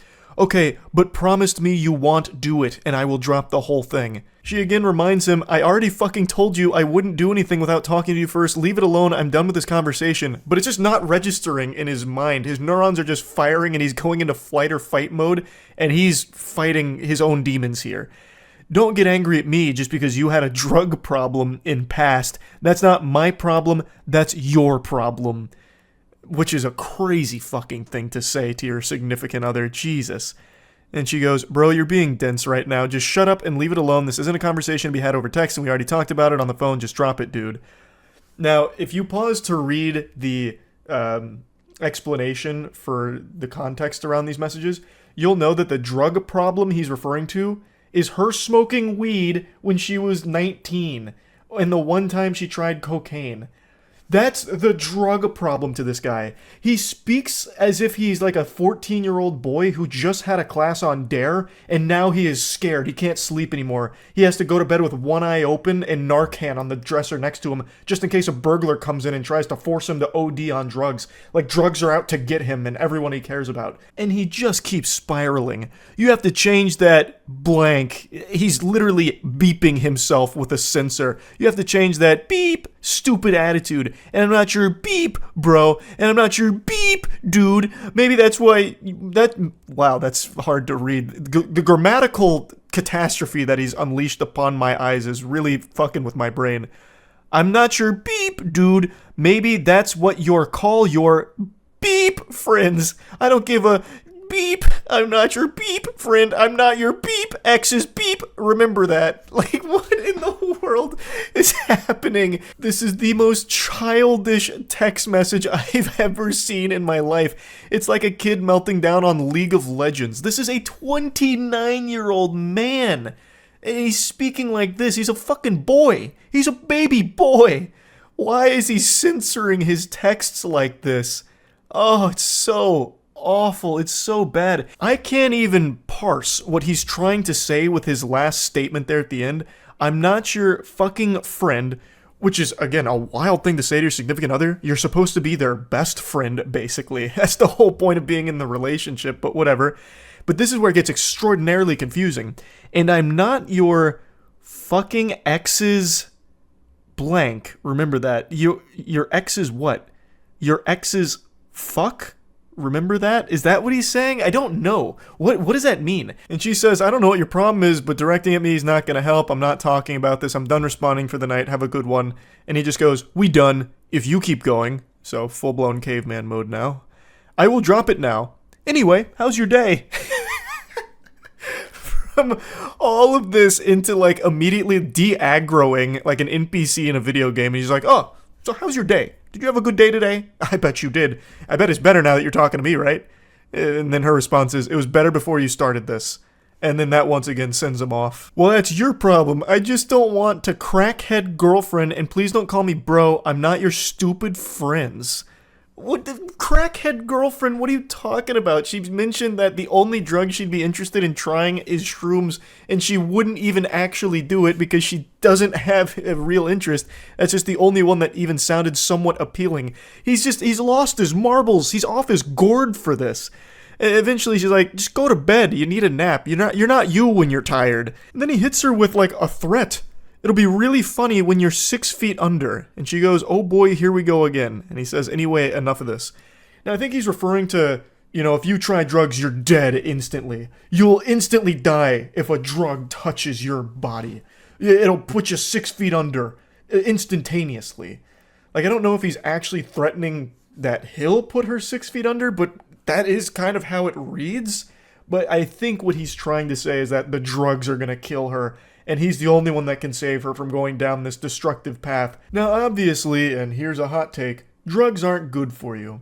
But what he's doing here is an outrageous overreaction, and the way he's treating his girlfriend is unacceptable. He's just yelling and screaming at her like it's an episode of fucking Scared Straight.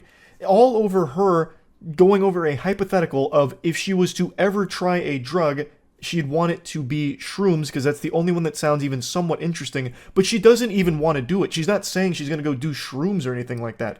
She's not going down this path to being a crackhead like he thinks she is. This is just ridiculous the way he's treating her over this. And don't even get me started on his potty mouth, all those nasty words he's been using here. But luckily for all of us, he's tastefully censored all of them for us.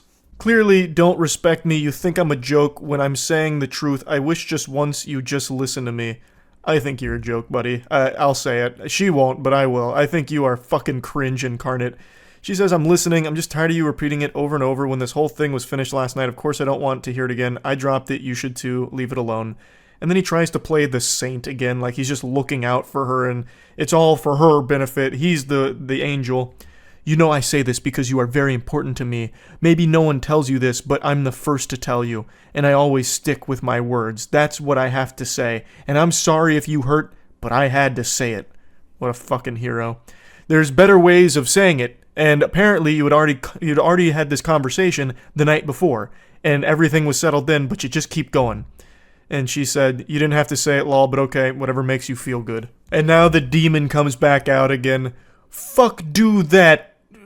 Beep attitude. I'm telling you, if you keep doing this, I'm trying to be understanding, but you give me beep disrespect.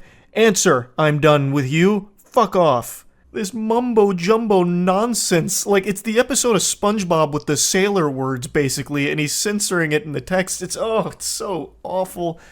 And she goes, just remember, you brought this up, you started, I told you I wasn't talking about it anymore, but you're pushing it, I don't know what else to tell you. She is trying so hard just to move on from this, like, just give it up, just stop. Why does he keep going? Just stop. And then he drops another extremely mean, nasty insult, saying, no wonder your friend left you and your exes left you.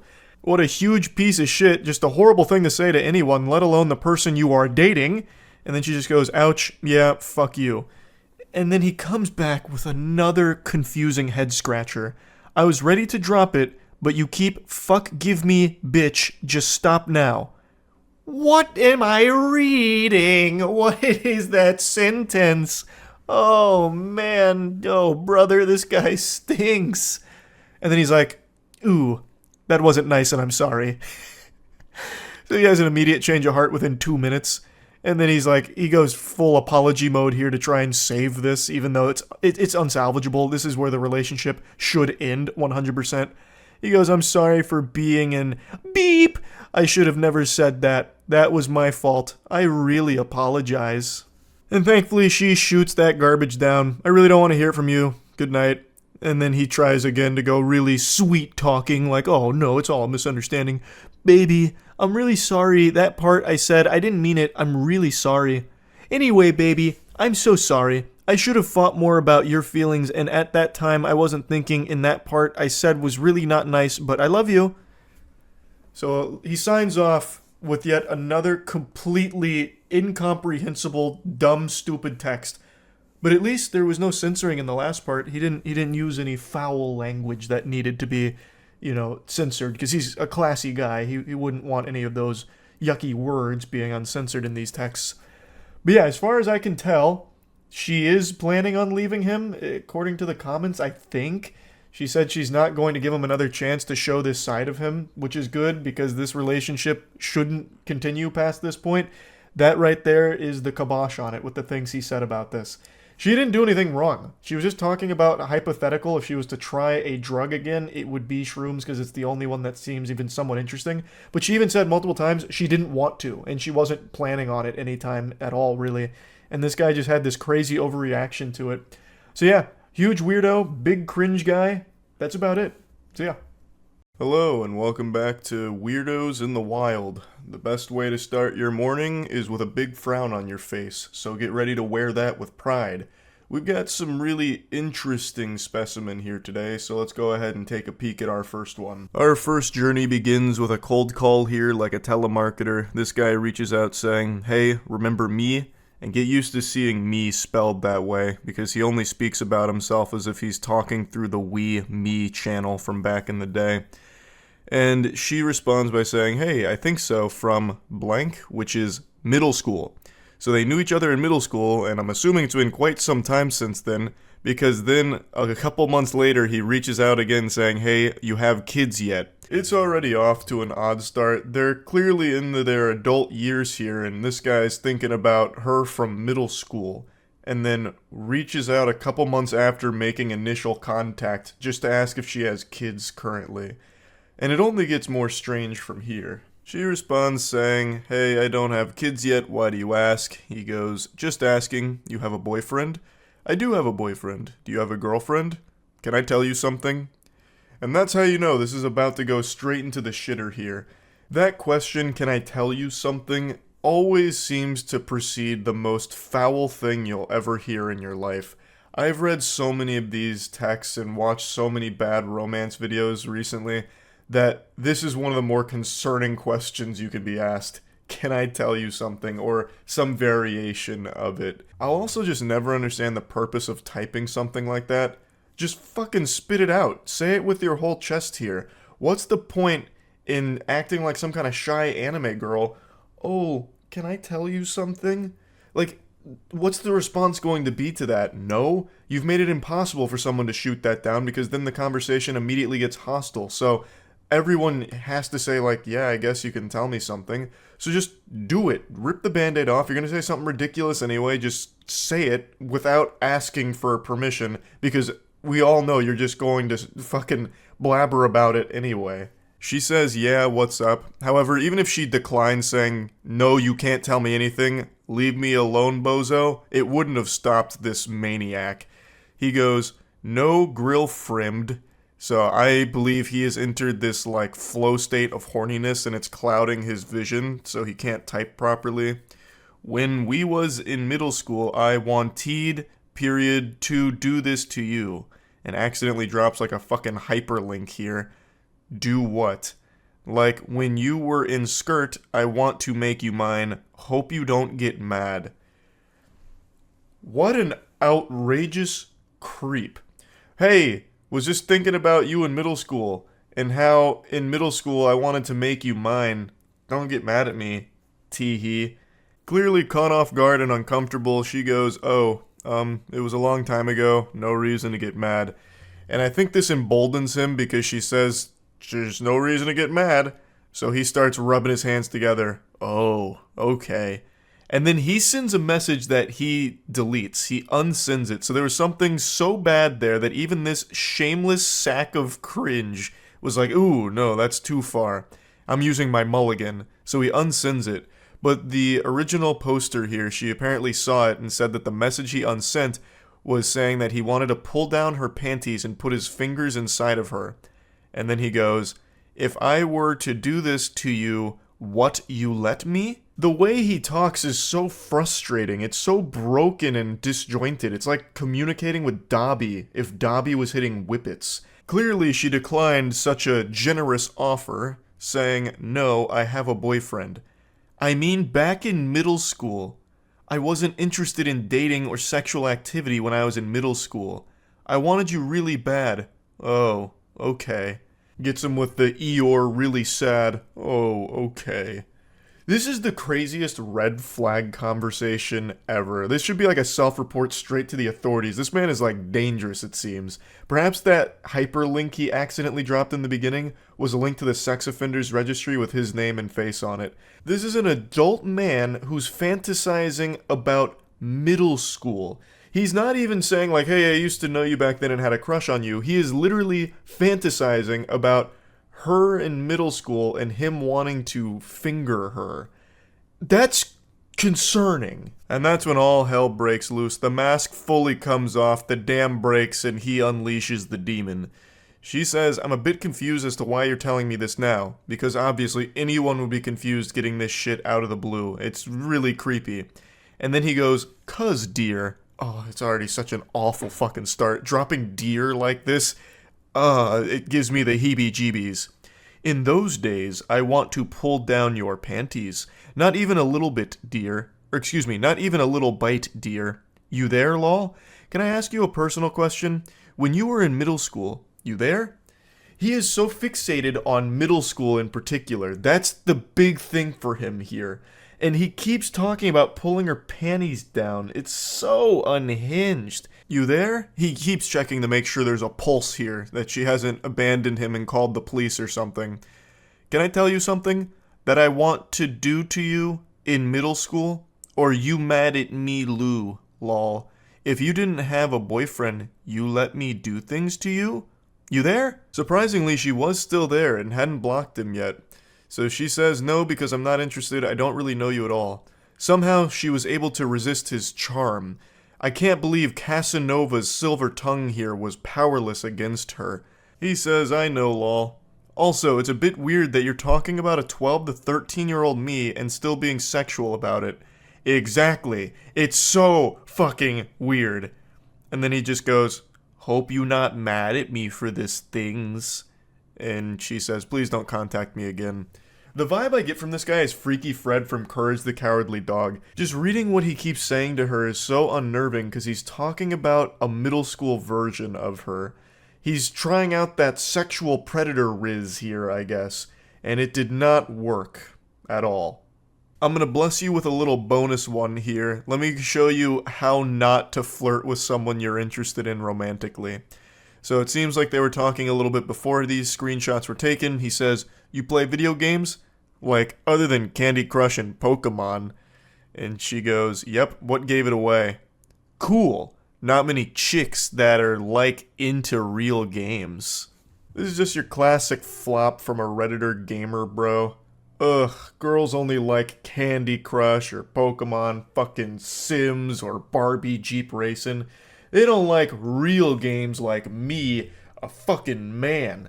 Call of Duty, Battlefield, BioShock, big rigs over the road racing, Madden 24.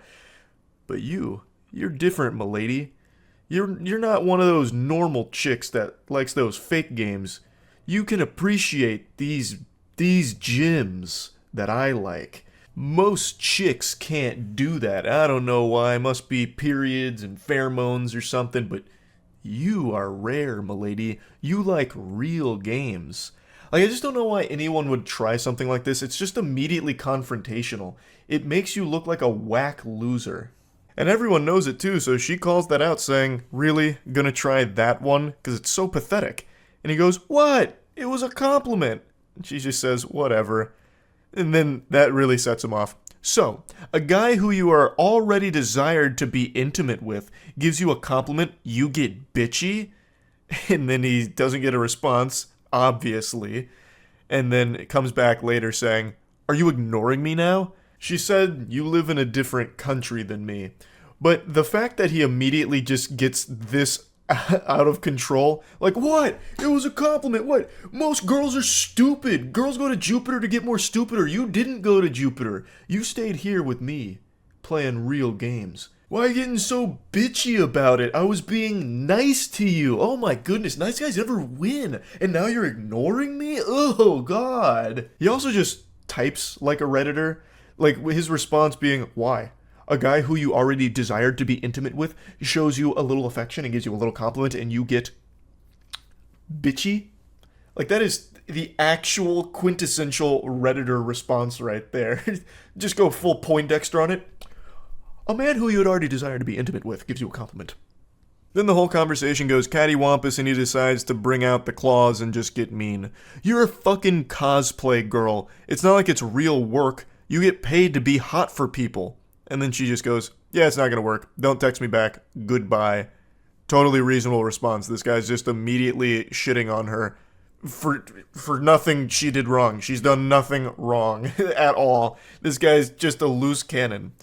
Women like you are always so sensitive. I'm just being honest about things. If you can't handle that, I don't think you intellectually compatible with me. Oh, all the Reddit check marks are being ticked right now. I'm very sorry that you feel like I was being mean or sexist or whatever, but I wasn't. I hope you learn to be less bitchy. Men don't like that in women. And you're already past your good years. And they say chivalry is dead. That's how you do it, gentlemen. Excellent work here, and I have no doubt they're getting married soon. So he blames her for everything that went wrong. He seems to think she was being unreasonable and that he was just being honest, which is crazy. It's so sad how a conversation can go from seemingly normal to just being extremely combative because this guy is very insecure, I guess, about his video game taste or something. I have no idea. But he brings up video games in a hostile manner, saying like, oh, most girls don't play real games, but I guess you're not like most stupid girls. Like, I don't know why he can't see how no one would ever respond positively to that. And when she didn't respond positively to it, he immediately says that she's being bitchy. Just the slightest sign of her not really feeling what you just said there, and he just gets aggressive, and then gets even more mean and rude and nasty, and then still probably walks away from this thinking it was her fault. It's craziness. So he'll probably stay alone for most of his life, but luckily he's got so many great games to play by himself. So there's a silver lining there. At least he's a real gamer with those real games by his side. That's really about it. So yeah. Over the last couple of months, I've analyzed more text messages than the FBI. I have been glued to bad romance and flirting like a moth to a flame. I've been wandering the deepest, darkest pits of filth. It's like in Space Jam when Michael Jordan gets sucked into the golfing hole. I've been sucked into the asshole of the internet, and all I see is cringe down here. But today, there's a new ingredient being added to this concoction. The recipe had a chemical X. Crime. This got posted to Reddit earlier today, and a lot of people sent it my way, and it actually reminded me of a real criminal case that happened back in 2022, and I actually found the case again through the comment section of this post, because I couldn't quite recall all the particulars of it, but there is a lot of similarities shared between that criminal case in 2022 and these text messages that this individual is showcasing here. So it starts with this girl's coworker messaging her out of the blue saying, hey. He receives crickets, no response, silence. And you know what they say, if at first you don't succeed, try being weirder. So he comes back around within 3 hours saying, hello, is this blank? She says, who is this? And he goes, it's me, with a smiley face. I just wanted to text you and see how things were. Oh, things are going alright, I suppose. Not to come off as rude, but how did you get my number, dude? I mean, I don't mind you texting me, but I've never gave it to you. And that's when he lifts up the curtain and breaks the magician's code, revealing his secret method. I just grabbed it off the contact sheet in the office room. Hope that's alright. To which she says nothing in response because that is fucking creepy. She never gave him her number. He just went out of his way to find it from their workplace. Yucky. But he comes back around saying, how's it going? And he just keeps going, throwing questions at the wind here, hoping to receive even the slightest semblance of life on the other side, not realizing that he has already scared her by snooping around tracking down her phone number without ever getting it from her directly. So it's already super creepy to do that. So he says, how was your New Year's? No response. 2 days later. Sorry to keep texting, but what are you up to today? If you're free later, I'd love to go out. I will never understand that kind of shit right there. How can you be so deluded and lost in your own little fantasy land Narnia that you think there's even an iota of a chance that she agrees to go out with you when she has ignored your messages for 4 fucking days? Like, What is the thought process? Scratching at his chin. Maybe she's playing hard to get. Perhaps she's just been truly swamped and has been really wanting to reply to me, but just might be a bit shy and doesn't know how. I know. I'll go ahead and invite her out with me. That should make her a lot more comfortable. And he goes a bit deeper. I know you're probably busy, but I could pick you up too, so you wouldn't have to take the bus anywhere. If you wanted to go out, that is. Sorry to keep texting, but I don't want to be out too late, so I'd appreciate a response at some point, Smiley. I'm heading out to get coffee now, so if you want to join me, just let me know. Ma'am, you better hurry. The choo-choo train is leaving and Mr. Perfect is going with it. You only have one opportunity to get coffee with a gentle sir like this, so you really gotta play your cards right. She declines, saying, I would appreciate it if you didn't text me unless it's work-related. I don't really know you, and I'm only blank. You're 5 years older than me, dude. This just feels creepy. I didn't mean to be creepy or anything. You're just pretty, and I thought it would be cool if we got to hang out, Smiley. No thanks. That's honestly so weird, and if you continue to ask, I'm going to talk to Lean about this. I'm assuming that's like their supervisor or someone higher up at the place they work. And then he goes in deep. He says, I'm not gonna lie. I've been thinking about you a lot, and I just want you to spend time with me. What you said the other day just felt rude. At least try and give this a chance. I know you're probably not awake, but I've been up all night thinking about you. Not going to lie, sometimes I like to take pictures of your ass while you're in the drive-thru window and I jerk off to them in the bathroom. I'll go ahead and take a courtesy pause here to give everyone a brief respite and let that nugget marinate in this sauce here because he just dropped a real heavy, spicy meatball on the plate. And when I first read it, I certainly wasn't ready for that because that's just openly admitting to a crime. I'm not a sheriff or anything, but I'm pretty confident that that's illegal. He'd probably be taken away in handcuffs if this information got out, which it should. She should absolutely report all of this. Now, somehow it actually only gets worse from here. This is just the beginning. He's showing his true face, and man oh man, is it an extraordinarily ugly one.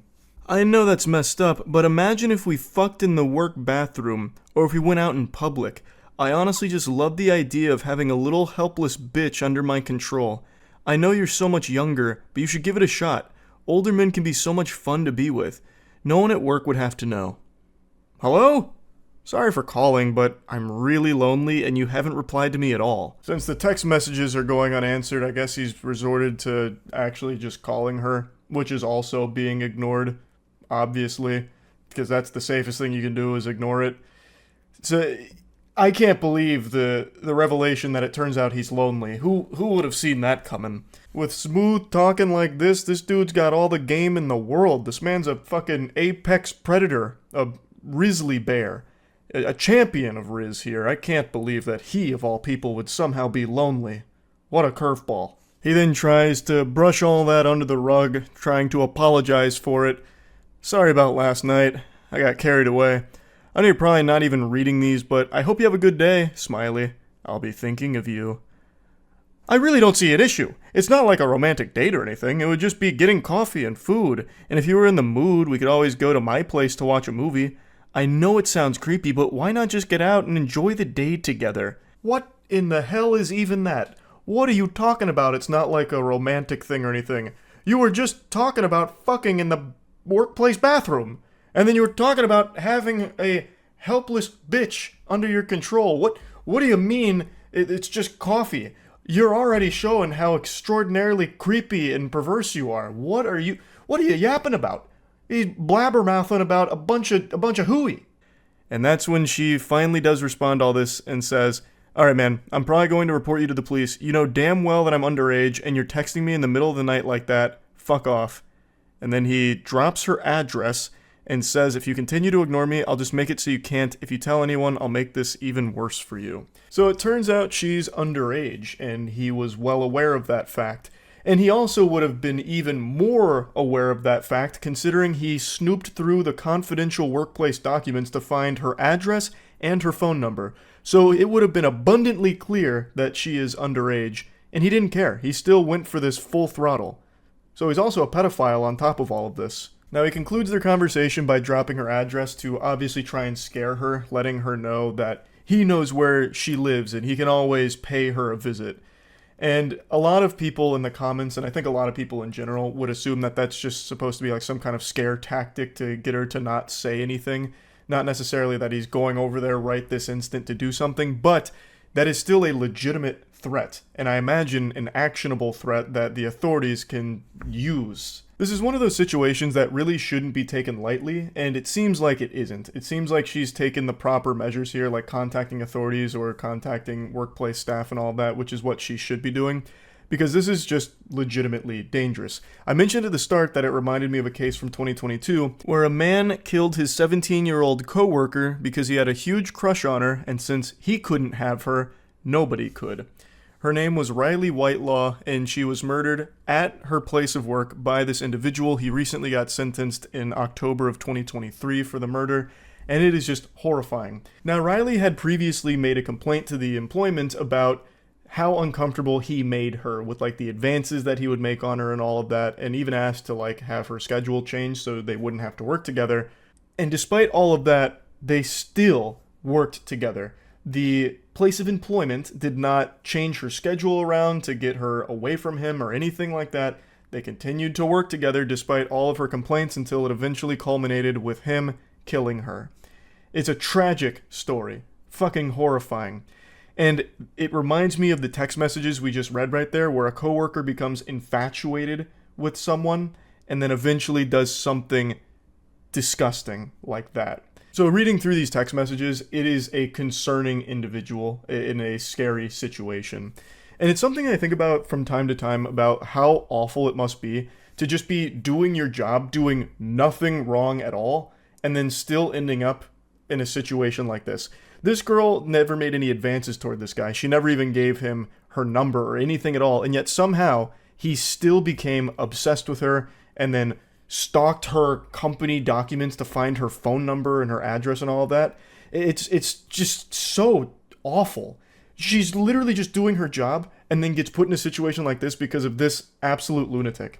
So yeah, just wanted to talk about it a little bit. I think situations like these should always be taken seriously. Like if a coworker or anyone for that matter starts to get like a level of obsession with you that it becomes a bit palpable, that you can start to see it, it immediately needs to be something that you take very seriously because you never know where it could lead. And I think that is just always something that needs to be handled with real care. So just wanted to go over this a little bit. That's really it. So yeah.